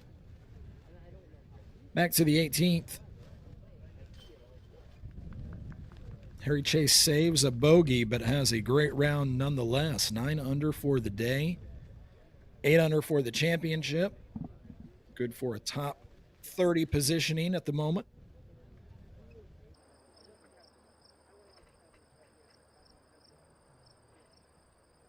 Andrew Presnell, long birdie bid at the 10th.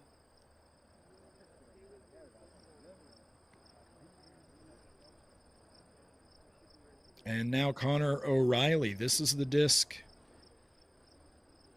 that they were looking for in the treetops, so it appears Connor avoids the OB penalty.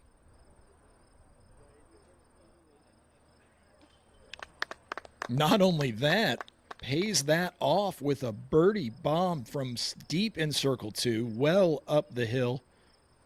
Connor O'Reilly turns some chicken salad out of chicken something else.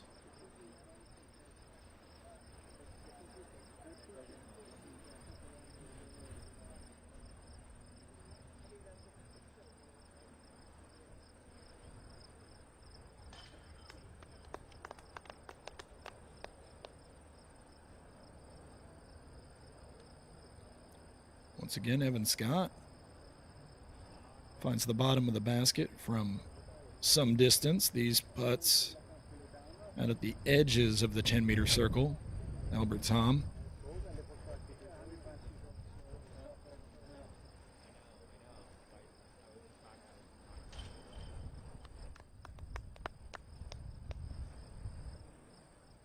Three out of 4 here at the 10th. Not bad.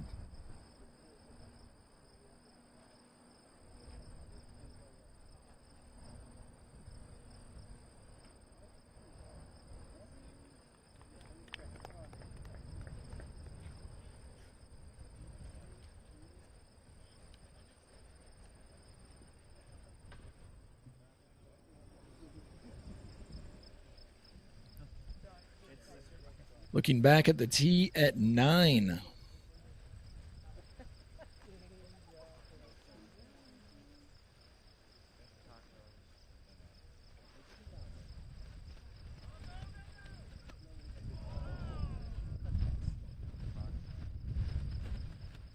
Should be Grady Shue and his group. Should be Grady Shue throwing, in fact, here.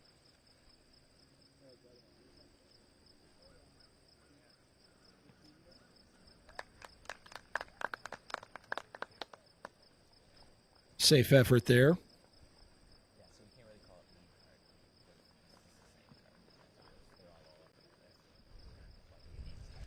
Jakub Samarad, 7 down for the championship, having a rough go thus far in round number 2.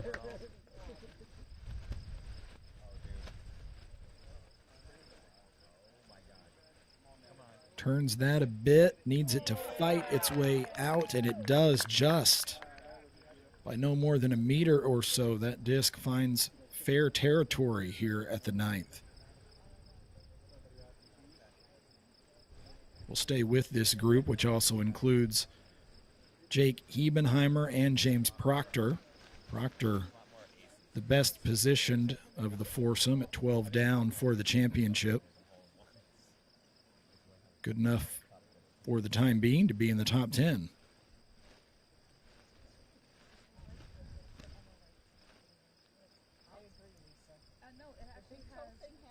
I think that only matters. I think I have some thoughts that are like that. it only matters.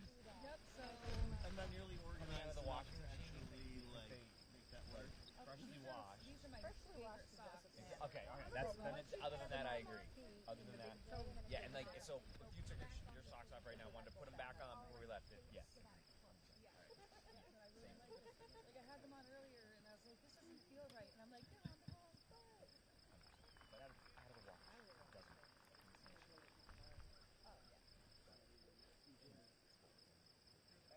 Put them back on. They're already shaped to your either right foot or left foot. You have to put them on. You can't spell them. That made the normal.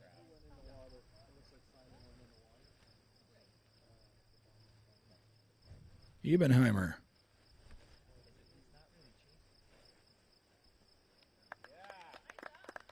Floating bid. Just a little bit off the mark.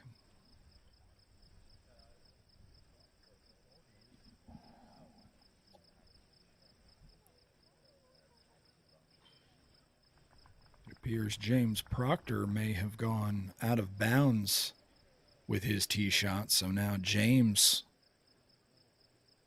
a lengthy edge of circle 2 bid to save the par. You see the blue whiskers just beyond James's left foot.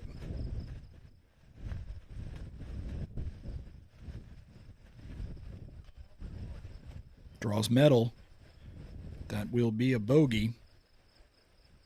Likely drops James out of the top 10 for the moment.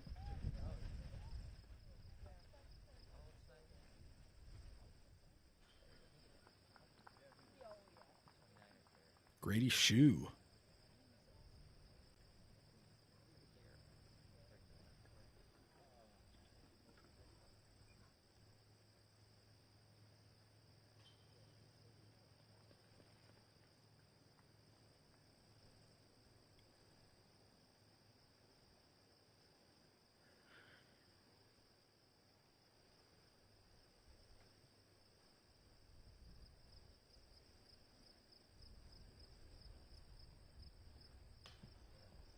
Tries to step through that one. Just a little low.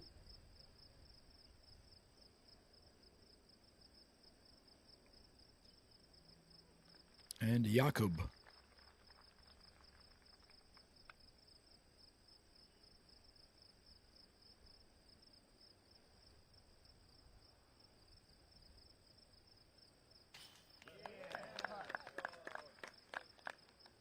Gets that disc to stay in the basket there on the player's left side.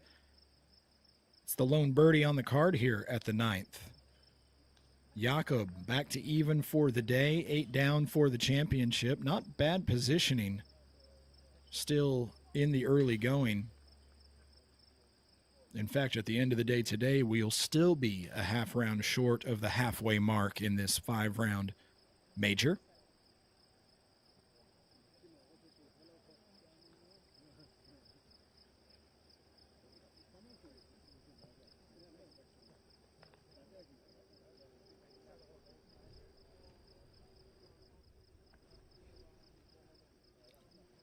Looks like Ezra Aderhold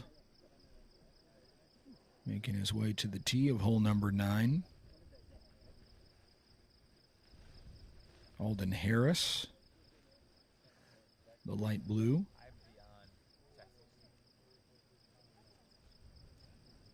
Cole Weirheim and Vino Makala complete the foursome. Best of the bunch, Alden. Clean 3 under par day going thus far through 8 holes and 12 under for the championship. Alden with the honors.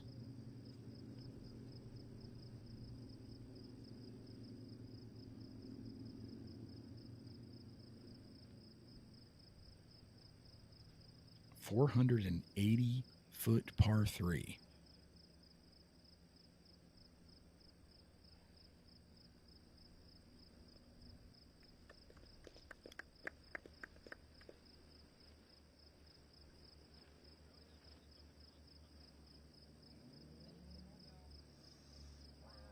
Alden Harris with the last rotation of the disc finds,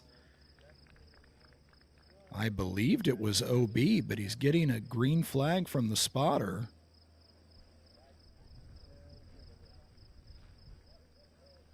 We'll have to double check that. That disc looks, from this vantage point, to be out of bounds by about the width of a disc.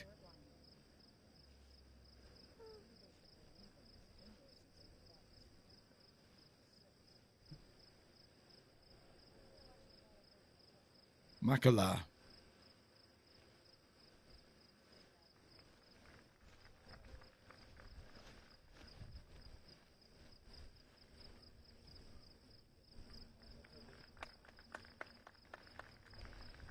Just sort of the 10-meter circle. We'll have around a 45 or 50 footer for birdie.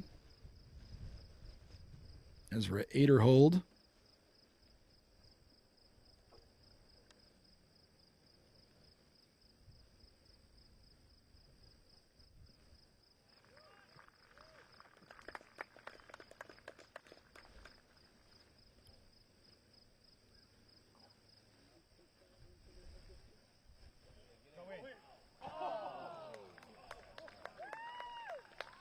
Ace run for Aderhold.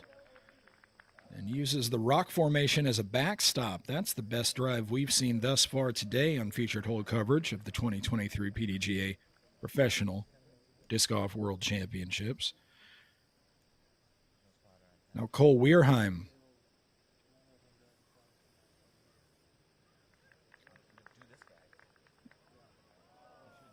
appeared to be an intentional layup there from Cole. Not certain, though.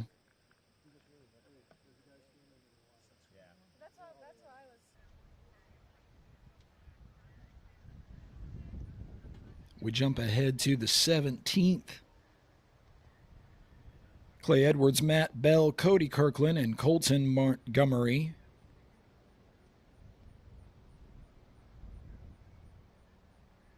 Expecting Cody Kirkland to be the first to act.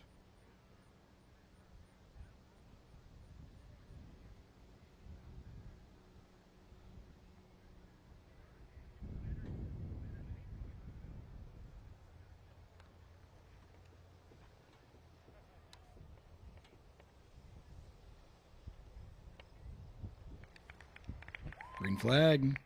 That disc curls around the backside of the basket.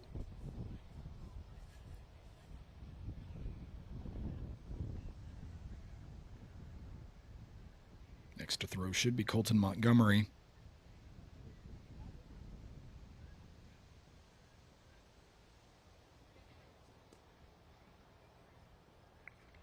Knifes that disc around the corner, gets it to settle. We'll have a downhill look from there. Clay Edwards.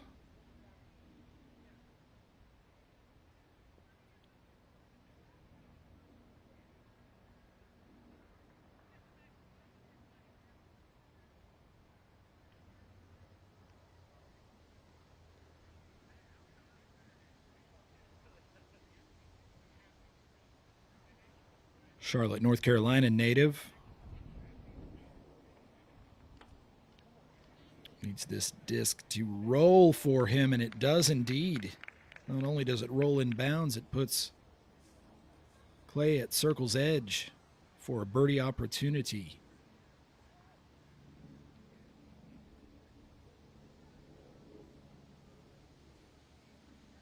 Matt Bell will throw. 5 down for the championship. Up and down day. More up than down, though. 3 down for the day.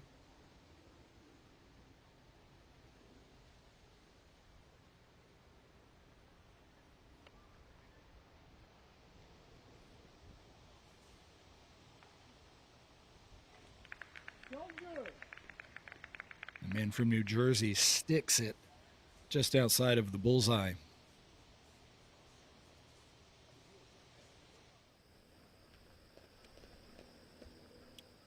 Alden Harris back at hole number 9.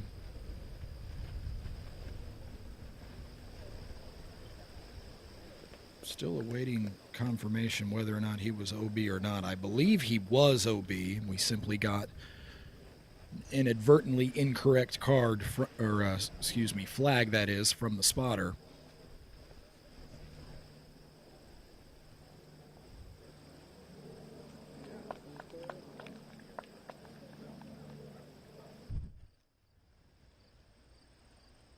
Live now at the green at hole 9. Ezra Aderhold for birdie after the best drive we've seen thus far today.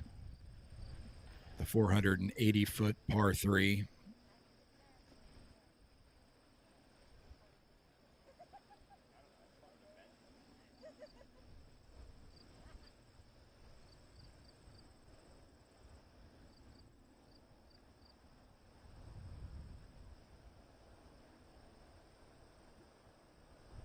That foursome moves to the tee at hole number 10.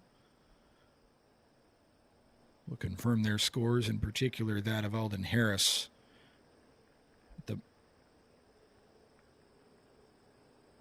giving Alden Harris a par, which means he was in bounds.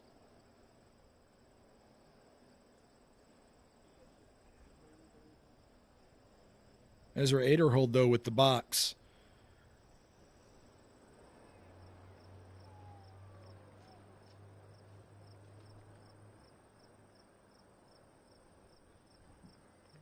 that disc early and right. Didn't see it come to ground. We've seen discs get hung up there, and they stay in bounds.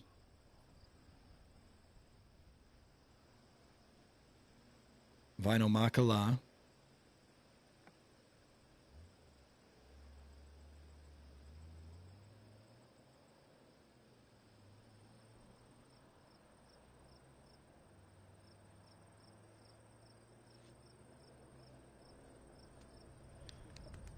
Pin high and long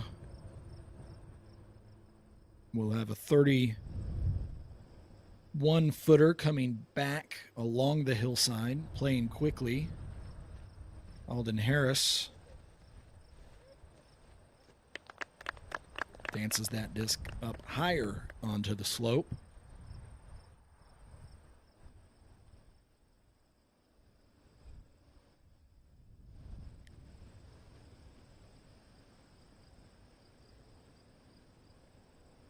As you can see, a correction on Alden Harris's score. That's why I misspoke a moment ago. This is Alden Harris throwing. They corrected his score. He was out of bounds on the 9th. Took the bogey, but has an excellent chance at erasing that bogey with a birdie here at the 10th.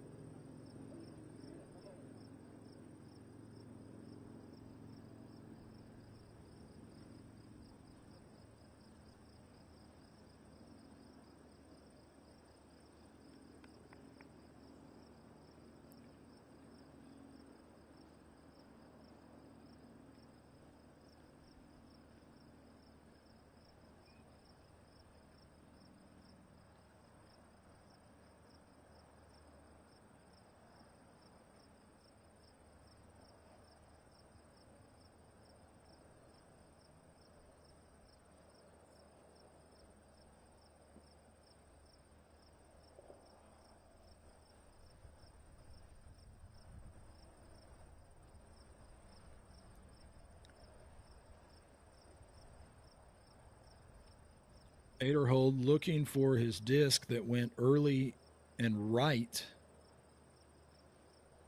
Seems to be looking at the ground. We've seen discs hold up in the canopy as well, and sometimes if they're in the canopy, they're actually safe.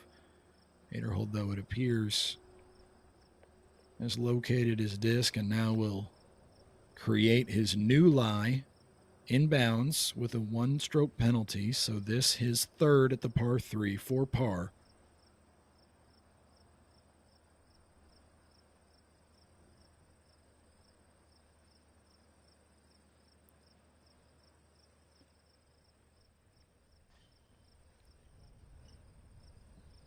Just off the mark.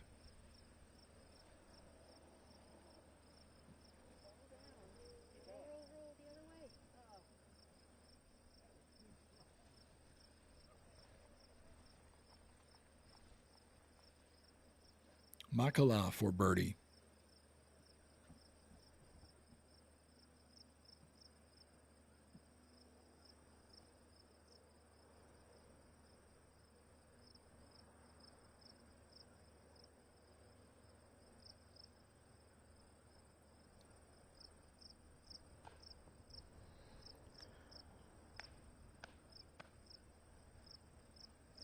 Off the rim of the basket, and fortunate that that disc didn't turn on edge.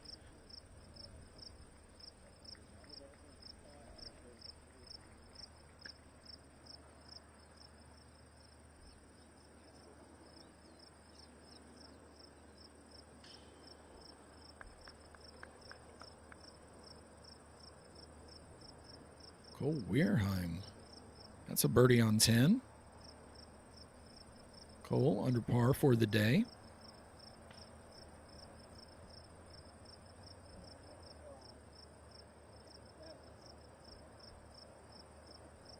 Should be Makala attempting to clean up a par here.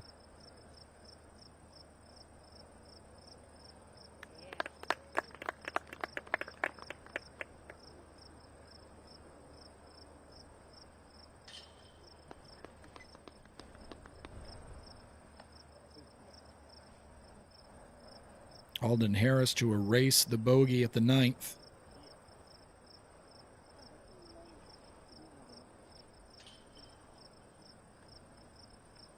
Indeed.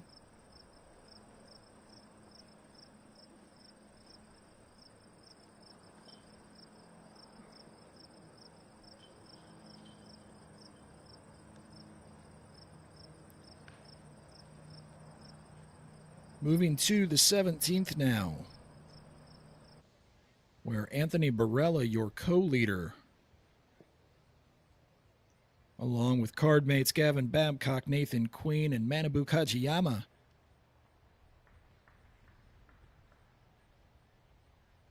and that is Kajiyama.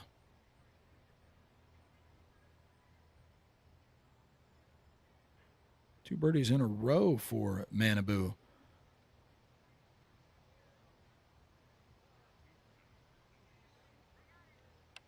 .390 feet, sharply left and downhill.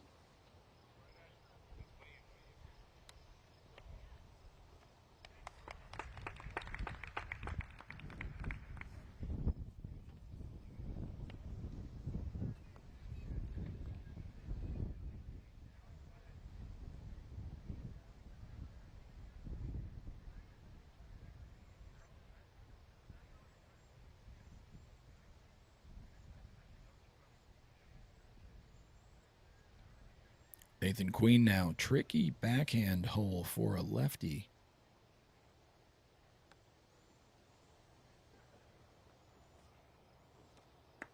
Nathan makes the corner, but will be well short.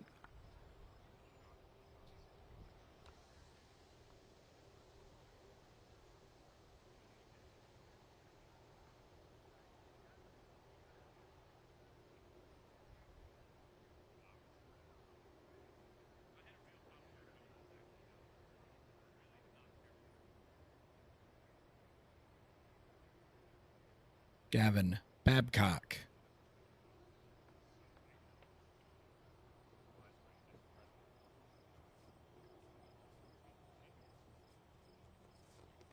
And that's flirting with OB long, but gets the green flag.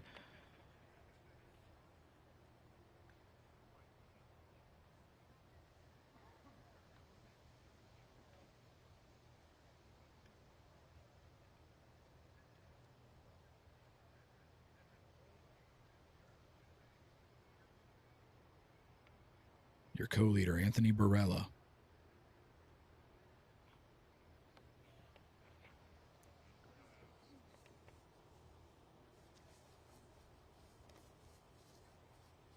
And Anthony goes well long, and OB through the dog leg. We're looking at where he'll get marked. Pretty far back. AB likely to fall out of the lead here, at least momentarily.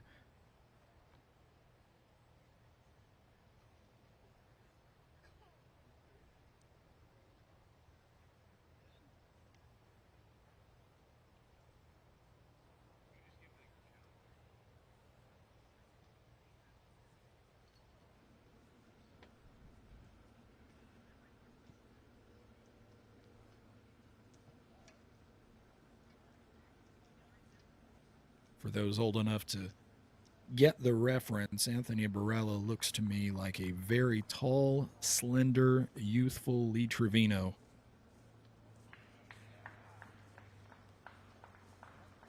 Something about the way he wears his hat, reminiscent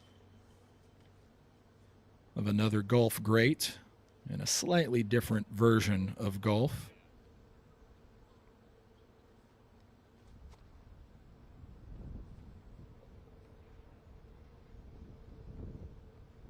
Barella, a little bit of wind rise there very late in the flight, and Barella will now have a circle's edge putt to salvage the bogey here at the 17th.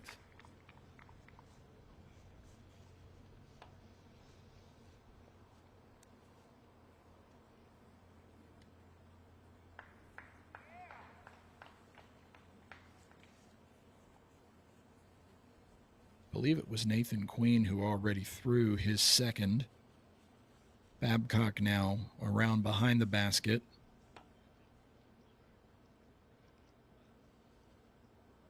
Can be aggressive with this. He's looking back up the hill. Also, this should be a downwind putt, although the wind seems to have calmed at the moment.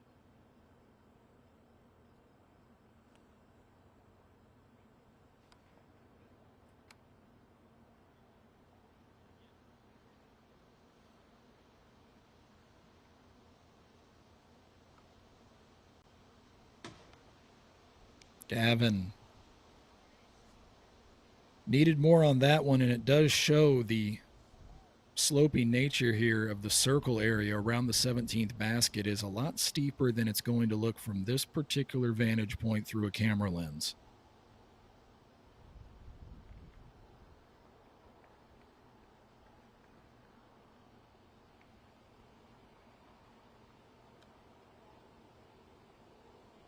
Manabu for birdie.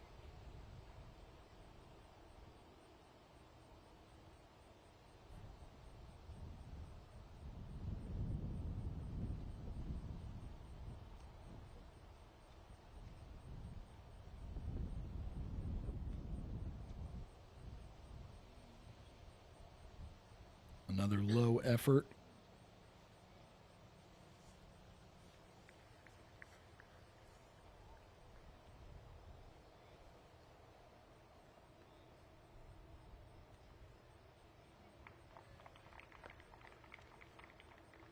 Just to save a bogey and fall no more than one back of the lead for Anthony Barella.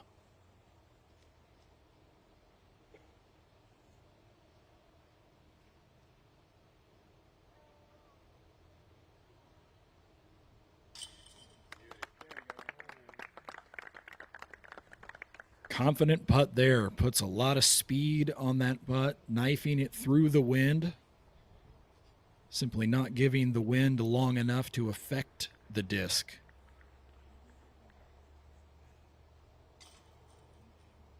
Oh, Nathan Queen.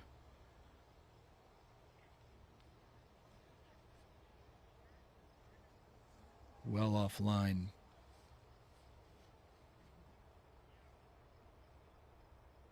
Kajiyama for par.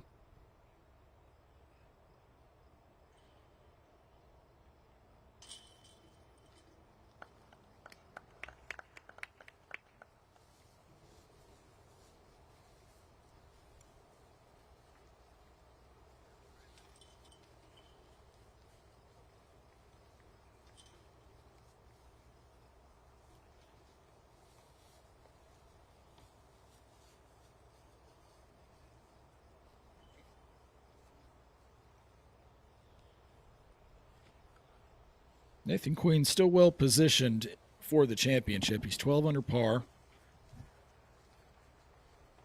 which remains good enough to be in the top 10 for the moment.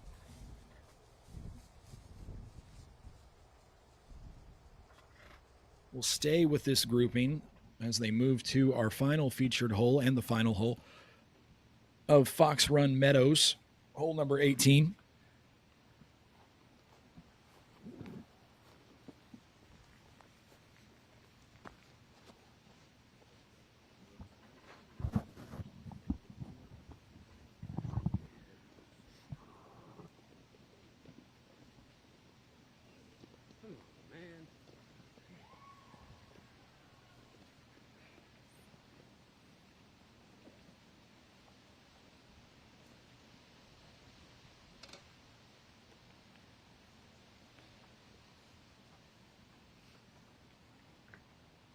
Manabu, 3, I had a 4. Expecting we'll see Manabu followed by Gavin. And then Nathan, and then Barella.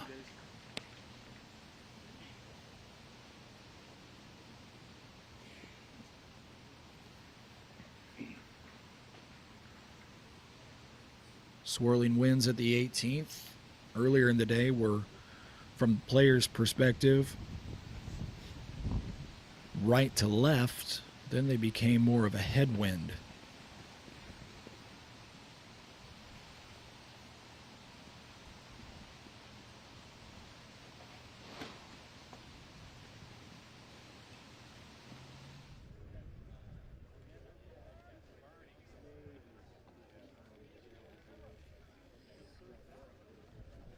Manabu all the way across and out of bounds to the left. Now Babcock.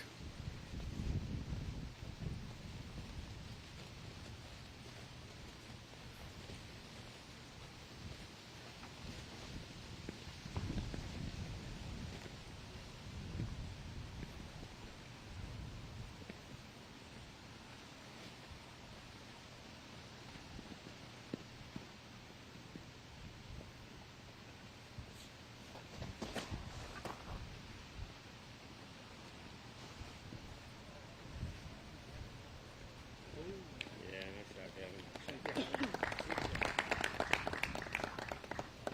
Perfectly placed in the middle of the fairway.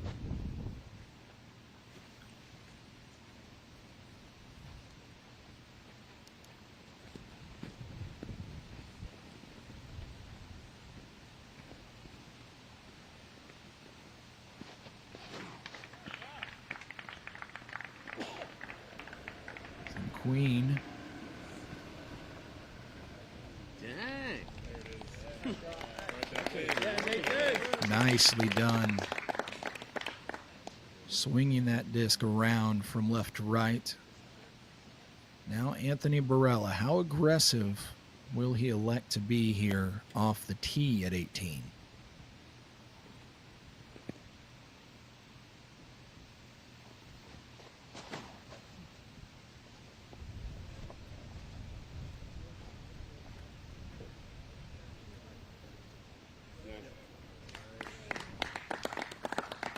Green flag from the spotter.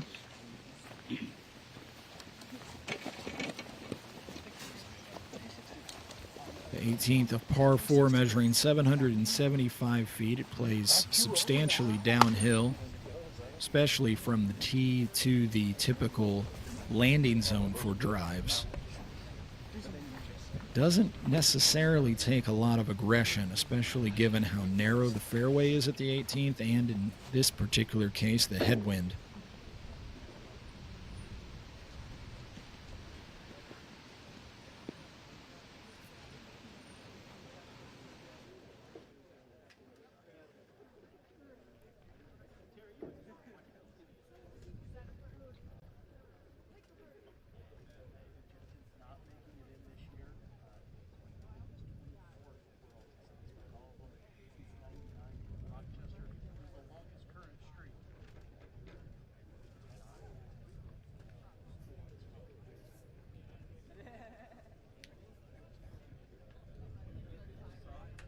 Burr has moved up into a tie with Barella.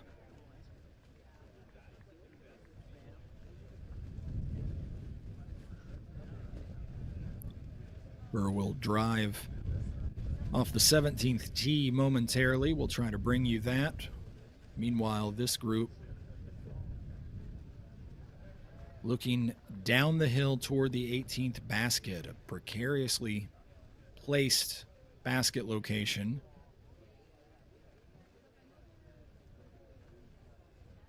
Should be familiar to most viewers who have seen the lay of the land here at Fox Run Meadows. Kajiyama. This after an OB penalty, so throwing 3 at the par 4.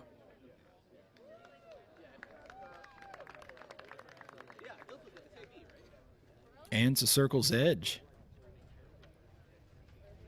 Chance to save the par for Manabu.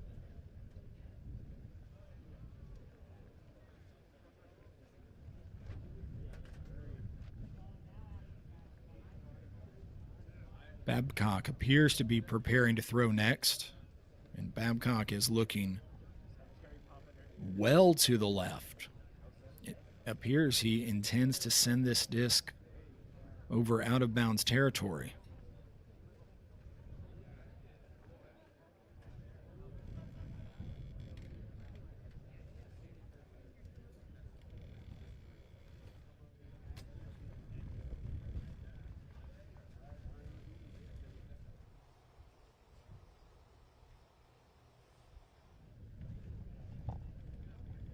High into the sky and knifing back over the fairway. Inbounds, spikes that home.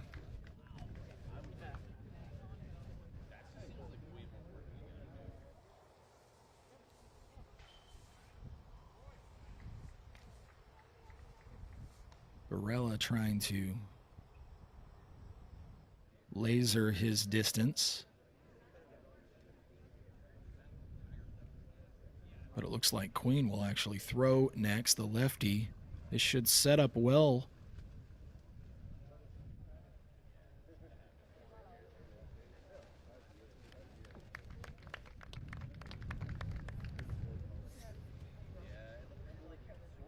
He'll have a look.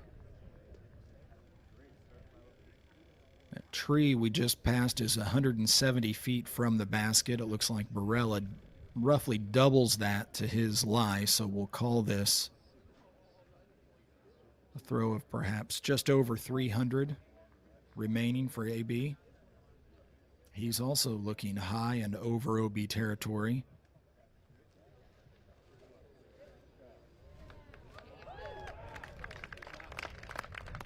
And that disc settles, it appears, inside the bullseye for AB, so a chance to move back into a tie for the lead when all said and done here on day number 2.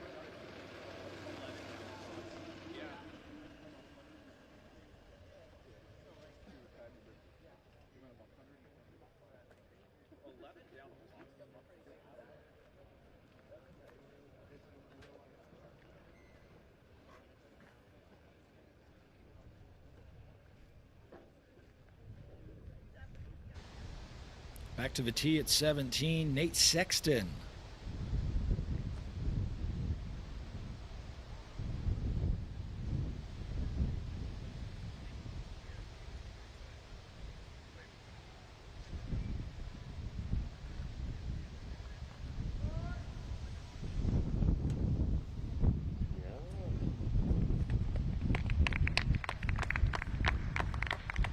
Beautiful effort there from Nate Sexton. And by the way, Nate Sexton with an ace earlier in the round. In fact, not long ago. Aced the 15th.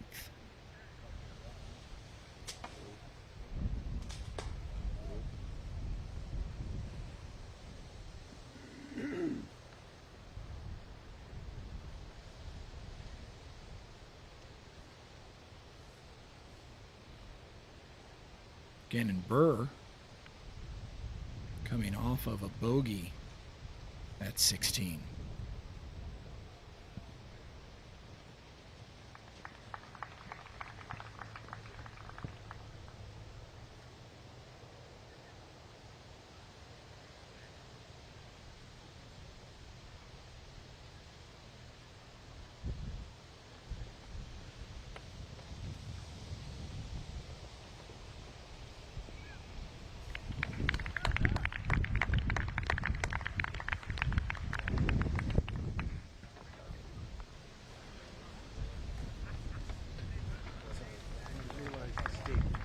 Dude, no problem. I freaked out because everything started shaking.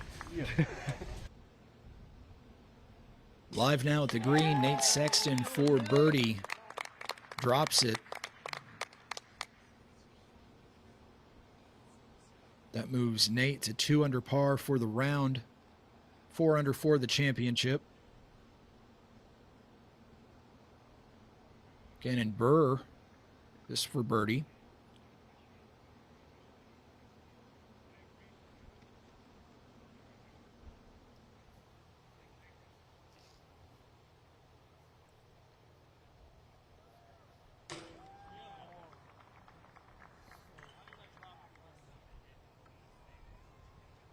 Expected that disc to lift thanks to the headwind. Instead, it drops. So Burr will have to settle for a par. He's still very well positioned.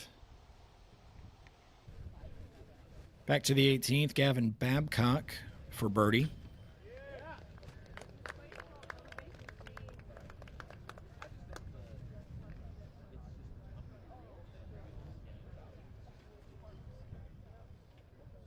Takes Gavin to 15 under for the championship. He's into a tie for 6th.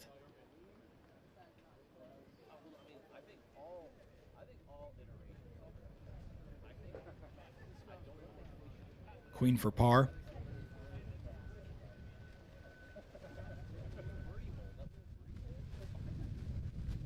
That will lead to a frustrating bogey finish for Nathan Queen. Now, AB.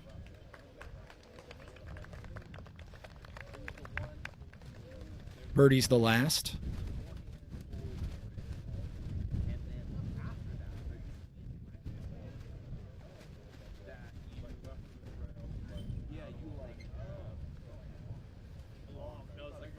AB will move to 7 under for round number 2. 17 under for the championship, and that's good enough for a tie at the top. Both Redolin and Burr now posting 17 under par and in the clubhouse. We look back now at the tee of 18.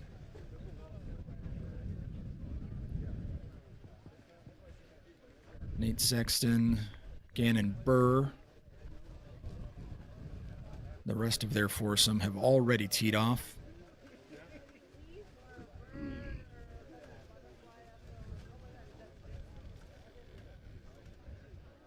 John Jones and Carter Aarons completing the foursome.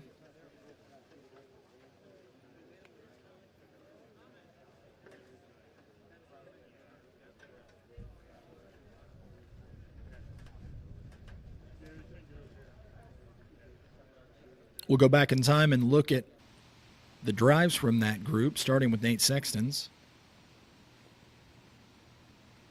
Trusting the forehand here.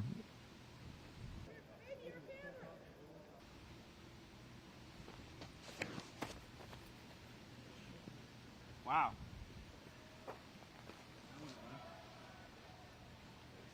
This will be unique. We'll get a chance to see the players' reactions as they throw off the tee at 18.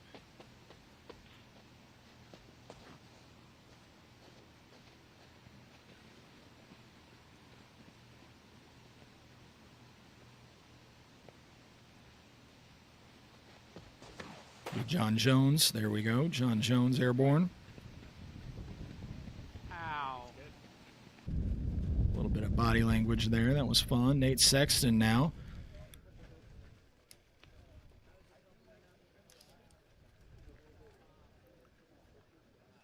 Nate went OB off the tee pad, so this his third.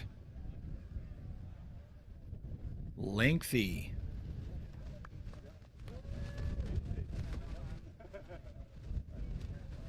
And Nate will have to get up and down from there to save a bogey.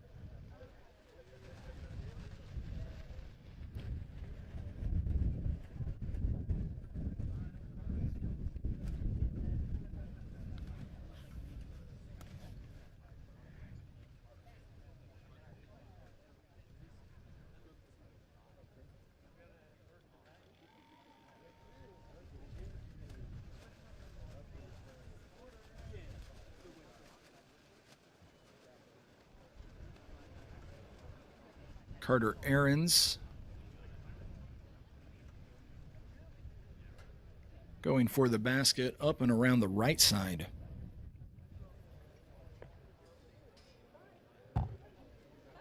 And that sails on Carter all the way across and OB left.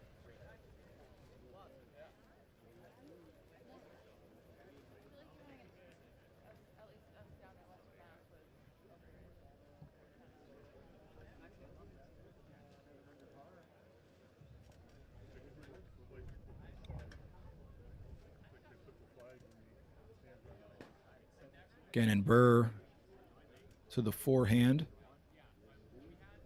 Will he go out over the OB and try to spike this disc in, or will he keep this disc over inbounds territory all the way? That looks like the latter was the plan. And Gannon Burr will have a putt.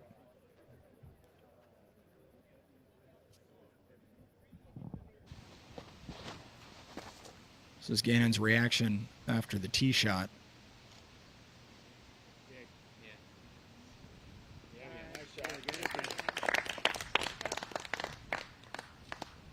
Not much of a reaction.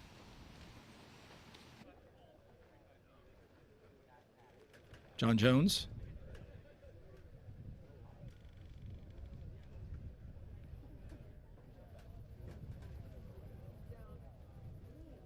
Needs this to get down.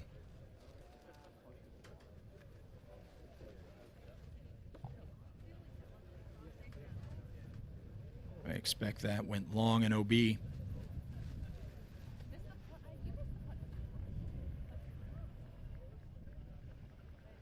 So Sexton, Jones,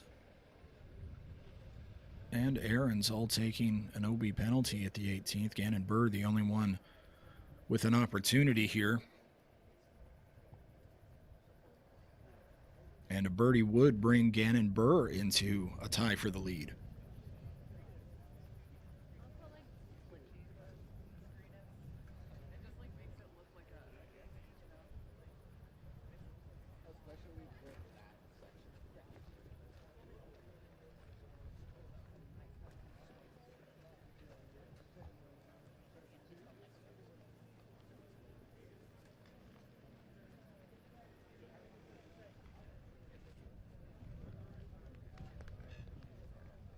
It's a safe up from Nate Sexton.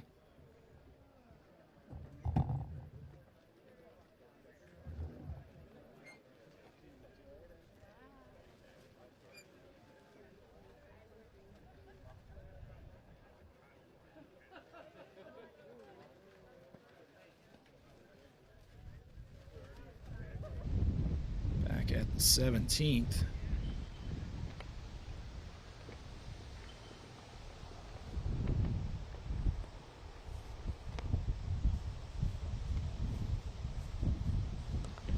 That was Larry Leitinen off the tee there. Got Nico LaCastro.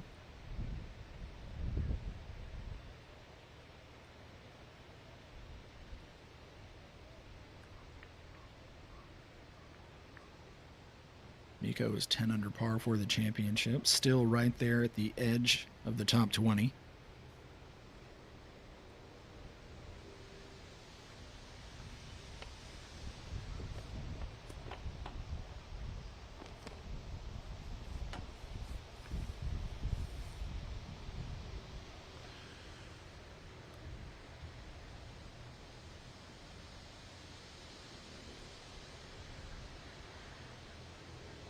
Luke Humphreys.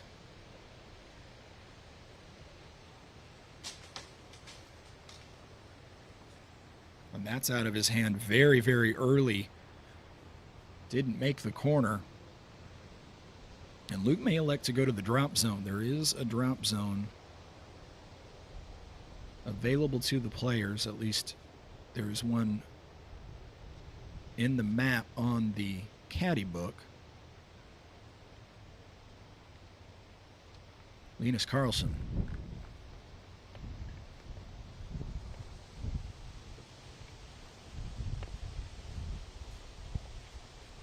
And that appears to have gone OB.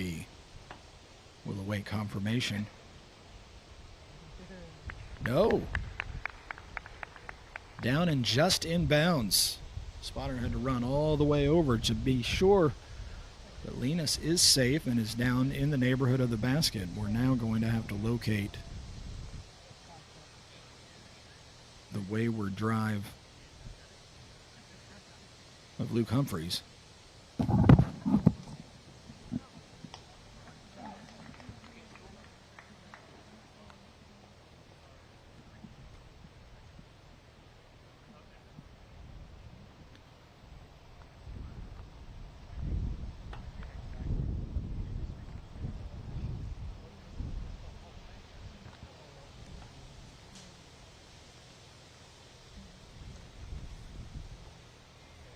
Now everybody approaches the basket.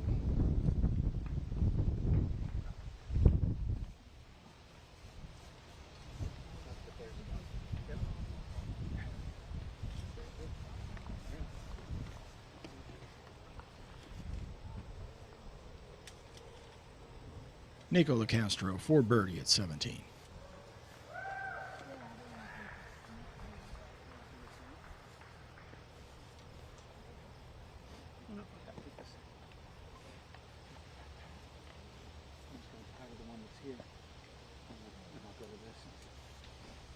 Nico wants no part of that putt, decides to lay it up.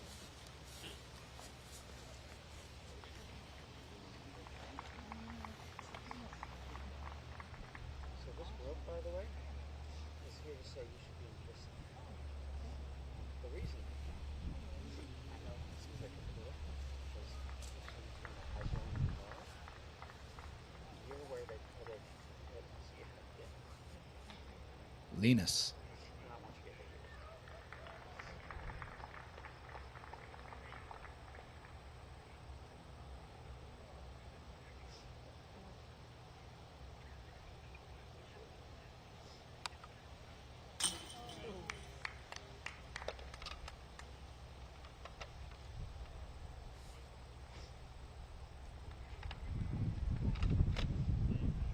Correction, he turns around and it's not Linus.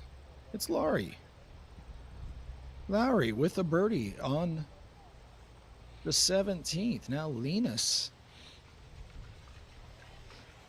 was safe moments ago. Linus looking at a birdie opportunity of some length.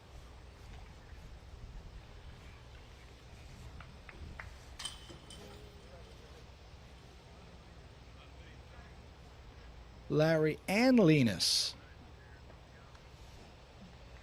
each with birdies at the 17th.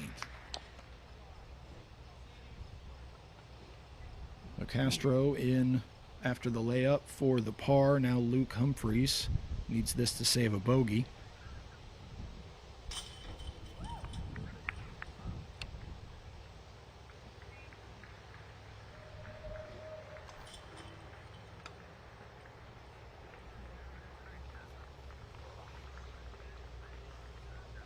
And the foursome will move on to the 18th.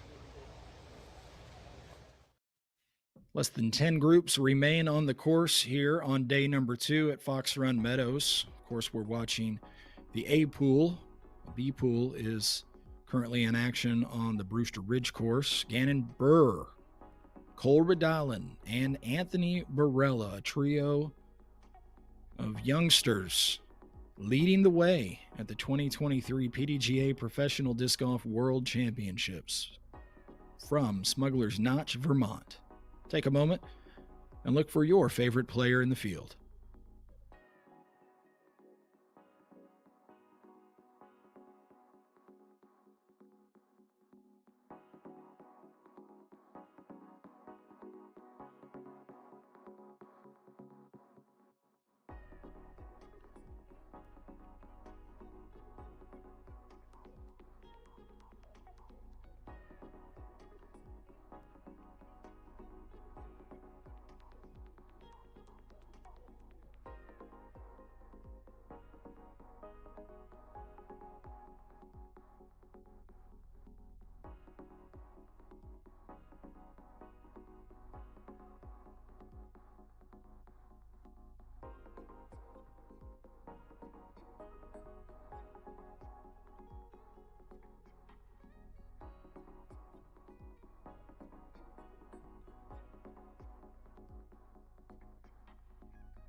You're watching featured hole coverage of the 2023 PDGA Professional Disc Golf World Championships on hole 17. Aiden Scott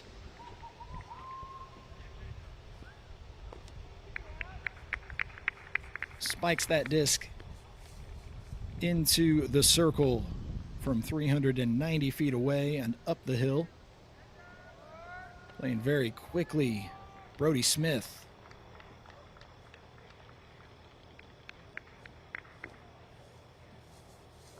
And that disc finally settles just inside of the 10-meter circle. He'll have about a 31-footer for birdie. Corey Ellis, earlier in this back nine, a string of 4 birdies in a row. Corey is 10 under par for the championship, right on the edge of the top 20.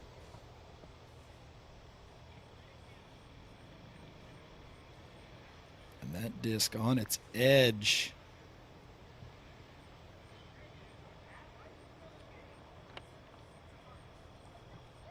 He gets the red flag from the spotter.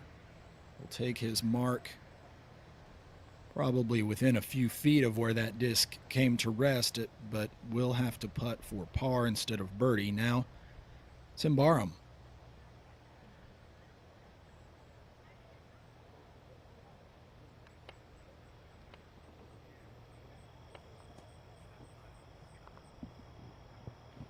And that disc dances long and through the dog leg. Tim out of bounds.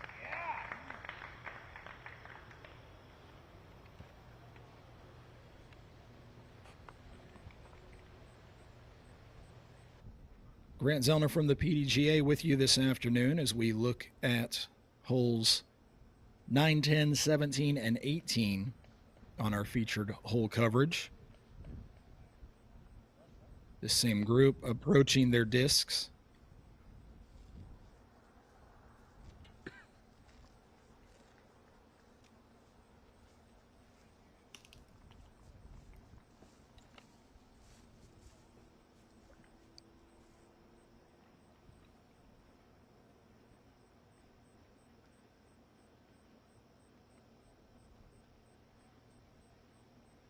The players will sort out for themselves who is away and therefore who will putt first. Looks like Tim Barham with a quick layup from here on the right side. So now Corey Ellis from over on the left. We've seen putts made from this general location. The wind's favorable here at the 17th from this angle. Should be, from Corey's perspective, a left to right wind as he putts to an elevated basket.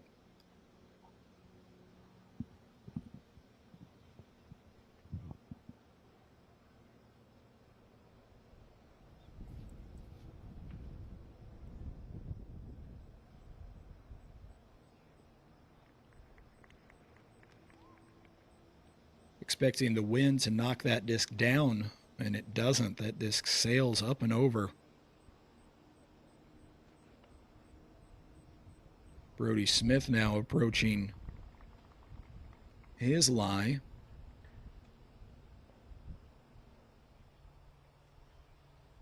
Nope, Brody elects to wait for just a moment.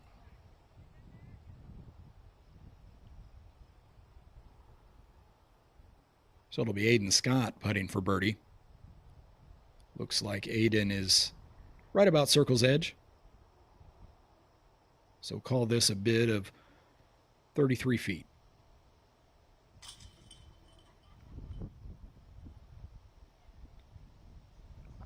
Judges the wind beautifully. Allows the wind to elevate that disc ever so slightly and into the bottom of the chains. Brody Smith playing very fast and off the mark.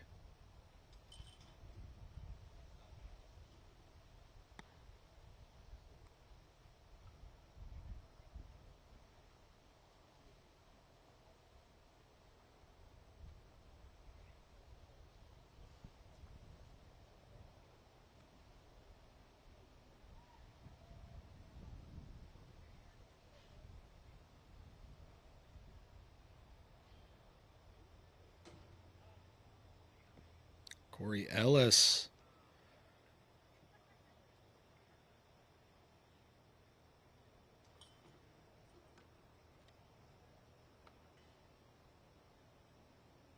A frustrating double bogey here at the 17th for Ellis. A OB penalty first. Then the par putt sails on him and leaves a lengthy bogey putt, which he fails to convert. Corey drops to 8 under par. Just 1 under for the day.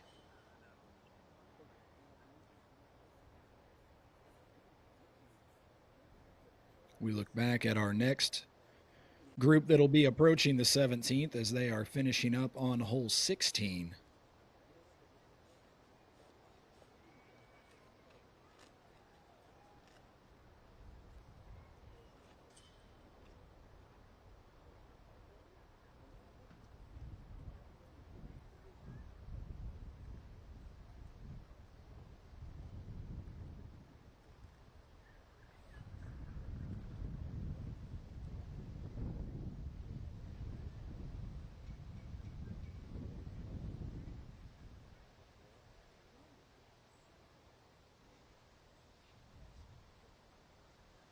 While Ulibarri leads the way.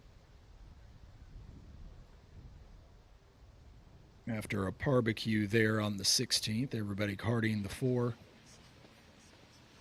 We jump ahead to 18, where Aiden Scott has the box on the final hole of round number 2 before players return to Brewster Ridge for tomorrow's round number 3. And indeed, they will reshuffle based on scores for tomorrow's round, which they did not do today, in case you were curious about where the players are on the course relative to their own scores. Aiden Scott gets that disc to tombstone into the ground just inside the OB stripe.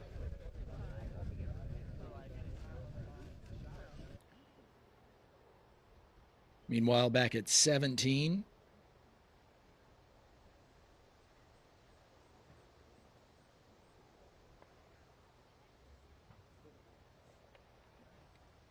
Andrew Fish around the corner. Good reaction off the ground puts Andrew Fish inside the circle for a birdie opportunity and a chance to move to 11 under par.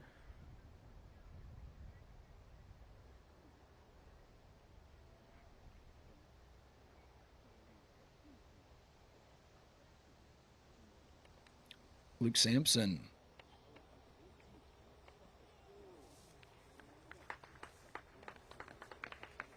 Buzzes the tower.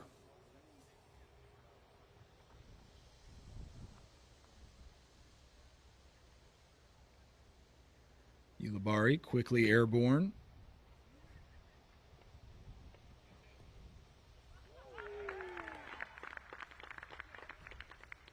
To the delight of the gallery gathered at the 17th, Ulibarri inside the 10-meter circle for birdie.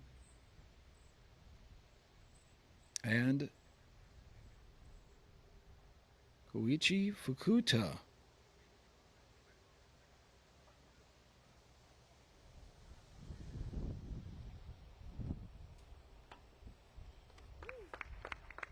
Well done, just outside of the 10-meter circle. Want to make a correction. Live scoring updated as these 4 gentlemen threw, and it turns out Andrew Fish birdied at the 16th.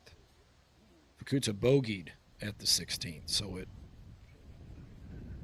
it wasn't the barbecue that I had originally described. Apologies. Live scoring sets the record straight eventually. Ulibarri and Fish, the best of this bunch, both 10 under par for the championship, right on the edge of the top 20.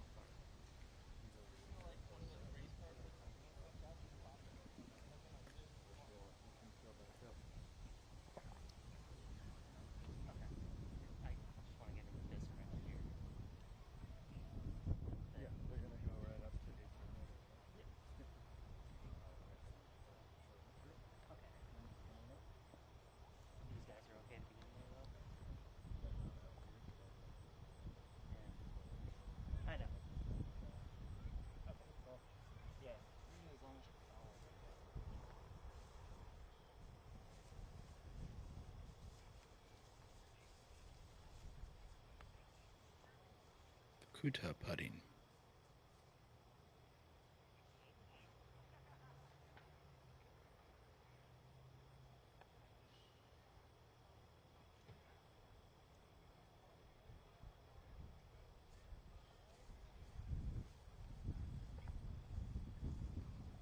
Confident bid. May leave a little bit of work to do to save the par.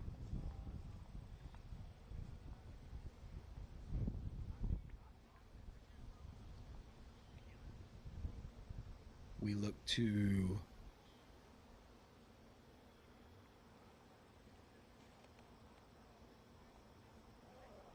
will it be Sampson putting next? It looks like it may be.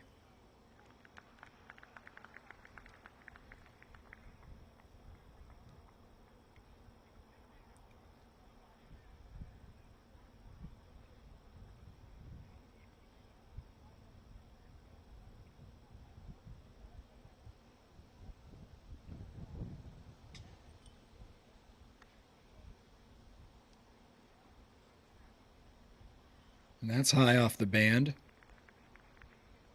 Sampson will have to settle for the par at the 17th.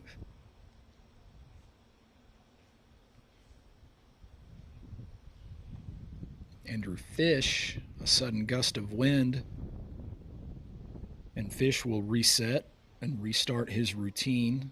He's got a few moments.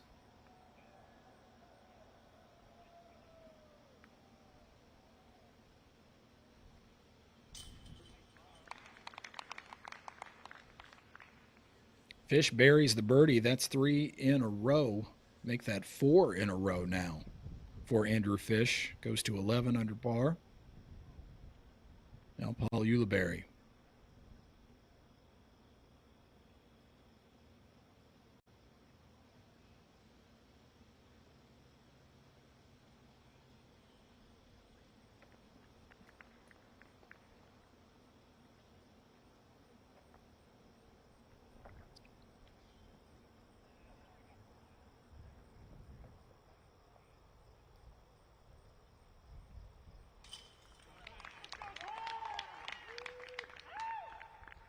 And that puts Paul at 4 under for his back 9 today, 7 under for the round, and also 11 down for the championship.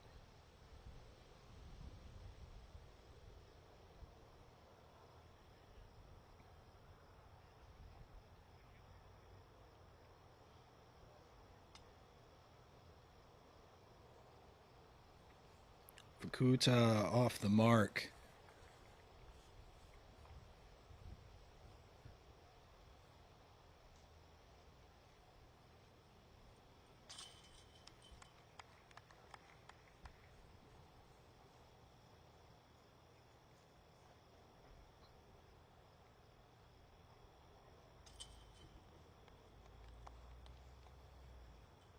Sampson taps in the par. We look ahead to the 18th. Aiden Scott, his second at the par 4.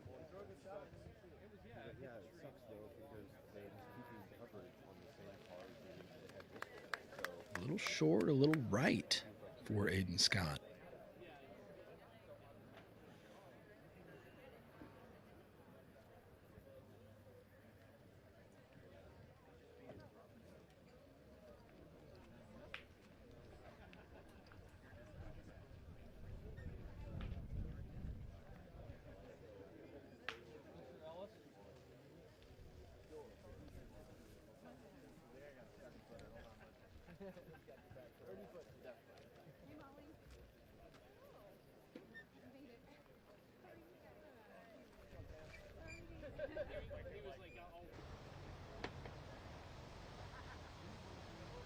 Evan Scott now on the tee of 17. 390 feet around the corner and down the hill. Evan, beautifully placed. Great chance for the birdie here at 17 for Evan Scott.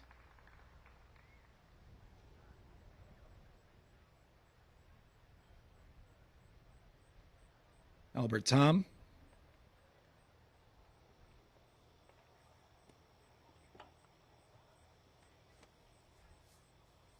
And that disc just short of the 10-meter circle, but a good look there.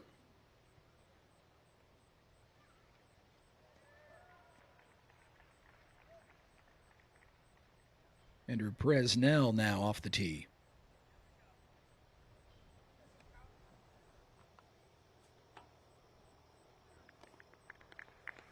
And that disc dances to the base of the platform on which the basket is so precariously perched.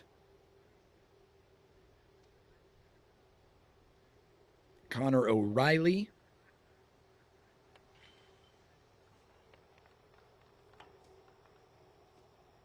And unfortunately, that disc long out of the hand and went out of bounds well up the hillside.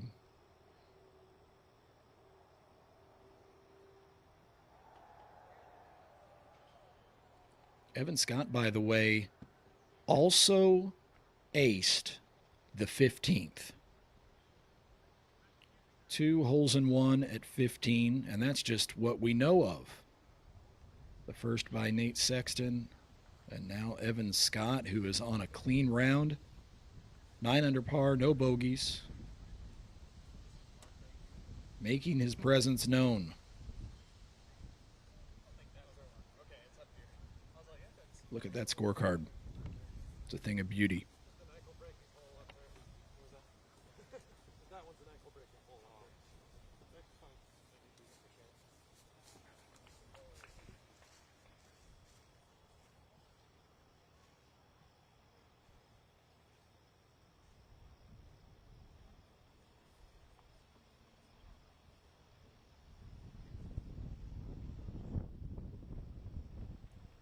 O'Reilly, this will be his third.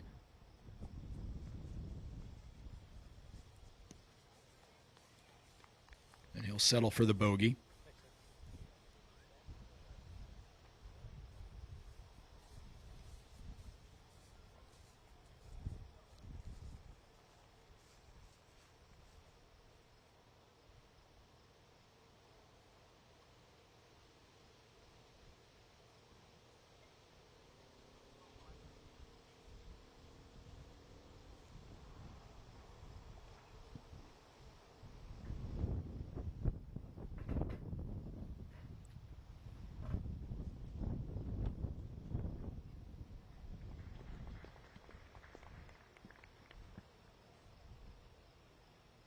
Tom, will we see a bazooka here?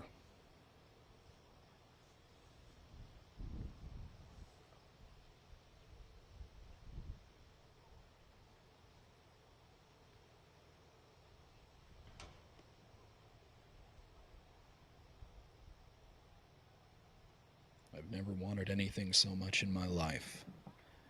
Tom will settle for the par. Now Evan Scott, a chance to go to double digits under par for the round.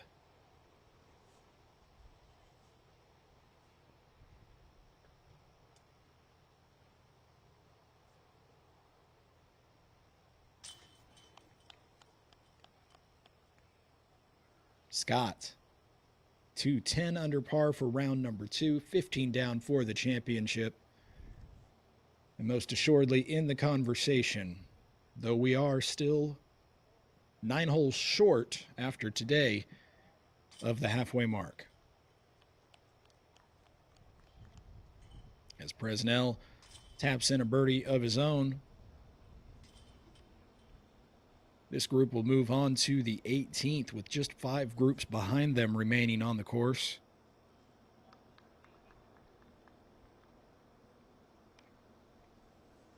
If you're wondering about featured card coverage, that is available on the Disc Golf Network.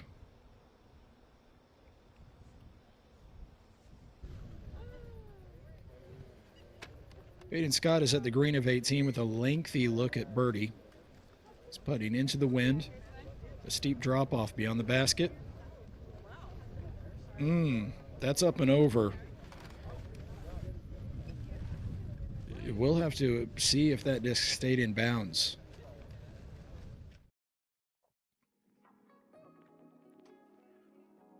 While we await confirmation on the Aiden Scott's situation, Gannonburg, Cole Radala, Anthony Barella. Still finished. Still at 17 under par and still out in front. Grady Shue. Double digits under par today.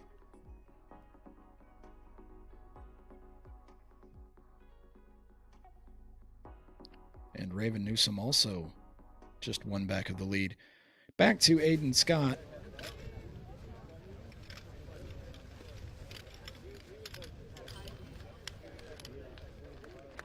And he did stay in bounds after that wayward birdie putt. So Aiden able to save the par and able to salvage a bogey-free round after all. 8 down for the day, 14 down for the championship. He's in the top 10. What up, Broj? Gallery expressing their appreciation, and we look all the way back up the hill toward the tee.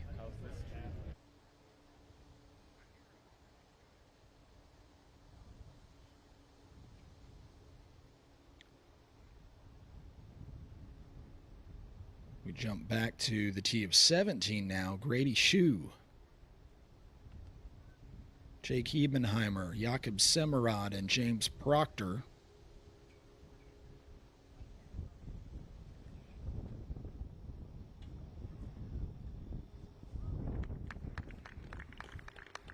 Appeared to be Grady Shue throwing there.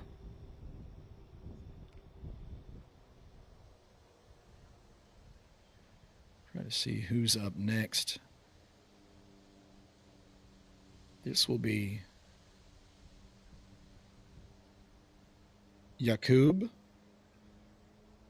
Indeed, Jakub.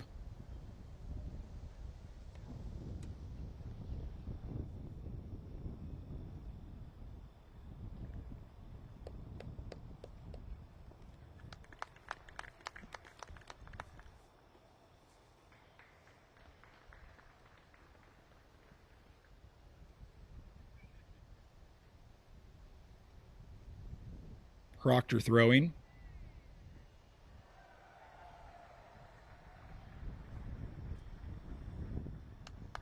Yeah.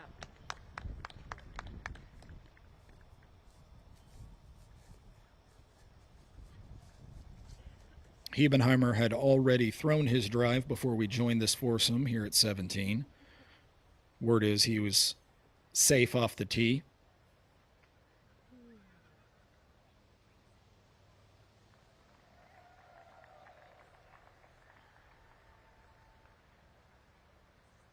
Looks like Paige Shue walking with Grady.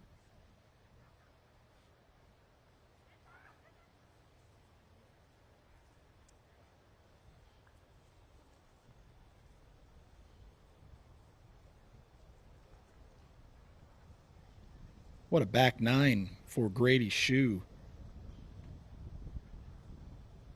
He's played 7 holes and he's birdied 6 of them. I'll go ahead and give credit to his caddy. After all, his caddy has won a world championship at this very property.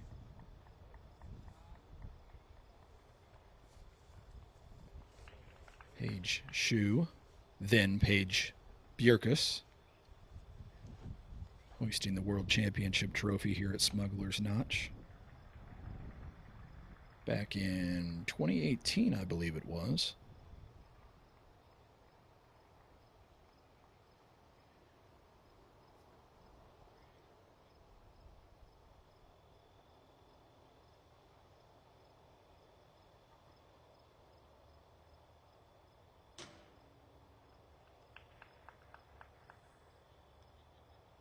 Proctor off the mark.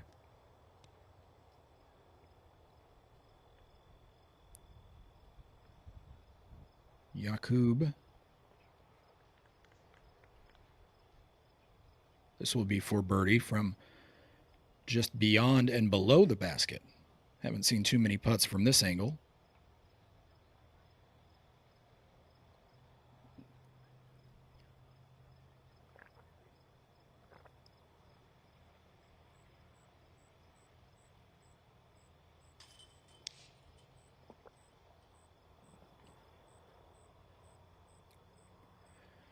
A lot of chain for Jakub, but that disc does not find the bottom of the basket.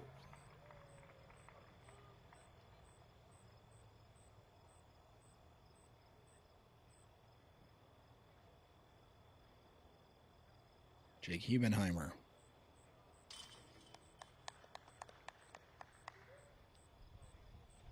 It's 2 birdies in a row for Jake. He moves to 13 under par for the championship. Pretty well positioned, just outside the top 10. And now Grady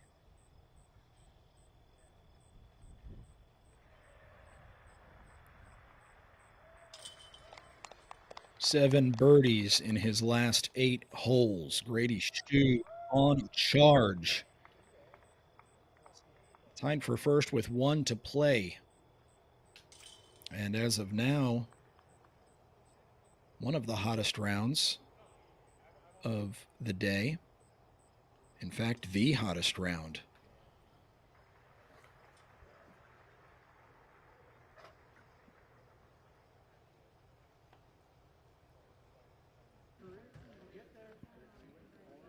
To the fairway at 18, where Albert Tom is making his way to his drive, along with Evan Scott, Andrew Presnell, and Connor O'Reilly.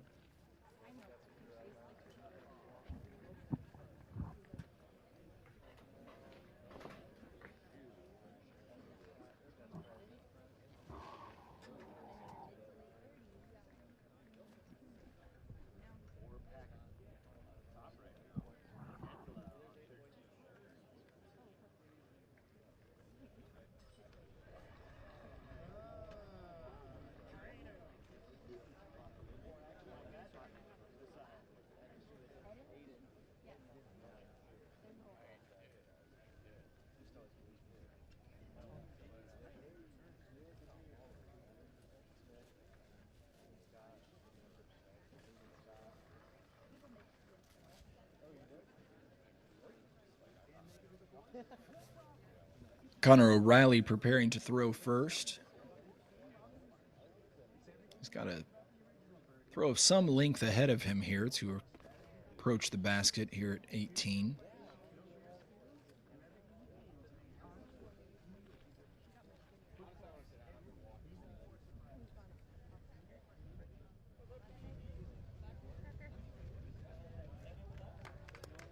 That's beautifully judged by Connor O'Reilly.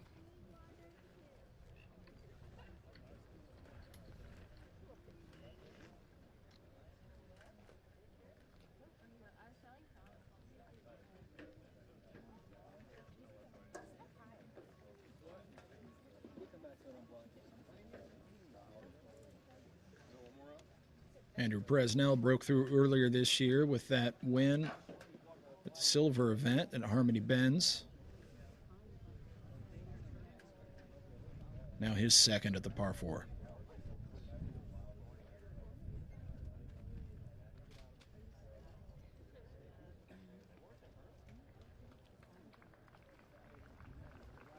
A bit low, but safe.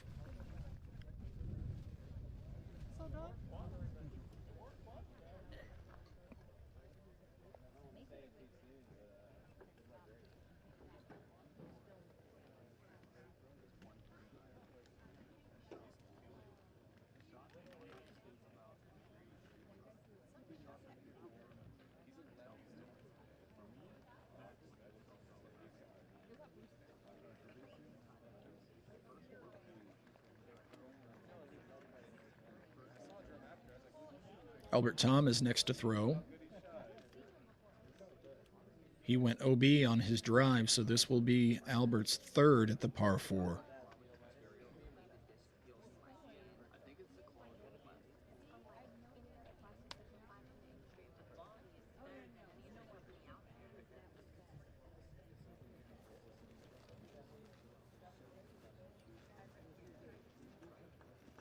Spotter watching this disc carefully.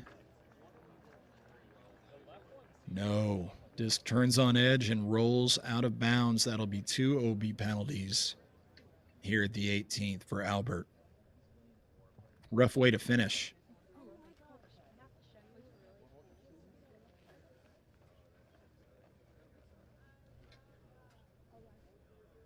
And Evan Scott.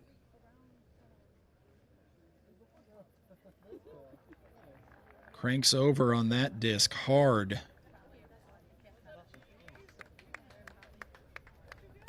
The green flag from the spotter says that disc got to the ground and stayed in bounds.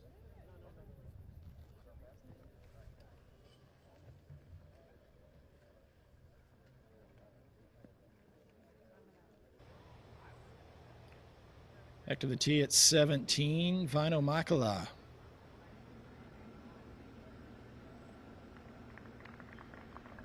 Coming off of a stretch of 4 birdies in a row. 3 birdies in a row, that is. 4 in his last 5 holes.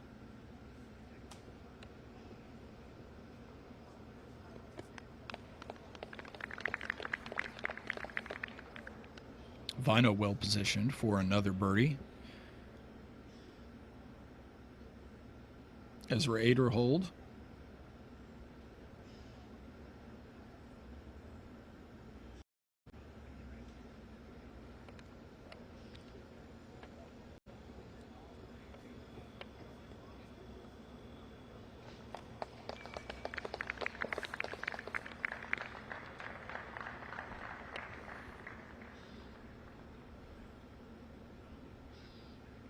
Now, Alden Harris.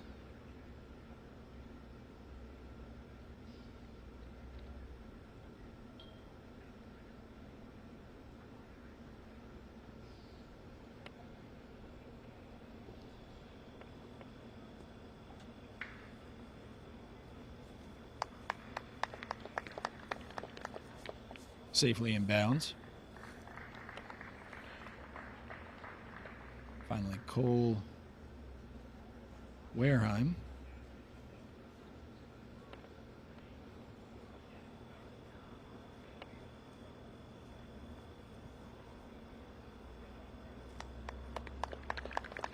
Green flag. Everybody's safe.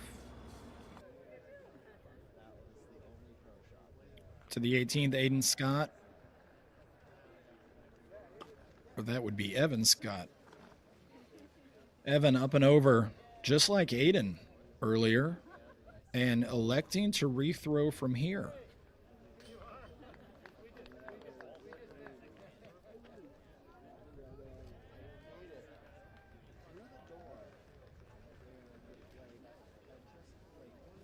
That first putt, not certain if that putt went out of bounds or just went far enough away that Evan felt more comfortable re-putting. He made the decision very quickly, buried the putt, takes a bogey at the last, but a great round on the day for Evan Scott. To the tee now at 18, Grady Shue, currently tied for the lead.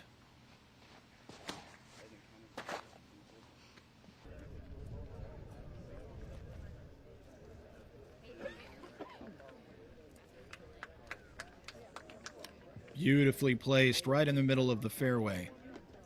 In like another Grady 60 feet, I could. with a good upshot. Grady with a chance to break the tie at the top and move into the lead all by himself.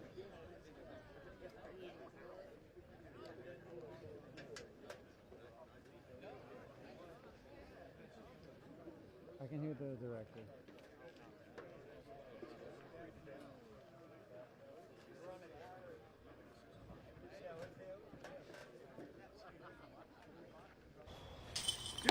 To the 17th, Vaino Makala. That's 4 birdies in a row. 5 in his last 6. Vaino making a move. As Aderhold walking around behind. So we'll watch Alden Harris putt.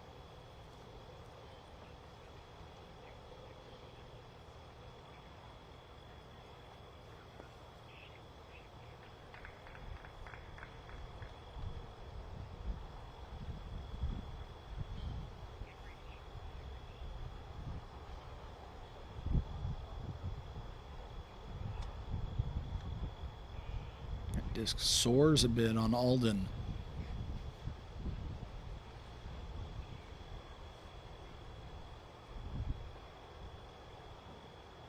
Out of Cole.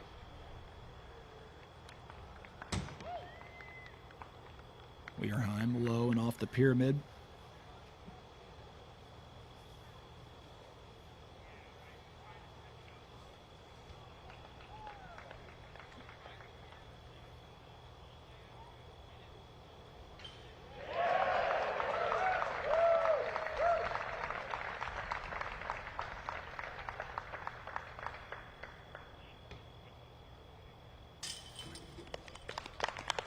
Eight or hold, 2 birdies in a row.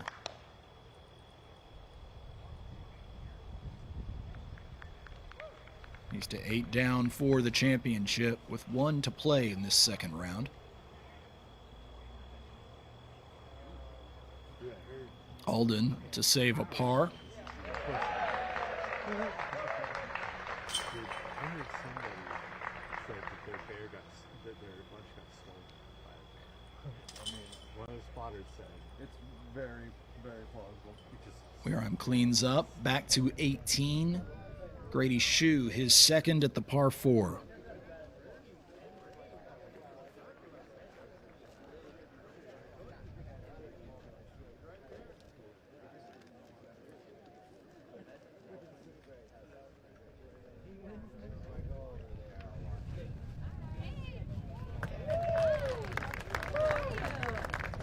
Beautifully done, right to the base of the platform.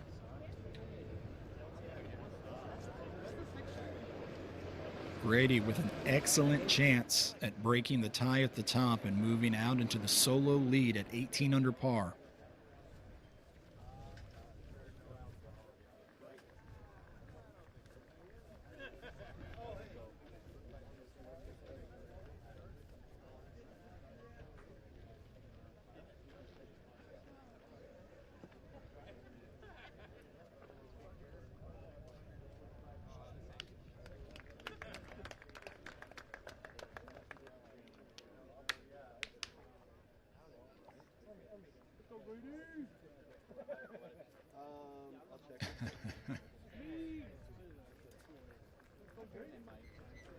The gallery continues to grow here around Tournament Central, which runs between the 2 courses on the property, Fox Run Meadows and Brewster Ridge.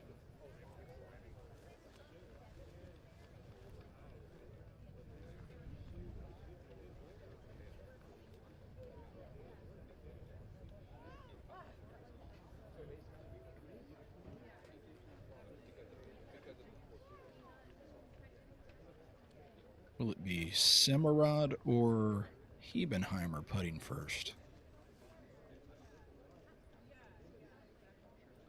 Hebenheimer preparing from below the basket.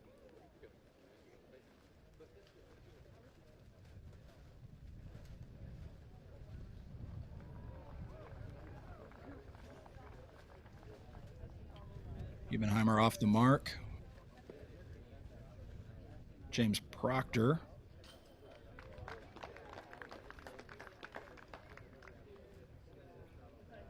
up and in for a closing birdie. Proctor is 15 under par for the championship and for the moment inside the top 10.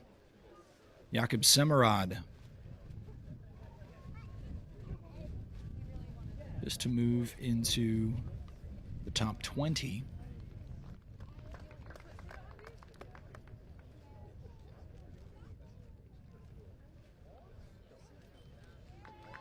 And Grady Shue, 18 under par for the championship, 12 down for the day at Fox Run Meadows. Grady Shue is your leader outright through 2 rounds of the 2023 PDGA Professional Disc Golf World Championships.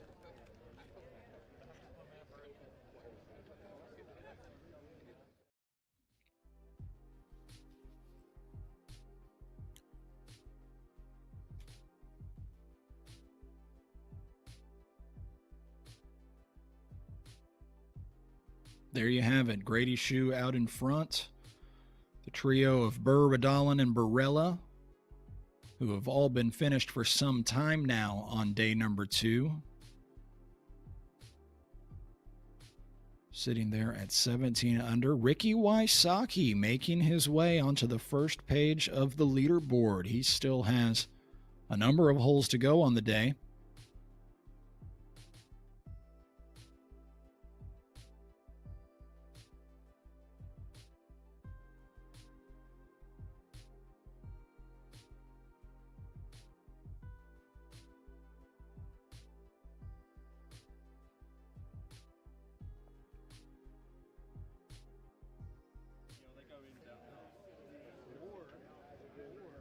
Back to the tee at 18. Harris, Makala, Aderhold, and Wareheim have already thrown their drives.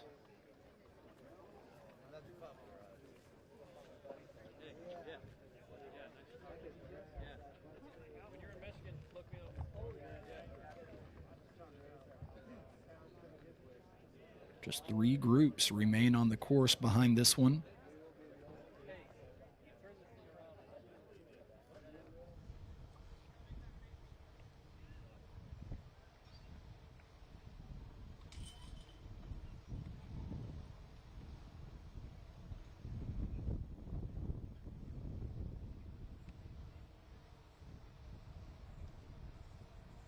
Alden Harris in the top 15 for the moment.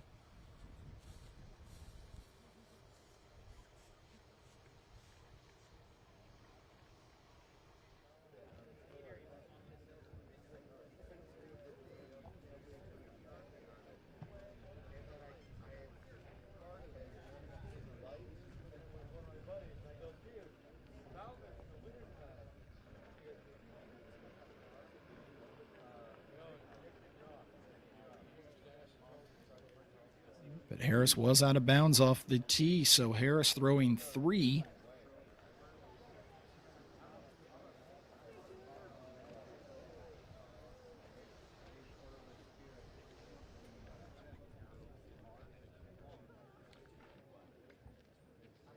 This will be a lengthy approach.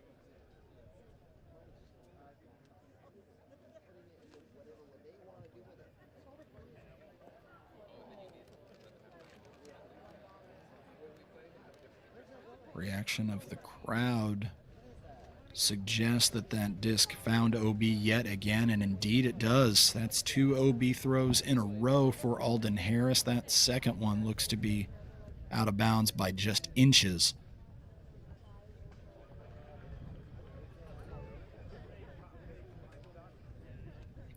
Aderhold.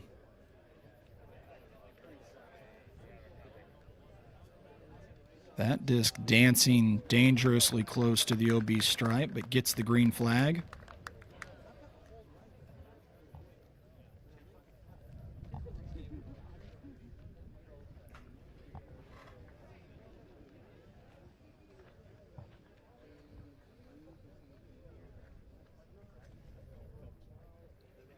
Cole Weirheim. So far the best of the bunch.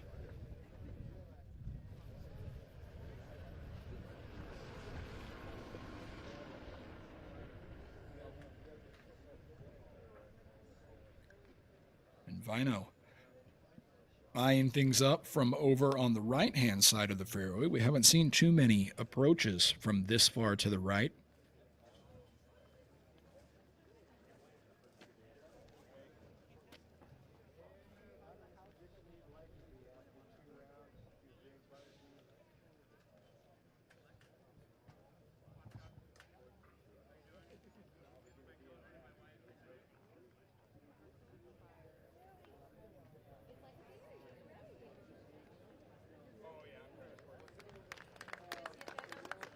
Nicely judged by Vino, and a chance at a closing birdie for Makala.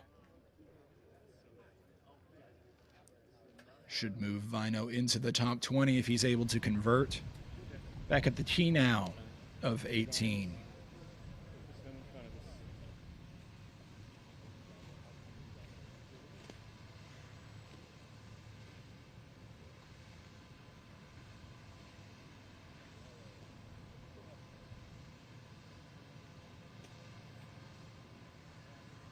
3 birdies in a row for Eric Oakley at 15, 16, and 17. Gives him the honors here at the 18th. Guys. No, go.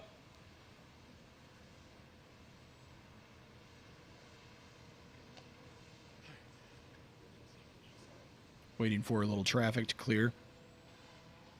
Trust the disc. Big committed throw. Got this shot here. And now Eric Oakley.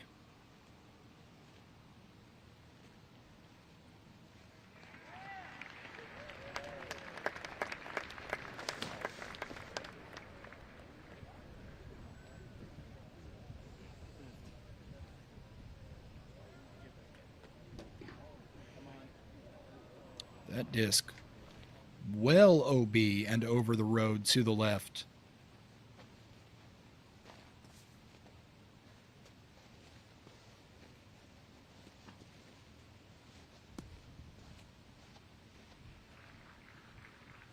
Next will be Scott Withers. He's 8 down for the day, 9 down for the championship.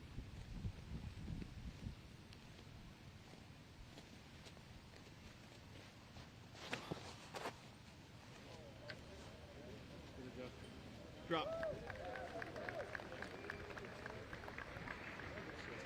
And he's perfectly placed in the middle of the fairway. A great chance for a fantastic finish.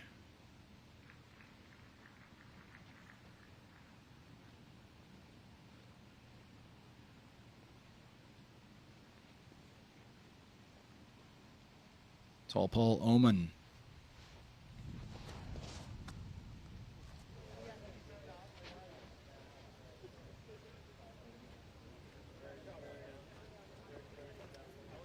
Conservative, purposeful, will have a lengthy approach from there if he chooses to go for the basket. And now Connor Rock.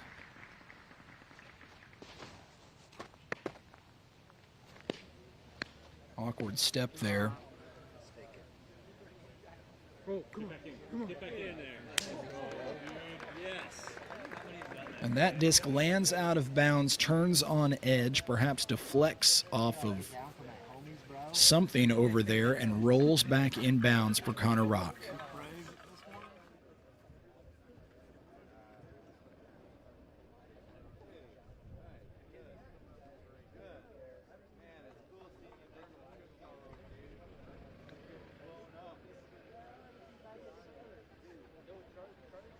This will be our final group covered today on this featured hole presentation of the 2023 PDGA Professional Disc Golf World Championships.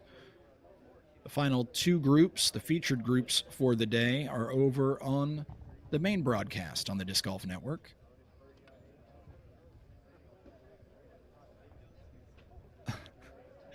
As we watch Scott Withers walk down the fairway, all the Scotts on the day shooting hot rounds. Aiden Scott, Evan Scott, and Scott Withers. Somewhere Braveheart is smiling, or maybe that's Mel Gibson. Either way, he's looking for his blue paint.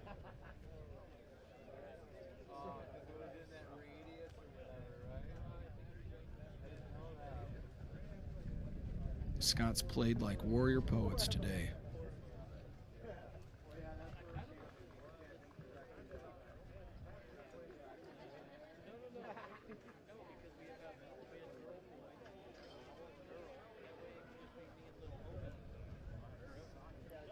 Paul Oman will throw first. He went very conservative off the tee, and it looked intentional to this broadcaster.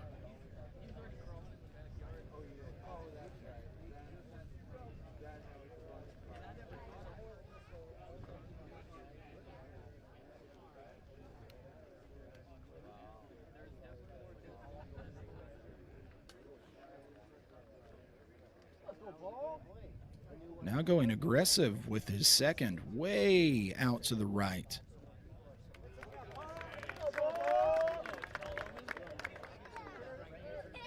Executed to perfection. That was a planned series of throws there by Paul Oman. stay in bounds off the tee, go aggressive with the second, and he's rewarded with a birdie putt.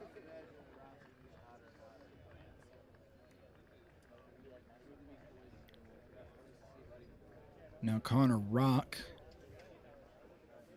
looks to be preparing to throw next. Connor, his drive initially landed out of bounds before rolling back in.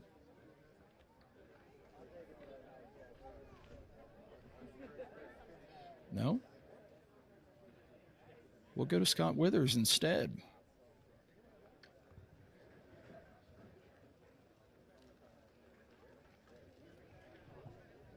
Scott also electing to play the spiking shot from right to left, and that is safe. It's well short. And a dangerous angle at which to run this basket. Would not be surprised to see a safe layup to the base of the platform and then a drop in for a finishing par from Scott Withers, but we'll wait and see. Connor Rock now already airborne. Forehand skips forward for Connor, and he'll have a birdie look here at 18. You may notice the scoreboard in your lower right-hand corner. Nicholas Antala, one of the players on those final two groupings, moved his way into a tie for the lead and still has 2 holes to go. Now Eric Oakley, OB off the tee, so throwing 3.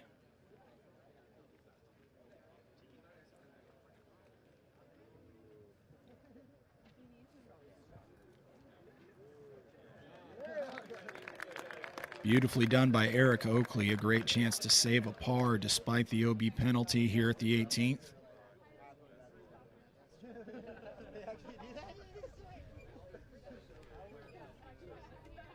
Antala, by the way, clean scorecard on the day, 11 under par.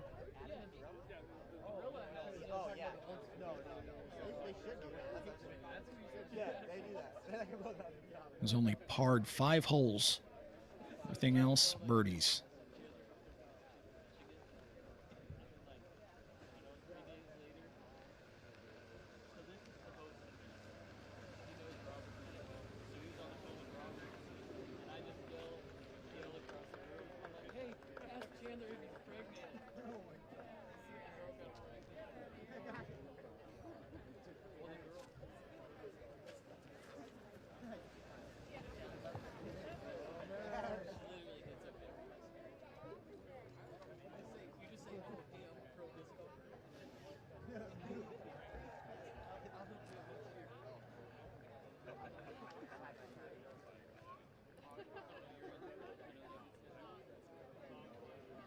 Withers, the layup there to the base of the platform.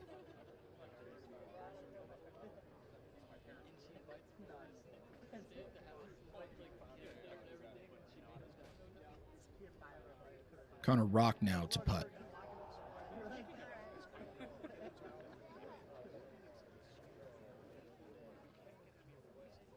That attempt goes out and around.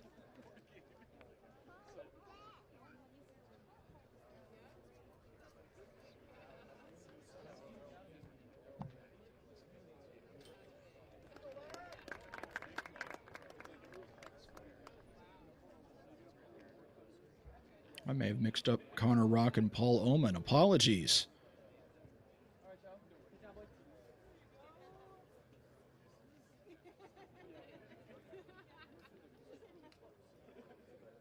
We'll get that sorted out. I believe I did, in fact. Let's give credit where it's due. Connor Rock in with his putt. Now Paul Oman, a great comebacker.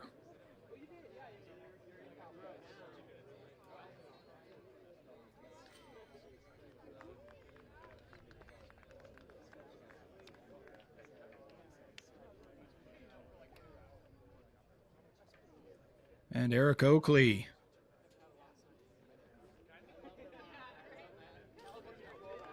saves the par despite the penalty off the tee. Good finish for this featured hole presentation part of the 2023 PDGA Professional Disc Golf World Championships from Smuggler's Notch in Vermont.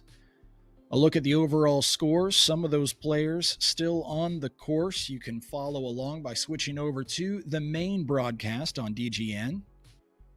Use that QR code in your lower left-hand corner for a discount.